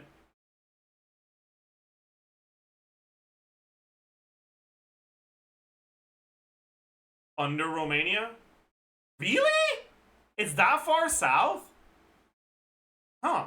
I'm an idiot. It's been a while since I looked at a map, man. Costco duel. Fine.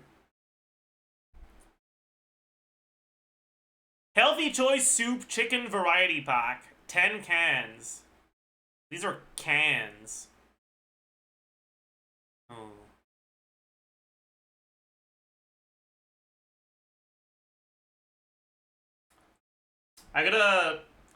It's been a while since I bought something like this, so I gotta math out inflation and Canadian dollar to USD conversion rate. Let's try it to $3.99. It's red? What kind of fucking bougie ass chicken soup is this? What?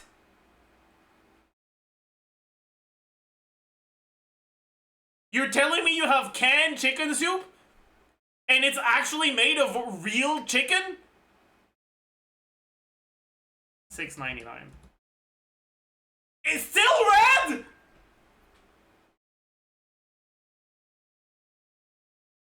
Nah, bro. $9.99? It's 10 cans? Yeah, but it's canned soup! That's usually, like, really watery broth with, like, 1.5 piece of cubed chicken.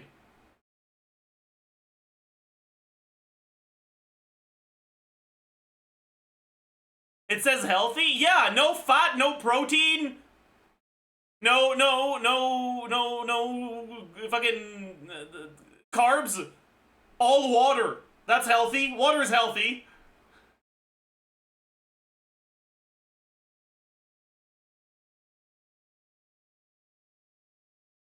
I don't know. I've never bought canned chicken soup. I bought canned vegetable soup. I guess chicken soup is just a lot more expensive because there's chicken in it.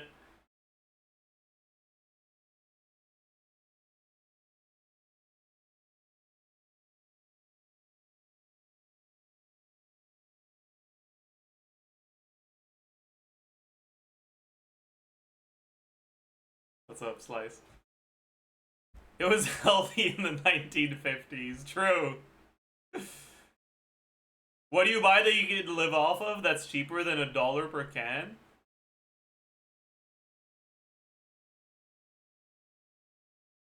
I mean, it depends on how big the cans are, but like...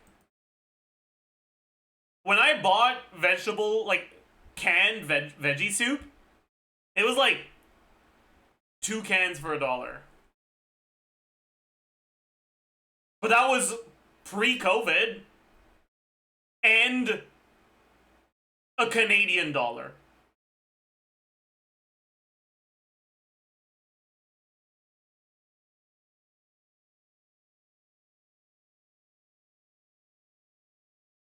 I don't know, man.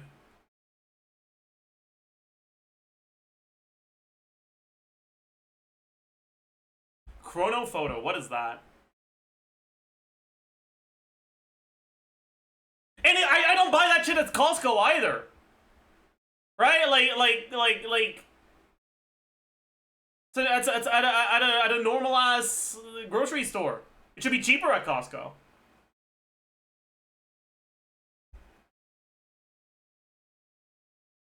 Chrono photo.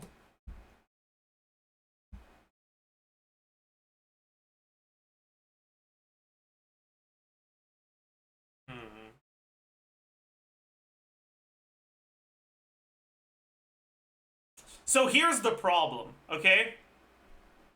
Everything else aside, why is there asbestos on the surface of your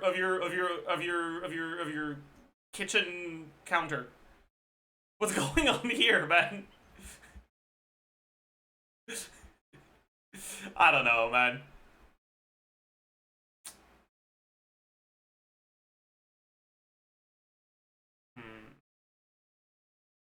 Okay, so first we need to establish how rich these people are.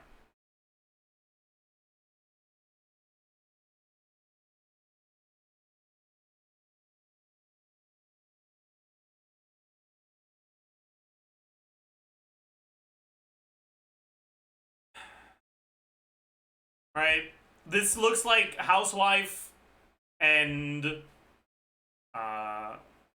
office job.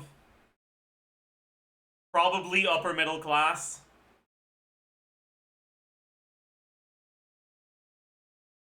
Upper middle class house. What is that, bro? Is that the oven?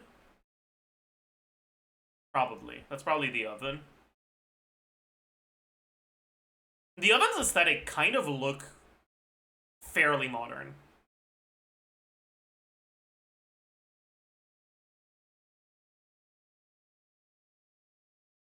Compared to the rest of the things here. And to get a fairly modern looking oven as an upper middle class family probably means that it is overall recent. It's like somewhat recent. I'd probably guess like 1975. 1962. Damn.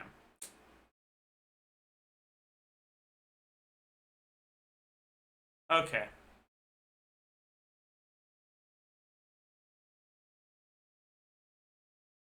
I have no fucking clue, man.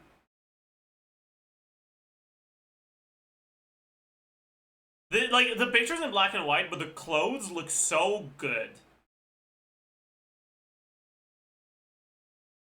Like, either this is an incredibly rich-ass fucking neighborhood, or the photo's in black and white just for fun.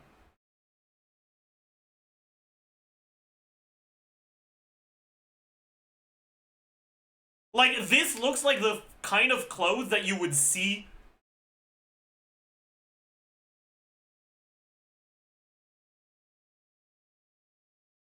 at a fucking, like, shopping mall now. This doesn't, though. But, like, this does.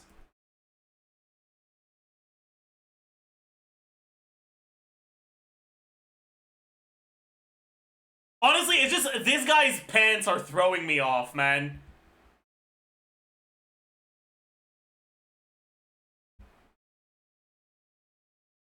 Okay, like, the pants look like they're from 2023.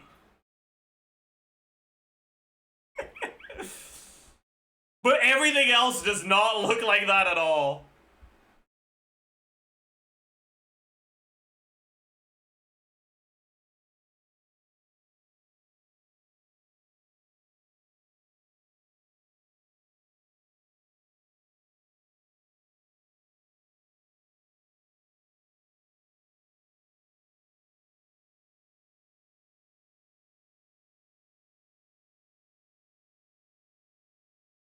I'm going with my gut here. This is recent. The black and white is bait. I'm going 1997. Okay, I was very wrong. Okay, let's move on. We're moving on. Bro was ahead of his time with the drip, okay? I don't know. I don't know at all here. Oh boy.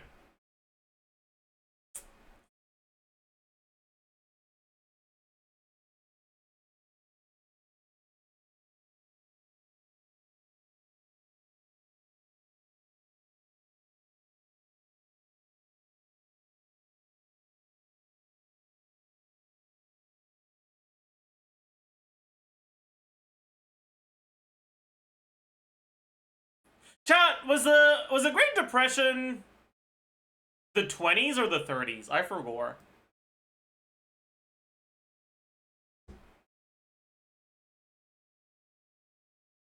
It was the 20s? Late 20s? Okay, so the 30s. Yeah, okay, the 30s. Everyone, half the chat is saying the 20s when it's the 30s. It is the 30s. Yeah. It's like I remember it started in like I remembered that it started either in 1919 or in 1929.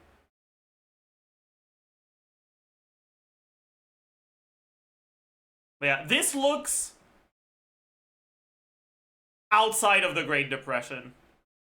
So either early 1940s or late 1920s.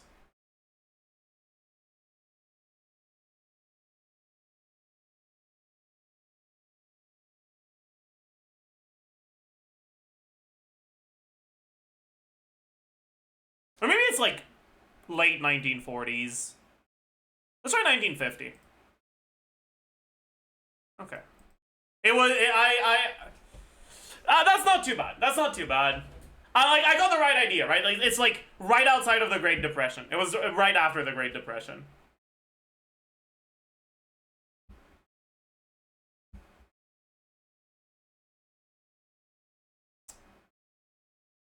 That's I think late 60s. I'm feeling late 60s or mid 70s. Let's try 1975. 1979. Not bad.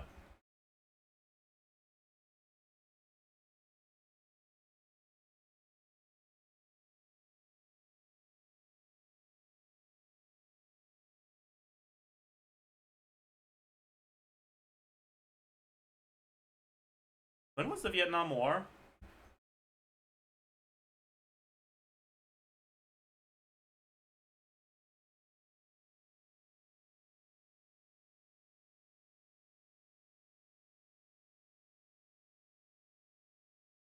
Okay. I don't know when the Vietnam War is, so we're gonna try to figure it out from the context surrounding the back in Nam, like, meme. It's like middle-aged people in the 2010s, 2020s that would. So it's like 30-ish years before that. So 1985. 1971. GG. When was the Vietnam War, chat? Did I just get it wrong, or is that not the Vietnam War?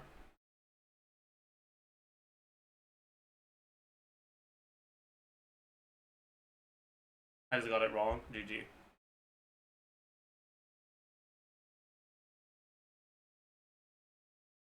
Food guesser? Alright.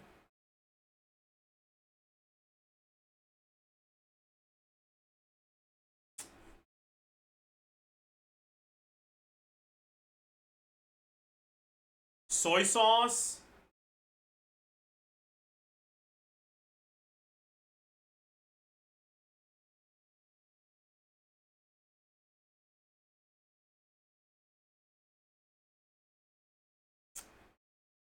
I'm feeling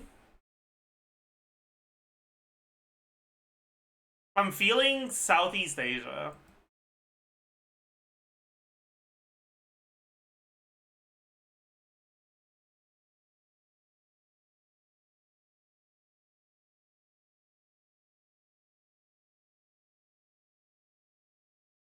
I'm the goat? What the fuck? Alright. Boat-shaped crust. Oh, the mix of ingredients, often seasoned ground meat, vegetables, and herbs. This looks like white people food.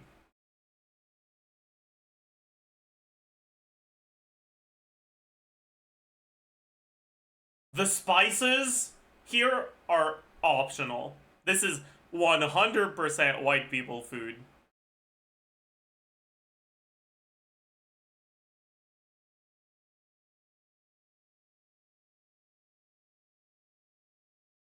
Let's try Poland.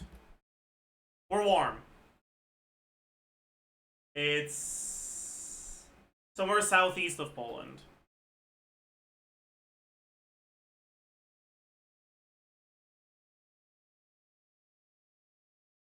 Maybe it's Turkey.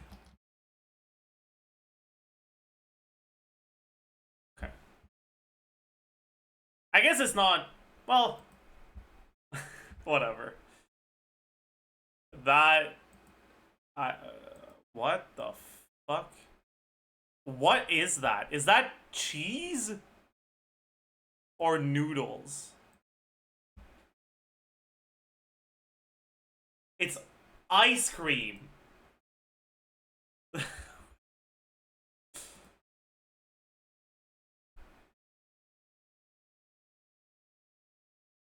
This is so American.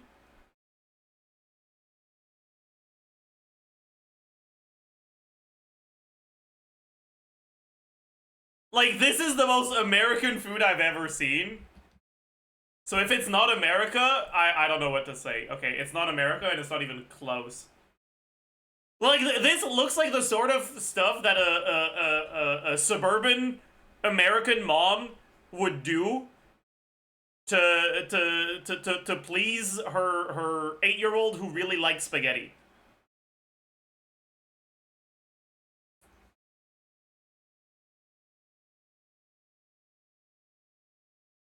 It's not Italy. It's north of Italy.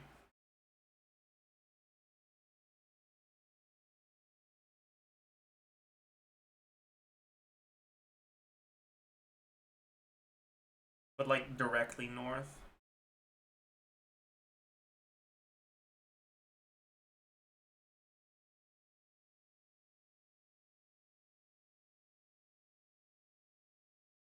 The name doesn't look German. Borders the Netherlands.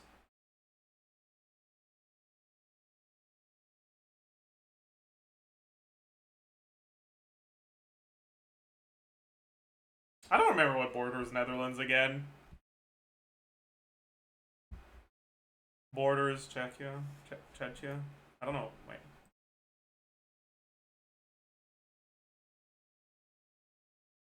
West?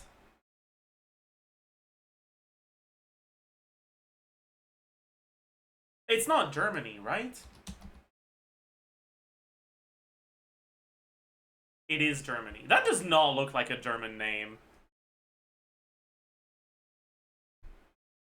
Yeah, I don't. That does not look like a German name at all. Not bad, I guess. Let's do another one. I'm down. That looks like it's Canadian. I'm gonna be so for real with you.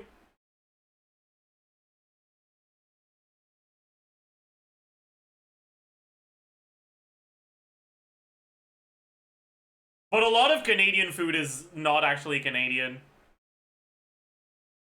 But that's pudding chômeur. GG. It's not. Let's try France then. Let's try Finland. South of Finland. Which one is Finland again? Norway, Sweden, Denmark, Finland?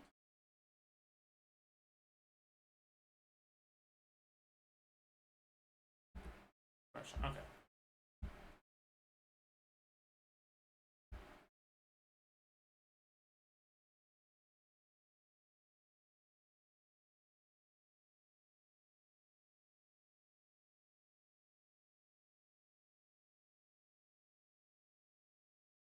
I don't know what this is.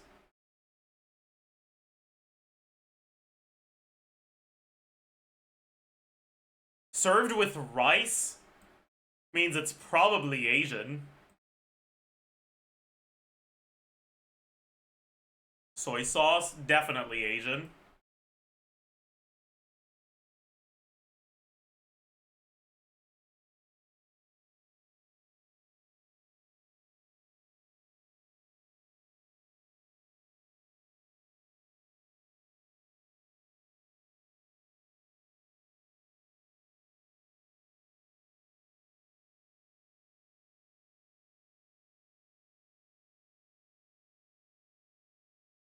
The plating is so festive.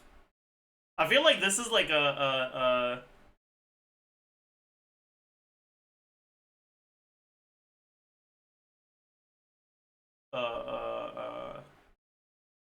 country somewhere south of China that borders the sea. That's the vibes I'm getting. Okay.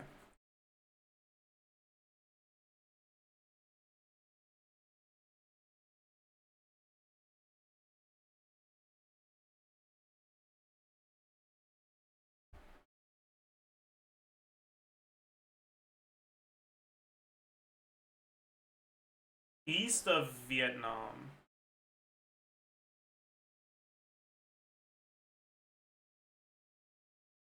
Is it the Philippines again? It is. Huh.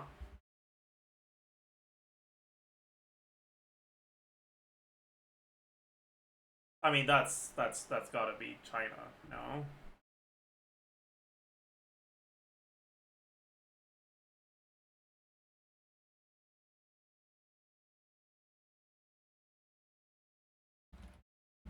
It's not?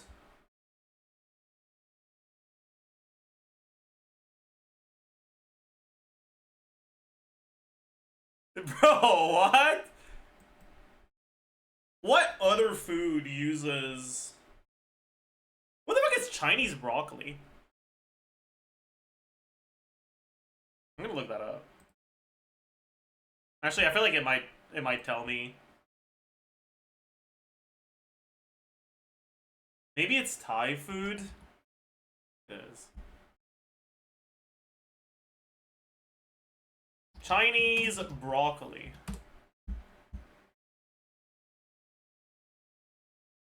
Huh.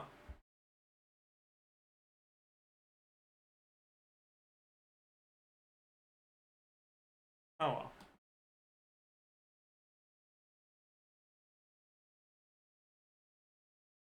Okay, first impression, this feels... This is Asian.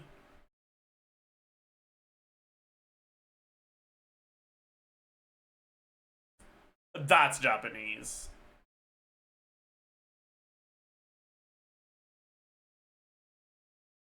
You're telling me there's dashi broth, there's mirin, there's sake, whatever the fuck shichimi togarashi is supposed to be, whatever the fuck kamaboko is supposed to be, and you want me to think it's gonna be something other than Japan? Why did I say Japan? Japan? Dude, my brain is cooked. Okay. What am I looking at, dude? What the fuck? That is the whitest thing I've ever seen.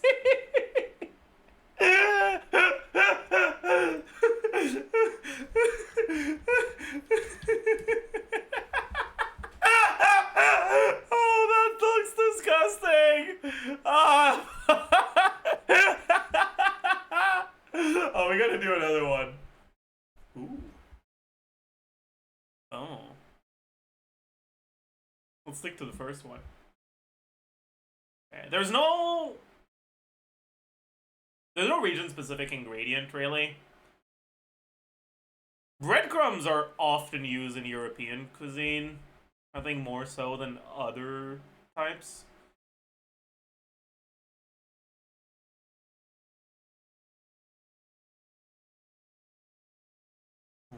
I think this is a difficult one. This looks like vomit. This one actually looks good though.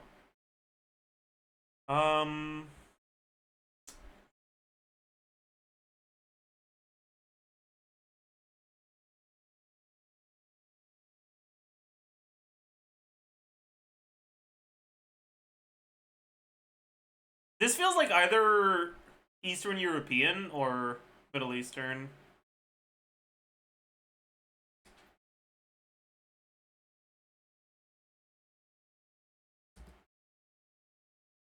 Oh. Okay, so Eastern European.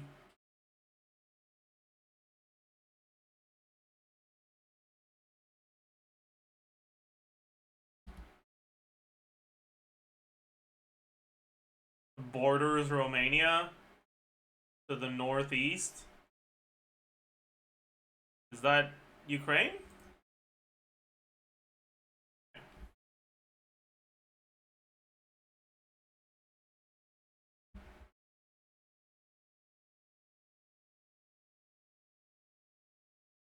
That's just flour and butter.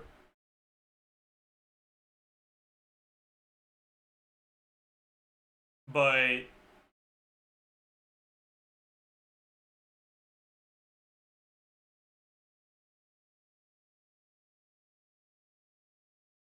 this looks like famine food.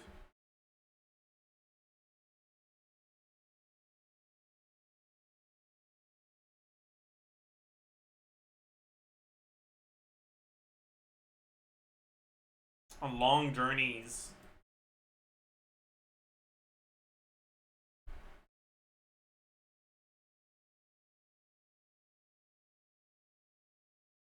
Yeah, okay.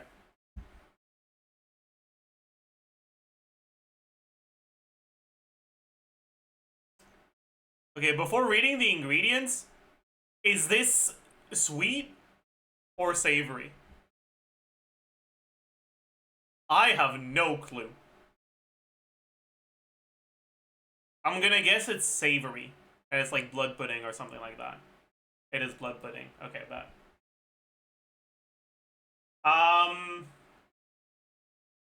Chicken, blood, garlic, vinegar, onions, chili pepper.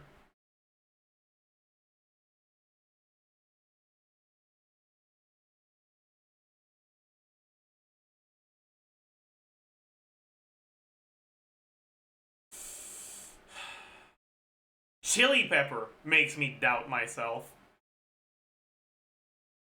It's kind of an imposter here.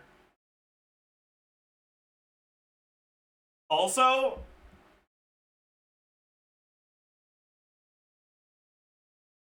that kind of looks like plantain.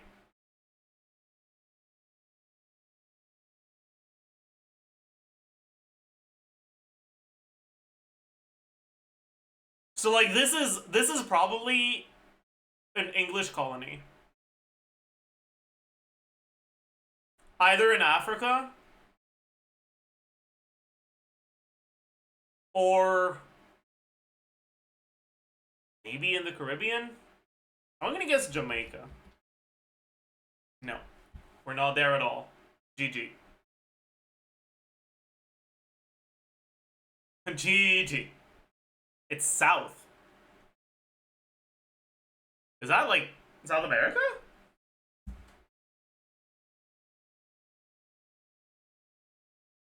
I don't know then. It's cool, so it's like far south.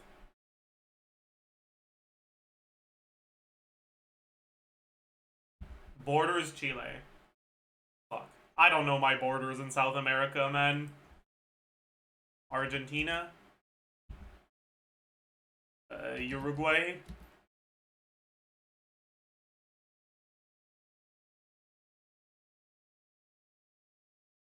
Peru. It was Peru. GG. What is that? Rice, salt. Oh. Well. Noted.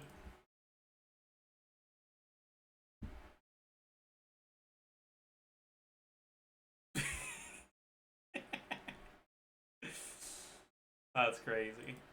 Pickles? Pickles?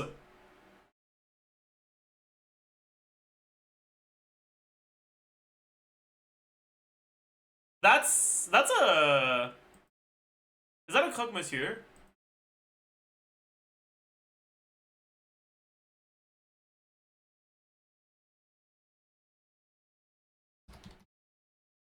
No, it's a jambon beurre.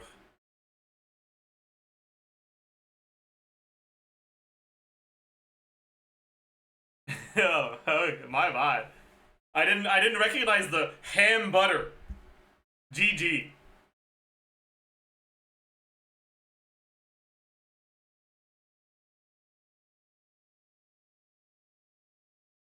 What is that?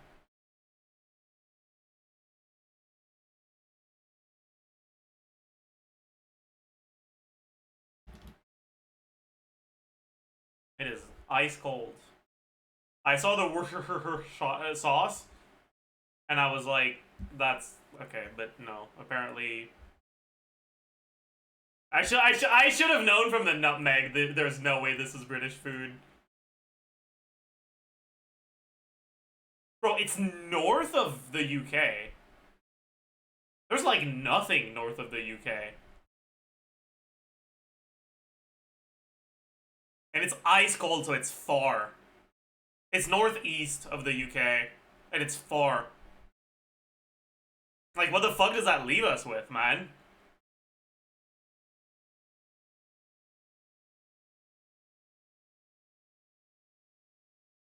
Korea? Because it wouldn't be ice cold if it was, like, Finland levels of distance. Maybe Russia counts? No. It's cold. And it's south. Huh?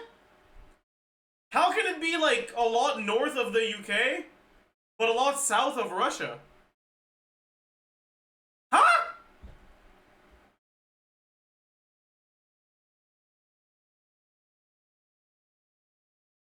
This doesn't make any fucking sense, dude.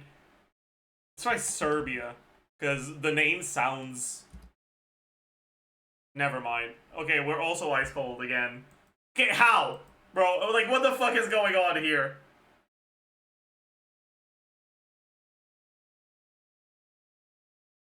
I don't know, man.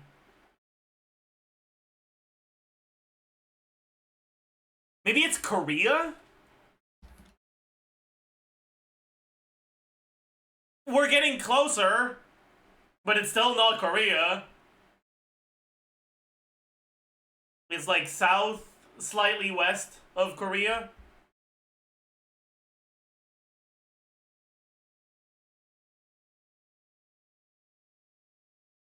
It was Indonesia.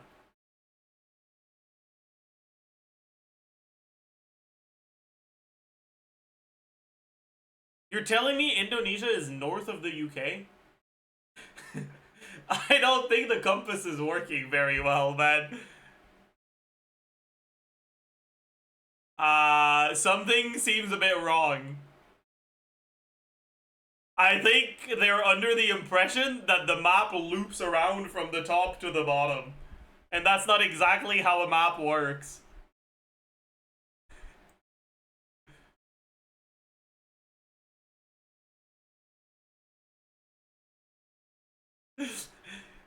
I suppose if you could warp from North Pole to South Pole, the closest path from the UK to Indonesia probably would pass through the poles.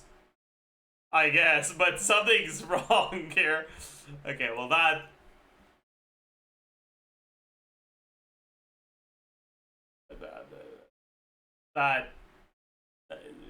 surely that's just okay.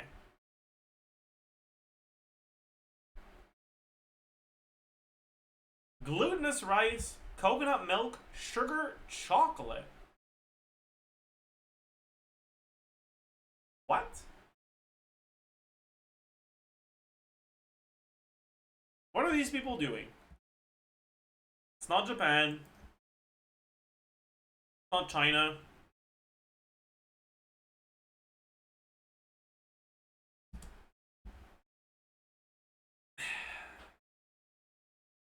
Filipinos in chat, you need to explain yourself right now. And why is it called a moron? Because you're self-aware that it's a stupid idea? Like, what's going on here?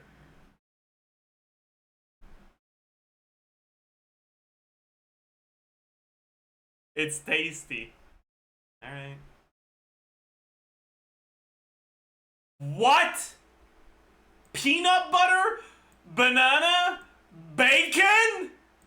Bread? Honey? Cinnamon?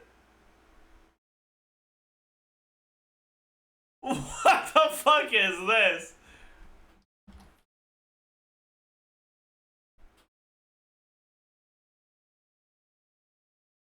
Right? You've heard of the PB&J, now get ready for the PB&B&B. What the fuck is this, man?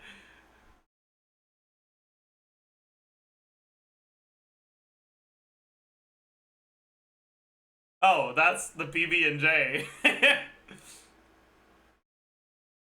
Okay, I feel like there's no way that PB&J is like considered any country's cuisine.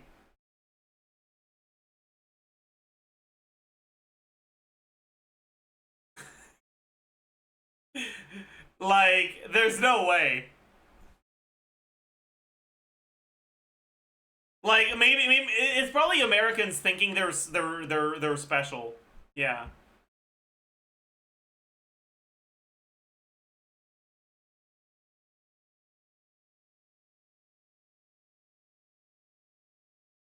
All right. Salted codfish.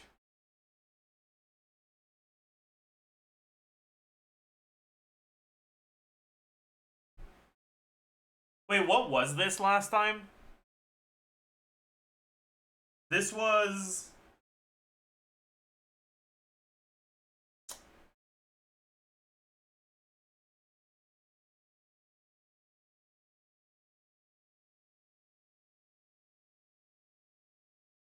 I don't remember. Was it Philippines? No. Was it Ukraine? No.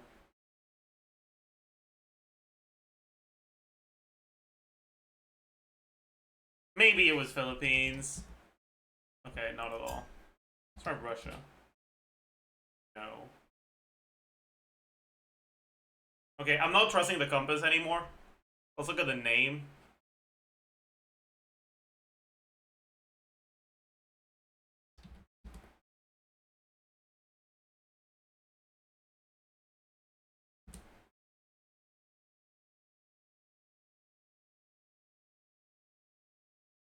I don't know.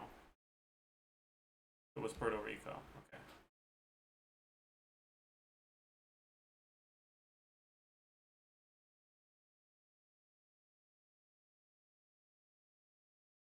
That looks British, but it doesn't sound British.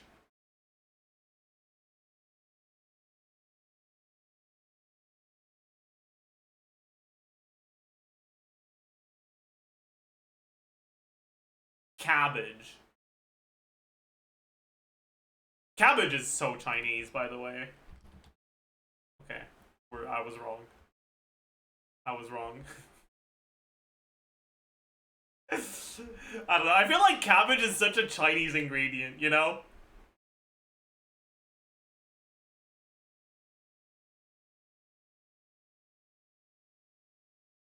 To boil up. Is it the Philippines again? It's not. I don't fucking know, man. I have no clue. The compass is throwing me off. I have no idea. I mean, maybe it is a UK. Okay, it's not. I don't know then. Just fucking take a country at random. Click. Okay. It was New Zealand. Huh. Interesting. Ooh.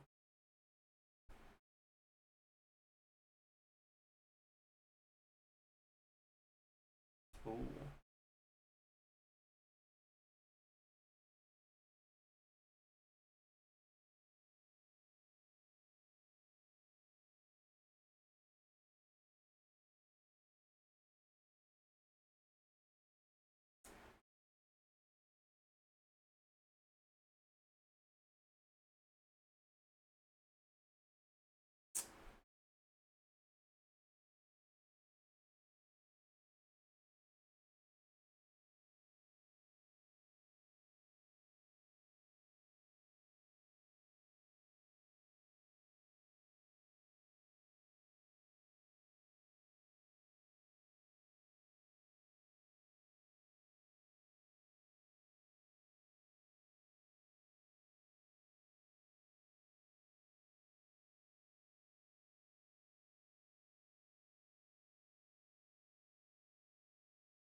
I've seen cassava on Uber Eats, but I don't remember what restaurant it was from.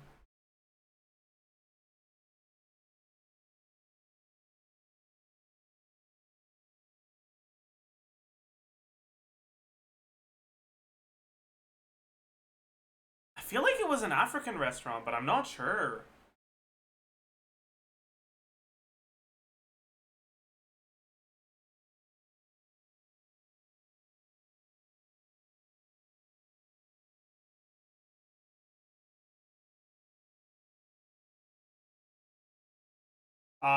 I'm gonna fucking throw a shot in the dark. Okay, not even close. It was an Indian restaurant?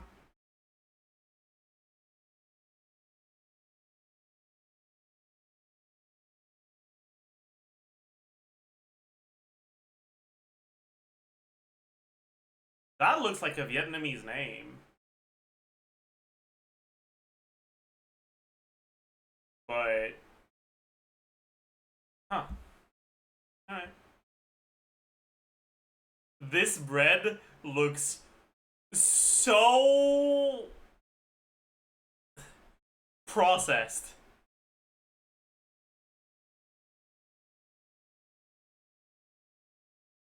This is like the most processed bread I've ever seen. This, okay. This could probably stay on your shelf for like 3.5 months and still have no mold in it.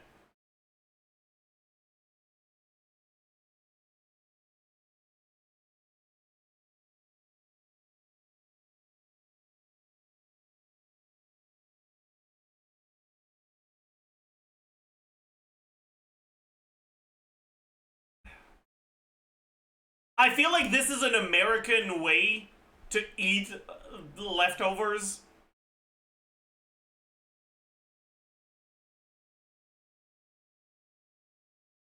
That you got at a restaurant.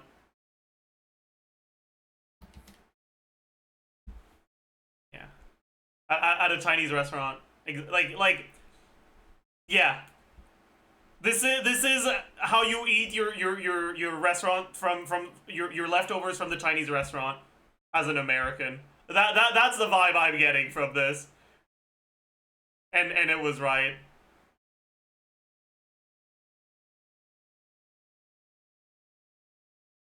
You're telling me gingerbread cookies are from somewhere specific? What? Huh?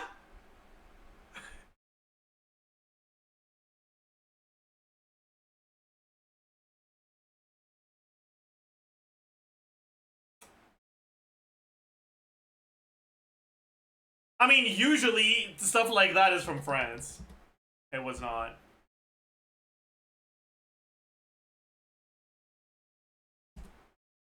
From the UK. Really?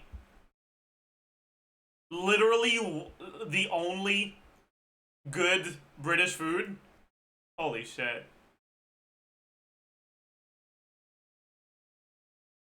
Lamb, onions, potatoes, carrots, bell peppers. Bro, that looks so good, by the way.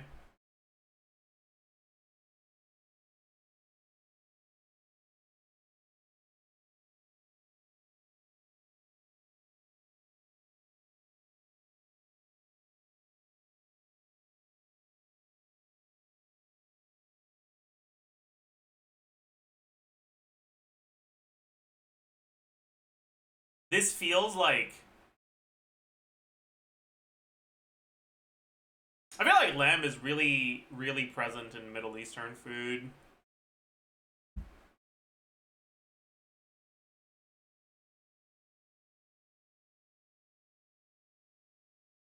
Northeast of Lebanon.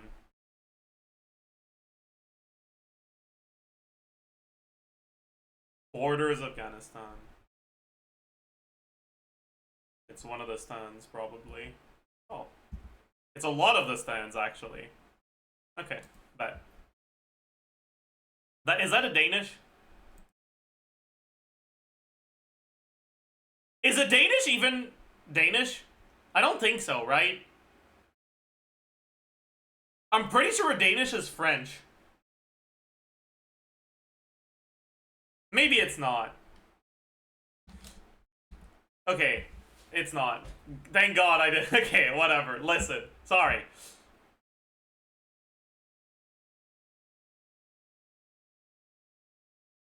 Wait, we had longanisa sausage earlier.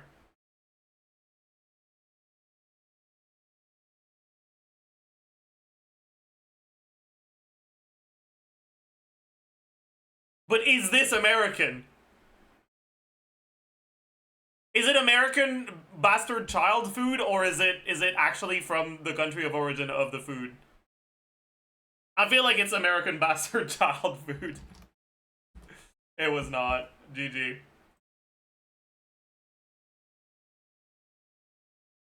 What was the sausage from? Was it Indonesia?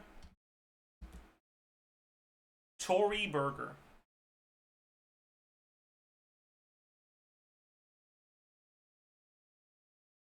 Was it Philippines? It was. Got that.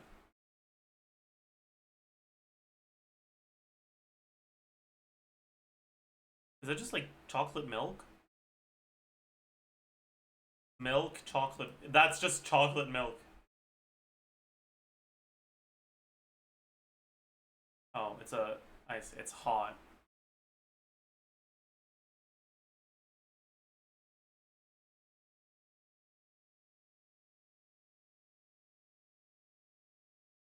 This feels very American. It's not American. GG. These kind of look like amaretto cookies. I'm gonna guess Italy. No. Submarino.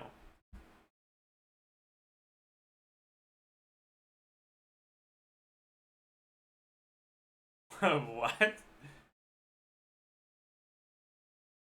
It's ice cold from Italy. The fuck?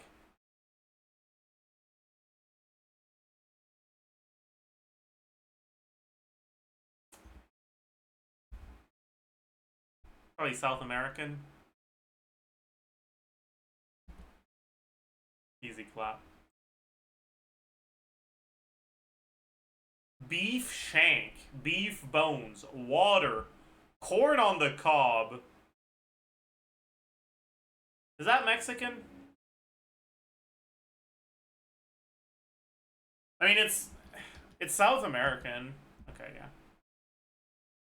All right. Let's do one more. Let's do one more.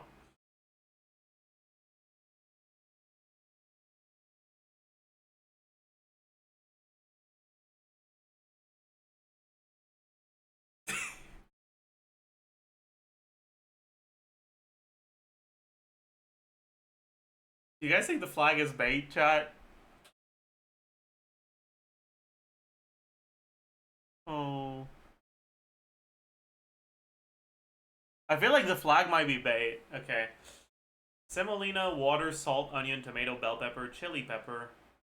Okay, there's way too many. Well, garlic, olive oil, parsley, paprika, black pepper.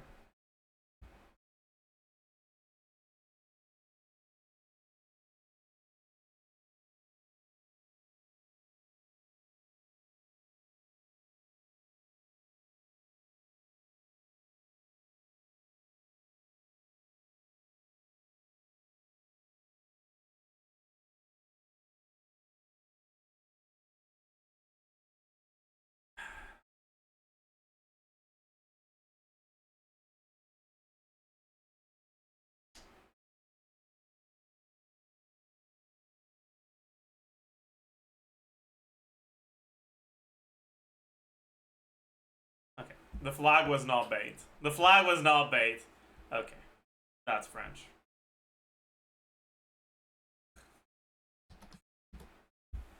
We got the cook, monsieur. That's British as fuck.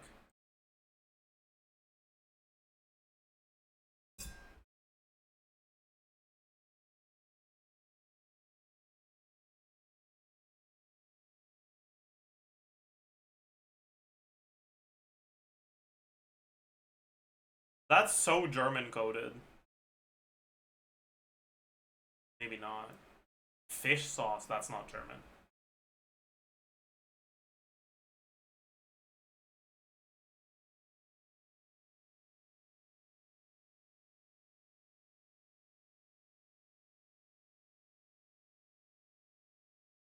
Green onions, cilantro, shallots, fish sauce, lime juice.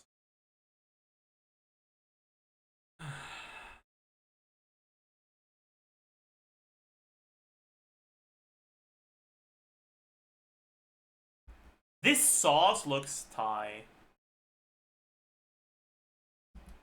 Easy clap.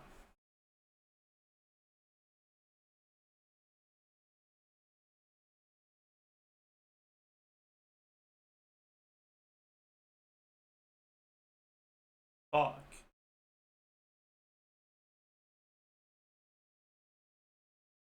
That's gonna be African, isn't it?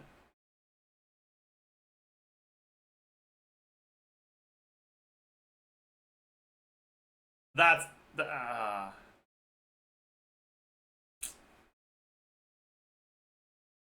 Do we try Algeria again?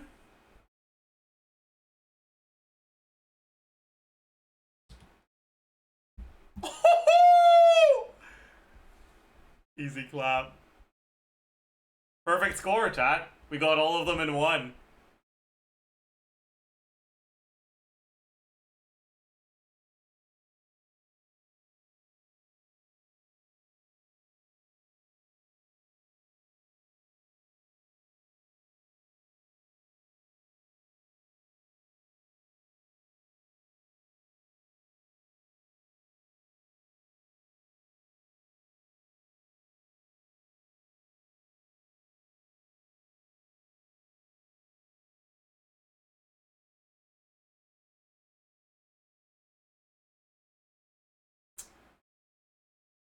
Bro, that's just fucking steak with rice, man.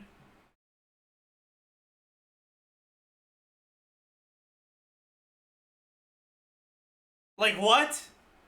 But there's lime juice. There's cumin.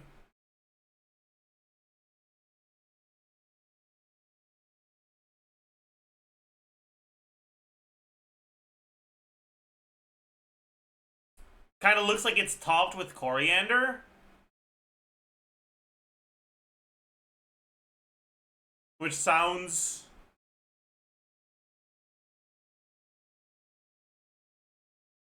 Asian. As, like, things to use, you know? But it could also be... it could also be South American. It's so, like... This is just fucking steak. Like, there's cows everywhere, man.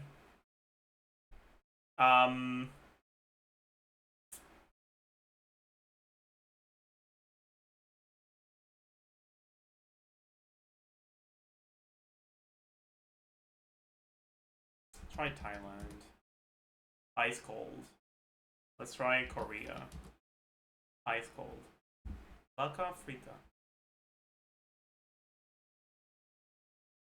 Let's try Argentina.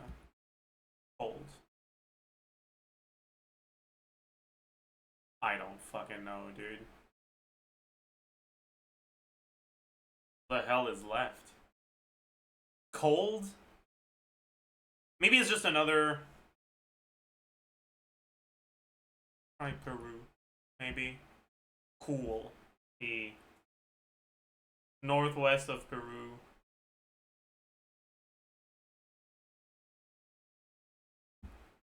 Cuba. Okay. GG.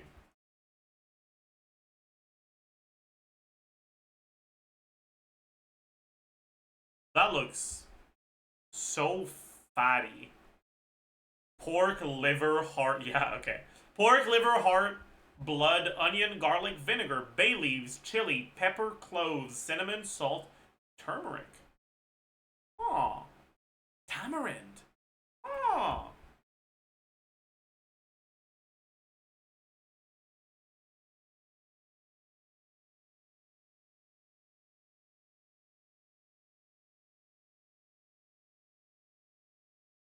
Tamarind. That has to be India. It's also Brazil. What the fuck? This looks British. Actually, no one but the Brits would make something that looks like this, I feel.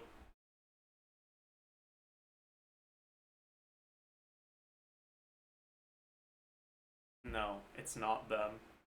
Oh god, it's not them. What the fuck?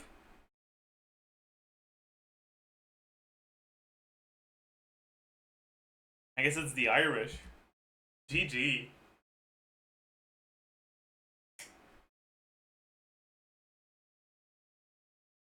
Coconut milk. Egg noodles.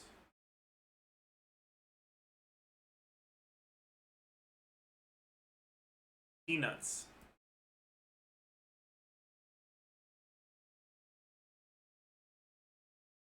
That has to be Thai food, right? It's not. Ugh. What border is Thailand even? Does Vietnam border?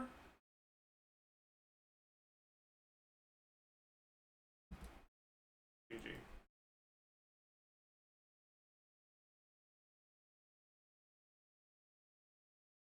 I know there's Laos in there. There's Cambodia in there. There's GG, I don't know what else. I don't know, Chan. It was Myanmar, I see. Bro, that's just fucking pie. What?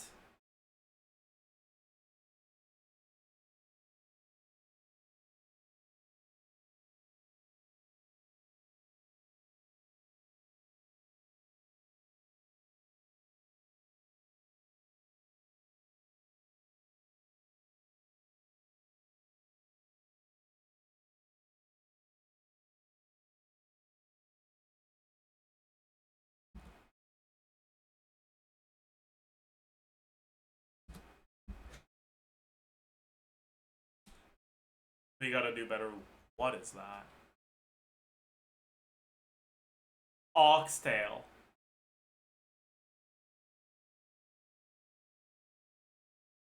Bro. Eggplant, right? Chat! Oxtail is so bad. I do not like oxtail at all.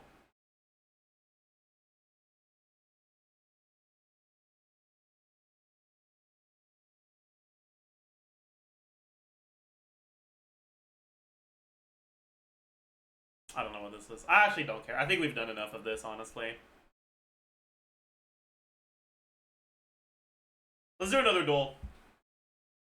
And then we'll record the LAUMA pre-release tomorrow. Highlight in the title.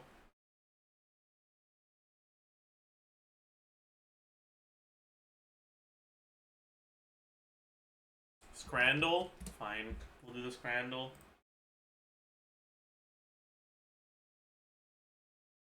That looks disgusting.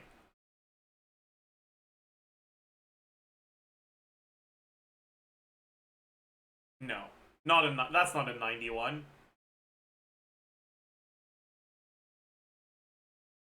How is that a 91? That looks really good.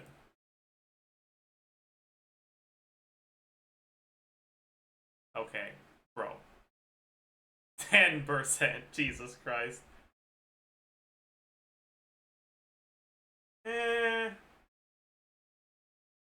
This looks disgusting.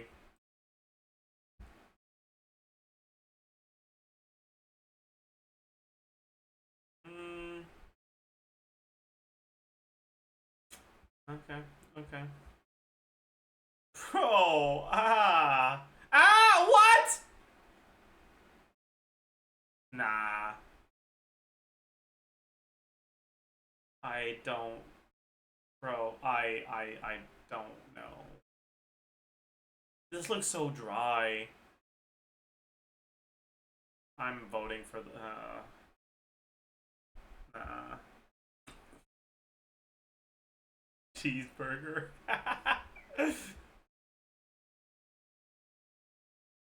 Cheeseburger. Damn. That was not a good performance. Let's do another spell check. Like, not the daily, just another one. Let's do a hard spell check.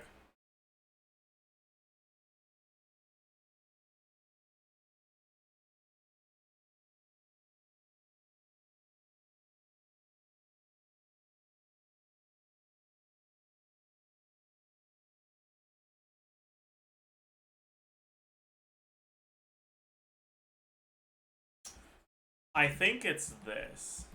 Yeah.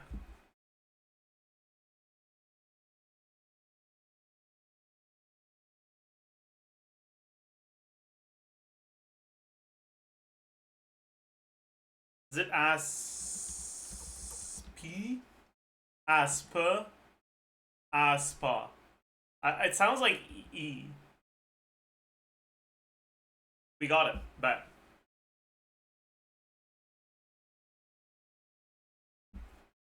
Is there a 1 or 2 S?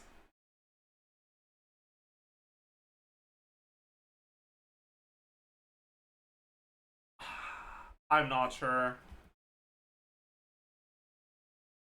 I feel like there's only one. No, that looks wrong. Okay.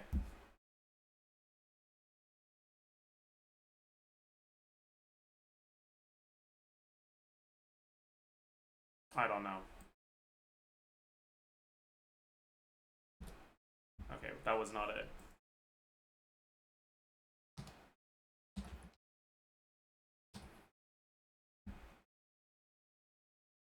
It was a T, not a C. I'm a fucking idiot.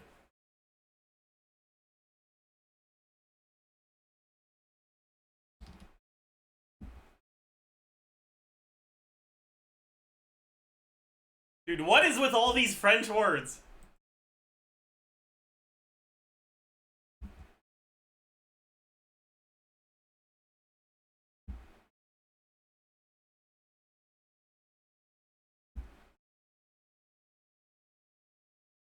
Is it 1 or 2 T's?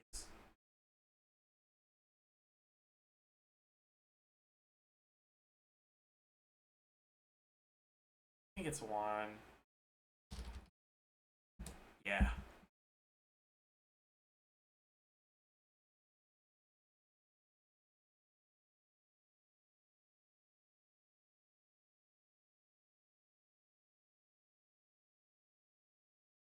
I am not.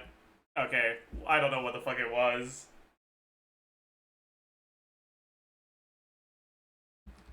Why are these just normal ass French words?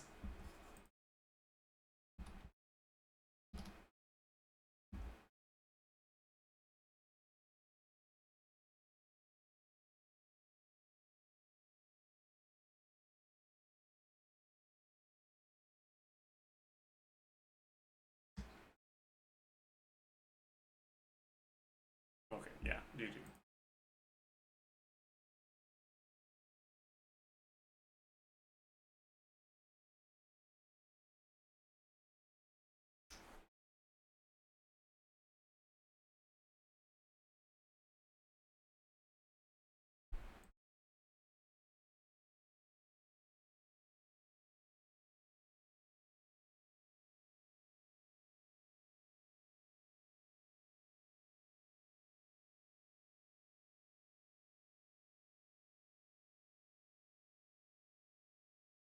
I'm not. Damn. Approach. Okay. Whatever. There was only 1 S. Yeah, okay. Yeah, okay. I'm an idiot. We play again. This is fun, man.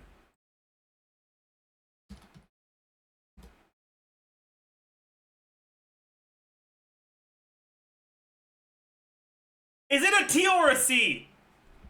I think it's a T. Yeah, okay.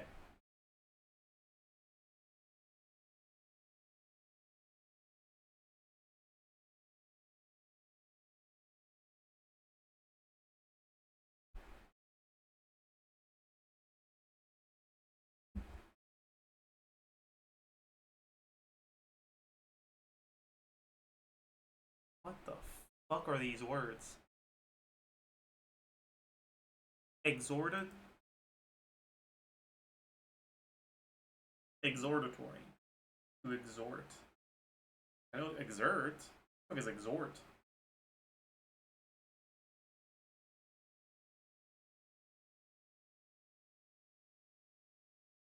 I don't know. Is it? Okay, that was not it.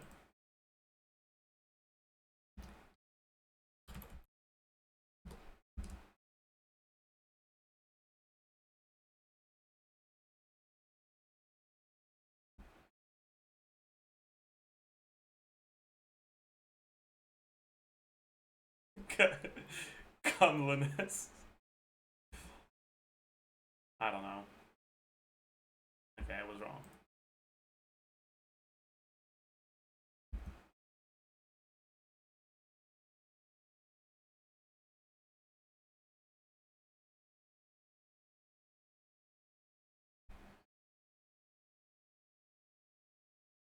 Hey, we got it. Bet.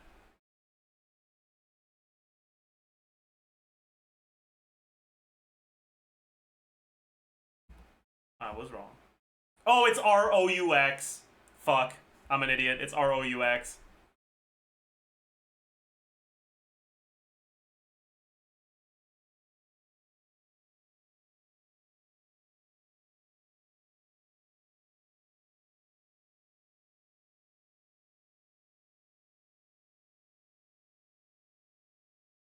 Bro, levels of sophistications is one hell of a descriptor. What the fuck, man?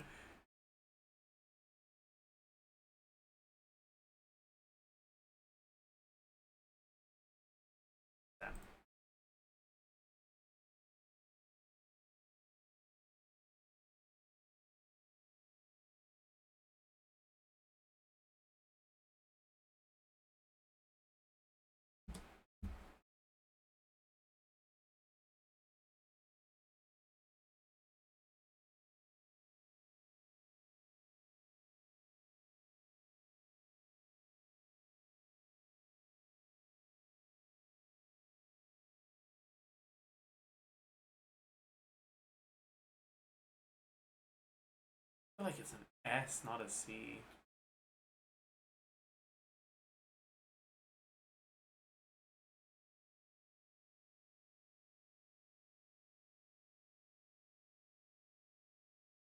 Maybe not. Maybe it's a C.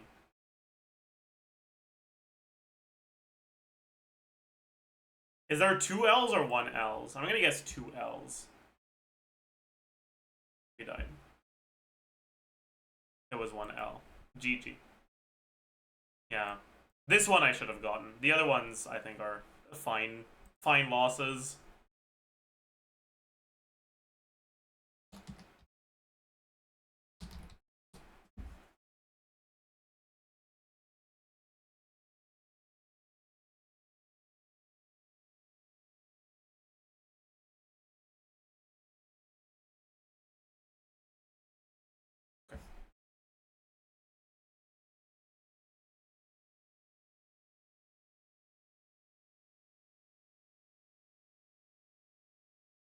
Is that chloro?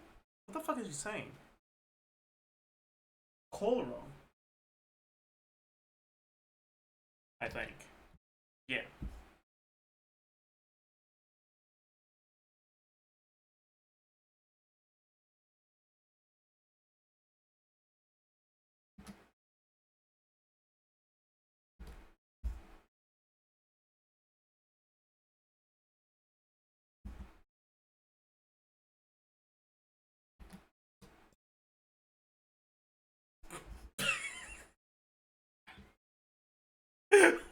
What?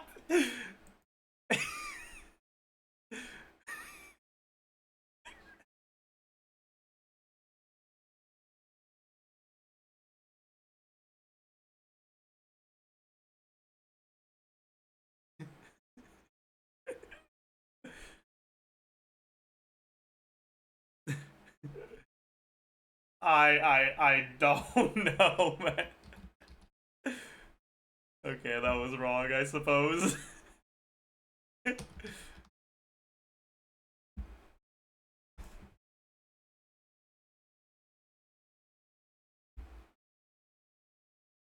not how you write it? Oh, GG.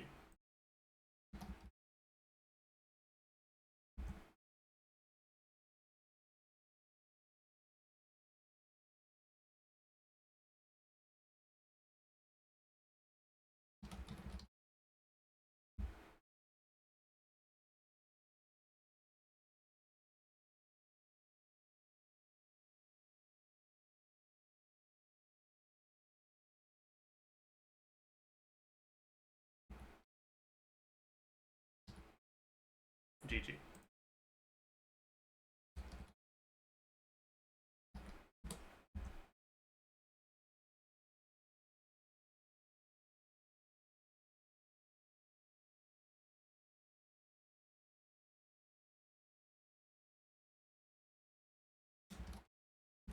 Hey, we got it.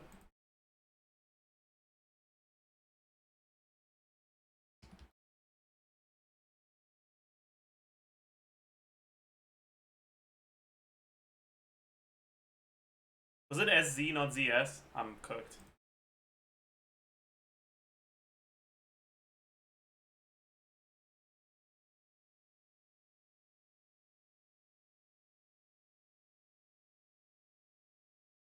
I don't know. It was SZ, not ZS. Cooked! Clavichord has an H? Okay, you're telling me that in semblance was just semblance all along? What, like, no! You can't do that, man! That's not my fault!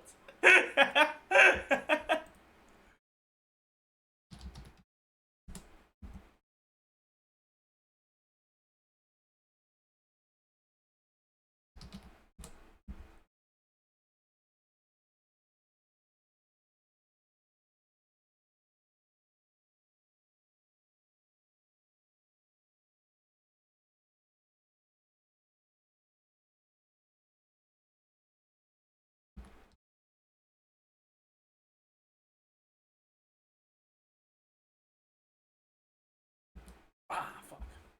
GG.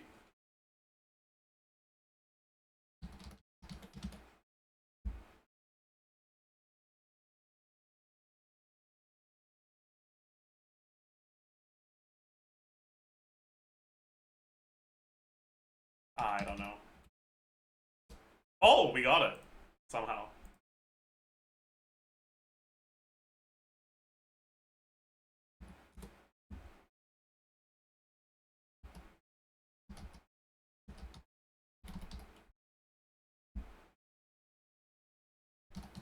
Oh my god.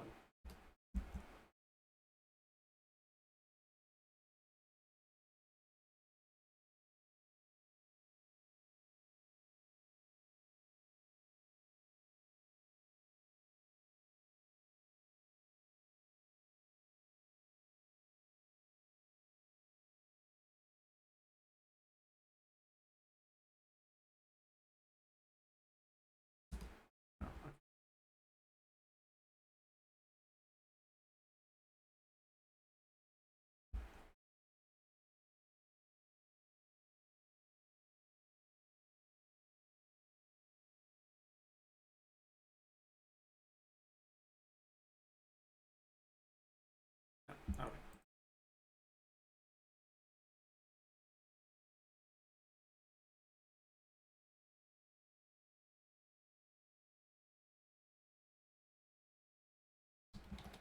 I don't know, man.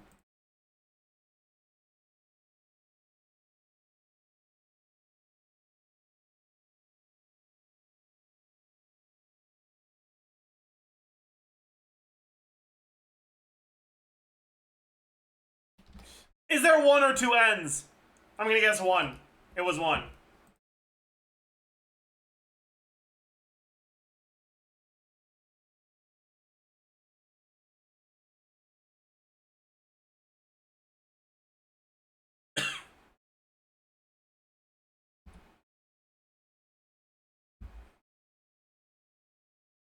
Fuck you.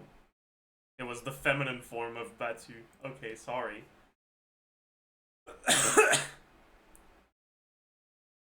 Yeah, it was Daguerre, not Daguerre. GG. Let's do one last one. Fuck, is that a K or a C in Cabal? I don't actually know. I think it's a C. It was a C.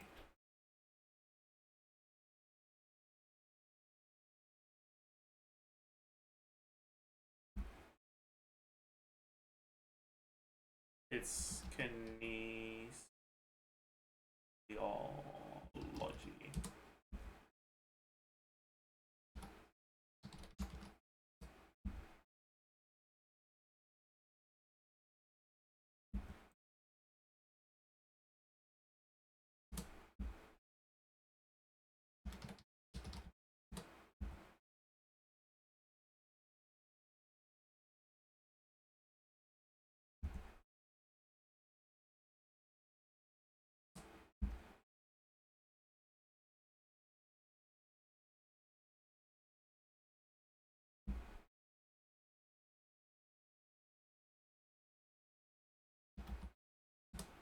Bro, we're on a streak, man. 10 in a row.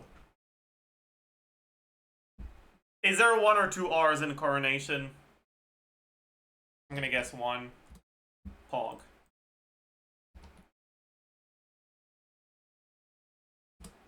Bro, 12 in a row. 13.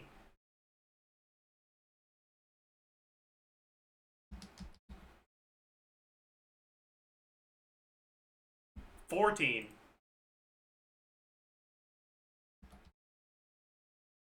15.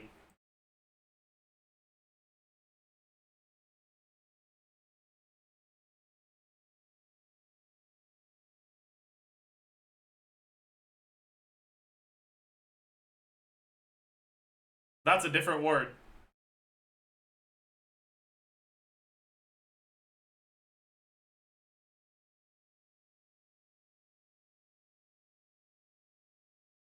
Whippoorwill.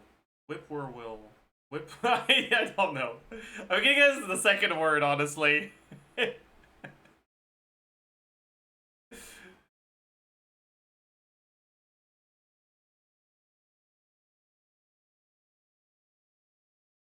GG. Okay.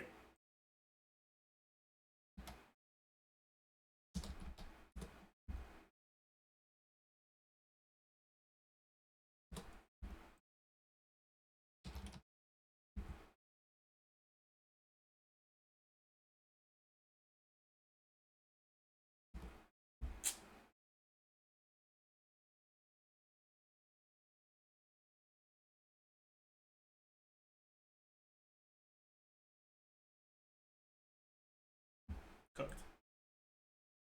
Is there 1 or 2 M's? Fuck.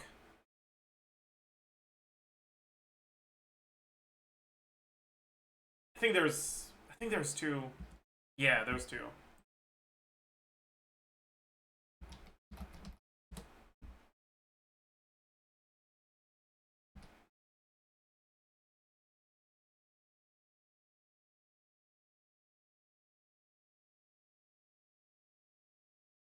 I don't know.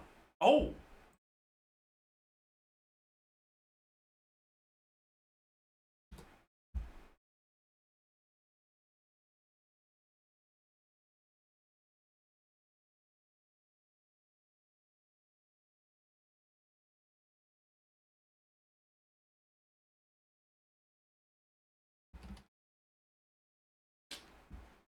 Was it SC?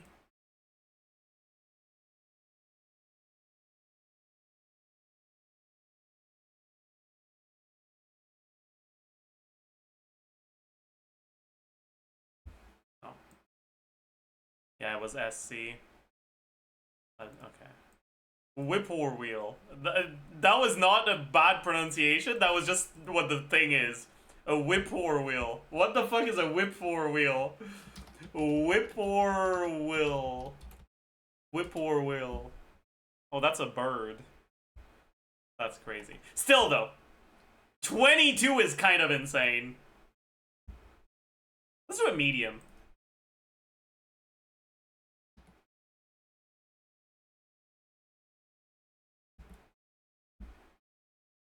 I'm an idiot.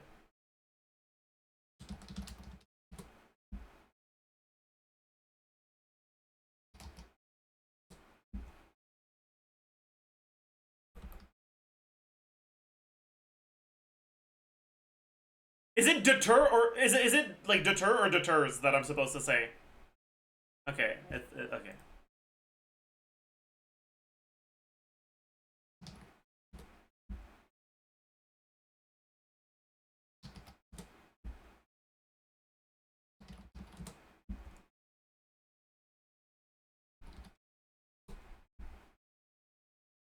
Oh, it's an E, not a Y. I'm an idiot.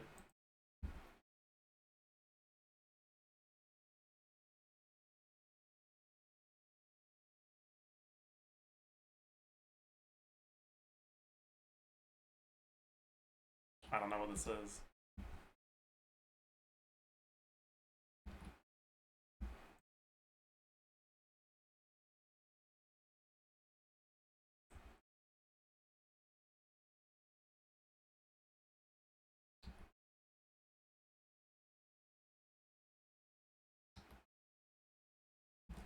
Okay, I don't know.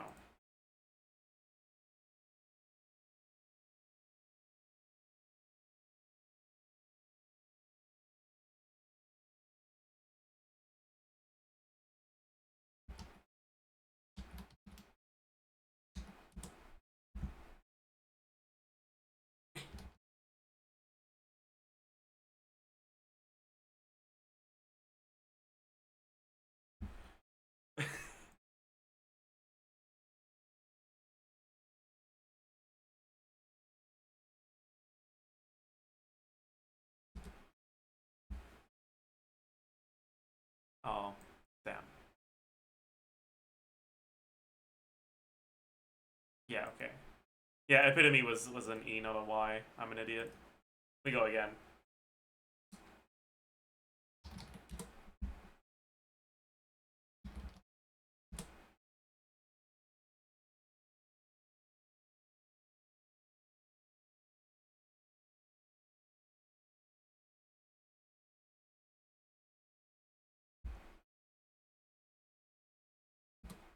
I don't know.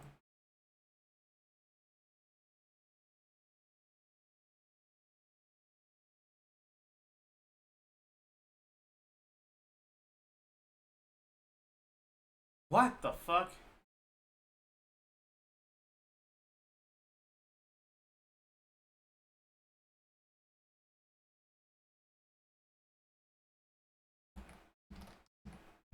I don't fuck. I've never heard that word before.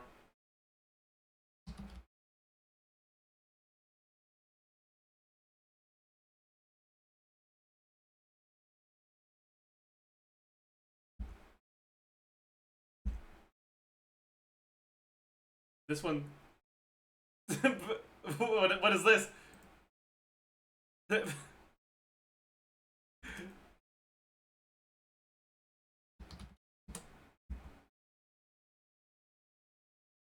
Bro, it's broken. That's fucked up, bro. Bro.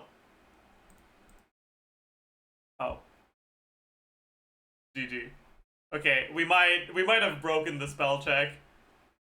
Let's stop there for today, chat. I guess we can't record the pre-release tomorrow, huh? It's fine. I think I don't really feel like rating anyone today. I'll see you guys tomorrow. Bye bye.